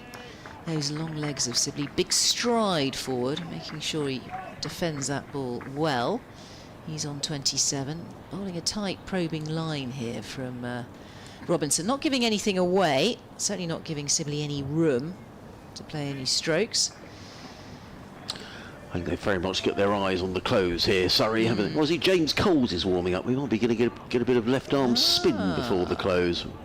Slow Worth a try? arm. Orthodox. 69 for 1, Surrey. In their first innings, bobbing at the knees goes Sibley. Comes forward again, positively, thinks about a run here, but it's young Bertie who swoops in. Bertie Foreman cuts that off. You're not going to take a run to Bertie, are you? No. Shall we bring Church in? Let's do that. I'll bid you farewell for the evening. See Thank you you, chaps Isabel. tomorrow. Lovely to see you. Yeah. 5 overs to go there. He's quite a dominant presence at the crease, isn't he, Dominic Sibley? I talked to Church about that because he's quite a sort of well-built guy, isn't he? And he sort of seems to command the crease a little bit. I didn't realise he was quite as sort of tall and broad as he is. He's a strongly built man. Yeah, he's worked very hard on his fitness. It was when he was playing for England. I can't remember what tour it was, but he actually said, I saw Stokes and Butler and what they did, and I realised that's what I had to do. So he's worked so hard on his fitness. He really has. Hudson Prentice is going to come in from the C end of the ground. Up the hill comes in and bowls to Ollie Pope, and Pope is forward, plays to Haynes at mid-wicket, and there is no run. I suppose the other thing with Sean Hunt is Carson would like him to be bowling as well, because he'd get some rough stuff going. Yeah, you would do. Yeah, you would do. Left arm over. So I'm sure that the Hunt Carson combination is a good one. Yeah. No, totally. It's a lovely scene here, isn't it, with the sun going down? Yeah. Not many people in the ground, but it's a lovely scene. Hudson Prentice in, bowls to Pope, who clips this one away through square leg. He's going to pick up a single. He's going to go back to second, actually. Jaden Sills needs to come a fairly long way round from fine leg to field. Gets in a not very good throw that John Simpson is unable to stop. But Bertie Foreman was backing up together with James Cole, so no overthrow. 71 for 1. What I would say is that Surrey are ticking along quite happily at about 4.5 and over at the moment. 71 for 1. Can you see, sort of permutations as to how we may get a positive result? Church, as in comes Hudson Prentice bowls, and Pope drive not quite where he intended to. He gets a single though to mid off fielded by Robinson. Well, yeah, obviously Sussex bowled extremely well on here and knocked Surrey over. That would be one of the options. Surrey bat normally and can up the ante tomorrow if we get a full day tomorrow and get near or past Sussex, knock Sussex over quickly and then have a bit of a chase. But if there's going to be no play on Monday with the weather, that could be quite difficult all round. Hudson Prentice in bowls, Sibley is forward, plays into the offside. And just before you do it, I just think, as he was saying, there's a lot of snow in the Alps, and I'm just reading on the BBC website that the ski resort of Zermatt was cut off because of all the snow in Switzerland and France. Isn't it incredible at the end of April? Heavy snow in the Alps. Good job. It's high risk of avalanches. People advised to stay indoors. Good job that the fourth round of games isn't there. Very much so. Not sure we get on. Not sure we get on over there. Queues outside of supermarkets. Incredible, isn't it? The weather, eh? Hudson Prentice in and bowls. Pope plays comfortably to mid-wicket. Sorry, simply to mid-wicket, and there is no... Yeah, sorry, Churchy. So, so look, I still think if we had 2 days of full play here, even though the pitch is still a good one, and Robinson with his height has got a couple to go, still a good pitch to bat on. Robinson could have a field day, I suppose, and knock Surrey over, and then Sussex would either stick them in again if they did it quickly, or back quickly second time round, or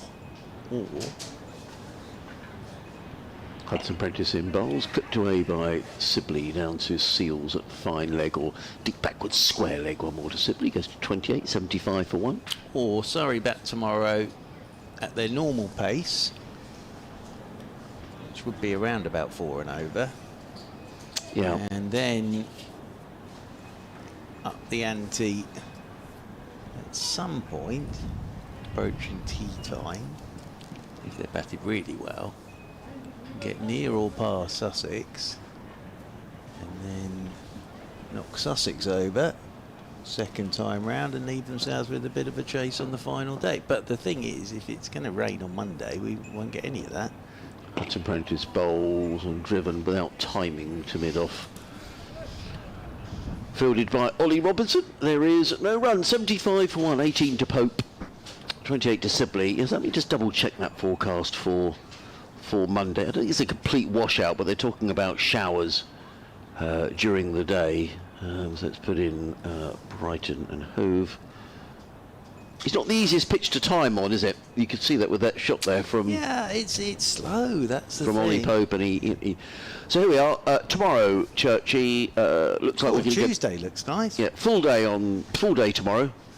Tuesday looks lovely. And actually the rest of the week looks pretty good, actually. Apart But from Monday, Well, showers. it's light rain. But I mean, yeah, rain in the morning, light rain in the afternoon, but yeah, I mean...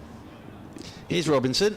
4 to go tonight. He's into Dom Sibley. He'll take a single out into the offside as he pushes forward. Sibley moves on to 29. Surrey move on to 76 for one. But in a game like this, I guess what does come into play is bonus points, and you know, Surrey will be keen if they can to get to the 450 and get their maximum points if they can. Sussex will be striving to pick up as many wickets as they can between, you know, in the 110 overs. Ooh, if Surrey got to 450, that would be interesting. In the 110. That would that would make it interesting. We've seen so often, haven't we? People say, oh, "What do bonus points matter?" And I know we had that discussion earlier, but certainly at the end of the season, if it is tight, you know, a point here and a point there can make quite a difference. Coles still stretching away at third slip. As over the wicket goes Robinson to Pope. Well played, well bowled. Good cricket all round. Excellent Yorker. Very well played by Ollie Pope. Drop the bat on it. And there's a bit of a grin between Pope and Robinson because they'll know each other well. Yeah, there was a little grin there, wasn't there? One more to the total. 77 for one. And Sibley comes back on to strike on 29. That one wicket to go. And it happens for openers, doesn't it? Rory Burns looking to let one go that he thought was going across him. It just held its line from Robinson and knocked his off stump out the ground. As in over the wicket goes Robinson, bouncer, which simply ducks underneath and then goes wandering off towards square leg. Sound of a seagull or two. So busy down on the seafront tonight, I would have thought. Yeah, lots of people having their fish and chips. Bank holiday Saturday. It's indeed, and then Easter Sunday tomorrow. Then Monday's a bank holiday as well. It is, yeah. So it's a long bank holiday weekend. It is. We've worked the whole thing, Churchy. Yeah. Well, I'm probably going to tempt Providence, but I must say that even though I leave ridiculously early, the traffic's been okay. Yes. As in over the wicket comes Robinson, and this is tucked off the hip by Dominic Sibley, and they'll pick up a single. That'll be one more to the total. Sibley moves on to 30. 78 for one. Rory Burns going for 16. I'll tell you where it would be chilly is watching from the players' balcony. Yeah. I'll tell you what, it was freezing earlier on this season was at Edgbaston because the changing was tucked right underneath the stand, and at the far end of the ground, the city end, the ground was bathed in sunshine, but the players were really muffled up. Surrey had that at Chelmsford. Yeah. Yes. Cold, yes, sitting on the side of the ground there. Yeah. In the marquee, as over the wicket comes Robinson. Short ball, that's pulled by Ollie Pope. They'll take a single, even though they got the man round the corner for that shot. They've just taken one to him because it was hit firmly by Ollie Pope. Oh, so because when we've been there for T20 recently, the way to get changed sort of underneath the is that where they get changed? No, for Championship, they get changed in a big marquee just to the side of the pavilion. Actually, right. very nice. So they don't go up, because in the old days you used to go in the balcony. Yep, that's now. It was a tiny dressing room. Oh, was it? Yeah. So I think that's for Essex, both dressing rooms now, and then it's a big old marquee for Championship cricket. As over the wicket comes Robinson, short ball, and he's in behind it, Dom Sibley, and he plays it straight back up the pitch. End of the over, 3 to go this evening. I'm going to have to make a bit of a dash at the end for interview. Oh, who are you? Well, I'm not quite sure at the moment, but I know what they're like, these players. 7 o'clock finish. Not going to hang around. No. They're going to be... It reminds me of when I went to do the MCC versus Surrey as the first-class opener back in 2019. And we got to the end of the first day at about, I don't know, 6 o'clock. Very good evening, goodbye everybody, and now we'll go and get a bit of reaction to the day's play. And went down 5 minutes after the close of play, not one player in the ground. We thought, that's strange, how's that worked out? Anyway, transpired that, players quite rightly like to have after a hard day, maybe a quiet beer in the corner at the bar. But if you've ever been to Abu Dhabi, No. a beer is very expensive, very, very expensive in the hotels where you are allowed a beer. But between the hours of, I think it was 6:45 and 7:30, happy hour, where it was cheaper drinks. So all the players just legged it. James Coles is into the attack, bowling his slow left arm, bowls to Pope, who plays into the offside. There is no... Quite rightly, I fully understood it. But once we'd worked that one out, days 2 and 3 was ideal. Ah. Yes. A couple of interviews back at the hotel. Yeah, that is good. It's not good when you have to hang around for ages. Oh. Coles in, bowls, Pope plays into the offside, and there is no run. No, or you hang around and then they take a different exit. Yes. And you don't actually see them leaving. I mean, generally here at Hove, down the years I've been here, they've been very good. Oh, yes. Oh, sorry, brilliant. But in comes Coles, played through the onside by Ollie Pope, picks up a single, he goes to Actually, 21. But I do see some colleagues who seem to wait forever, and after you think, well, might be a team talk or an ice Yeah, bar might be. or something along those lines. I think in football, certainly in the Premier League, I think they have to get the manager and player out, I think, within a certain time Do they frame. really? Yes, I think they do. And they come out with something really interesting, I would have thought. Yeah. In comes Coles. Round the wicket. Bowls, and I have to say that it looks relatively comfortable. It's not turning square, is it? It's I think Surrey will be quite happy with this. 81 for one. I said, Surrey are going to be batting for around about 20 overs tonight. If these two can be there at stumps, I think Surrey have had a pretty good day. Coles in bowls. Pope defends. Bat and pad close together. Plays down the track. No run.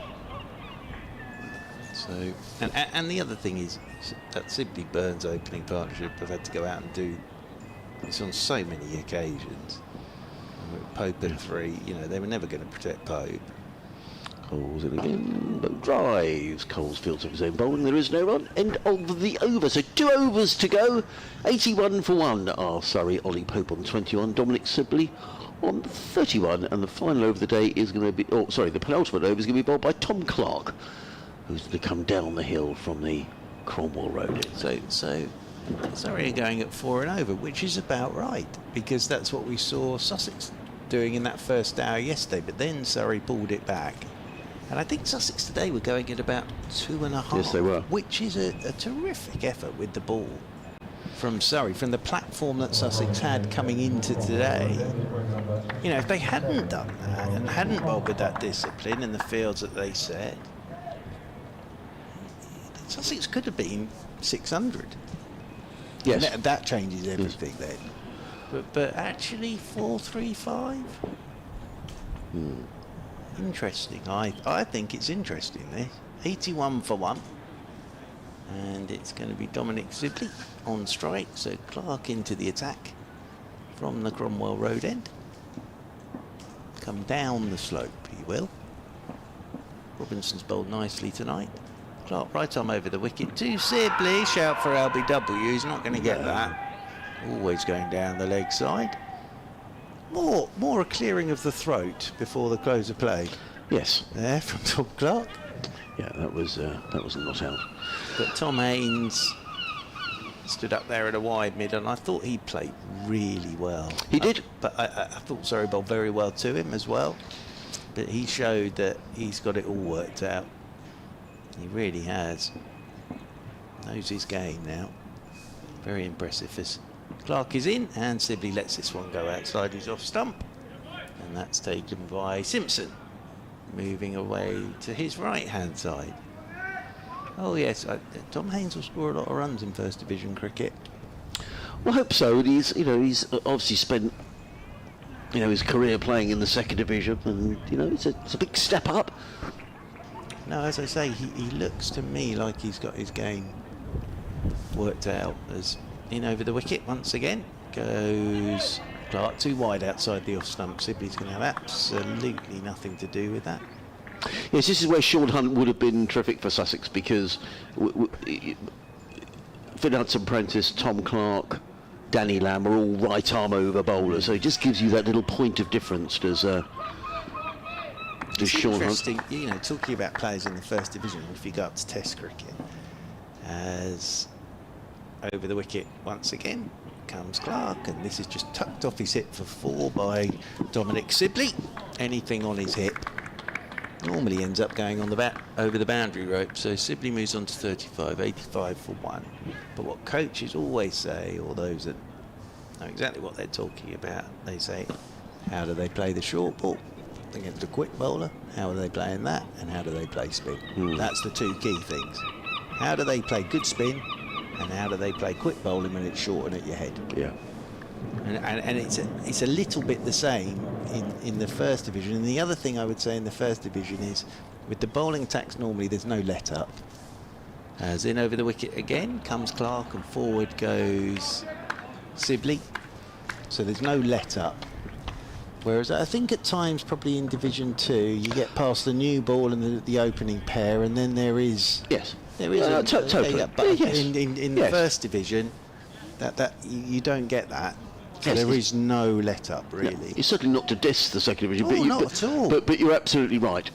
And that's why it's the First Division. Absolutely. It's the same between the Premier League and the Championship. Yeah. So it should be as well. Sibley's turning this one off the stumps, down into the leg side, and they will pick up a single. The word we've often used with Surrey and other bowling attacks, good evening, is relentless. That's the word we've often used, just relentless. At you the whole time. There's no break, really. No breathing space. No sort of, oh, lovely, I can have 5-6 overs here where I can sort of pat it back or get after this bowler. No, totally. And in the Second Division as well, if you're going to get promoted, you need to win games as well. And find ways of winning. Yeah, totally. Yeah. Anyway, last over of the day. James Coles is going to bowl it from the C end of the ground. His second over comes in and bowls to Sibley, who's right behind that. They'll shout that past. He's on 36, 66 for 1. And this, if he takes a wicket now, Coles will come off, because that's the way. Them's the rules. I think it's a silly rule myself, but anyway, he comes Coles. Sibley is forward. Defensive into the offside, no run. So thank you everybody for listening. I'm sorry about the email situation, which has been a bit of a shambles this week with our inbox, which that's down the leg side. Can't find it now. No, we can't even find the inbox now. So if we can't find it in the morning, we might revert to Plan B, which will be my own email address, which does seem to work. Or the written letter. Or the written letter. Told you. But it won't get here for the morning. Oh, that's true. It's Coles, bowls, Sibley clips to mid-wicket. Suddenly there's a flock of seagulls. They were a good band, weren't they? The flock of seagulls, wasn't there a band? Was there? Flock of seagulls? I'm sure there was. Yeah. Well, there is a flock of seagulls here. They're making a bit of a racket. Coles is in. Bowls played by Sibley. Nice shot. 4 runs. Clipped away off the front pad, and the ball wasn't going to miss out on that. That would be my concern for Sussex tonight. So they've gone on the attack. great. 5 slips, fantastic. Apart from that one from Robinson that flew off the shoulder of the bat, they haven't had a sniff. And Surrey have gone along at 4 and over. Yes. So they've got the wicket, but Surrey have ticked along very happily at 4 and over here. Coles in again, bowls, Sibley plays down the ground, and that is it. That is the close of play. 90 for 1 as the players make their way off. 21 to Pope, 40 to Dominic Sibley. Good day's cricket. Thank you all for listening. Thank you to Churchy. Thank you to Isabel Duncan.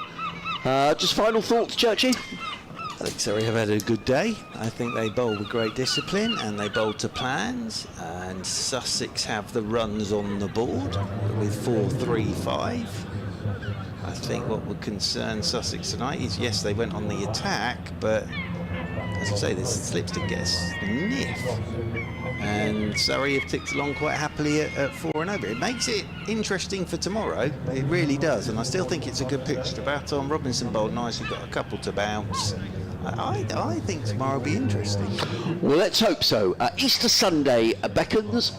So look forward to speaking to you tomorrow. Mark, Isabel and myself will be back first thing tomorrow, bright and breezy at 11 o'clock. Thank you for listening, and we'll do it all again tomorrow. But for now, from myself, Adrian Arms, speak to you tomorrow.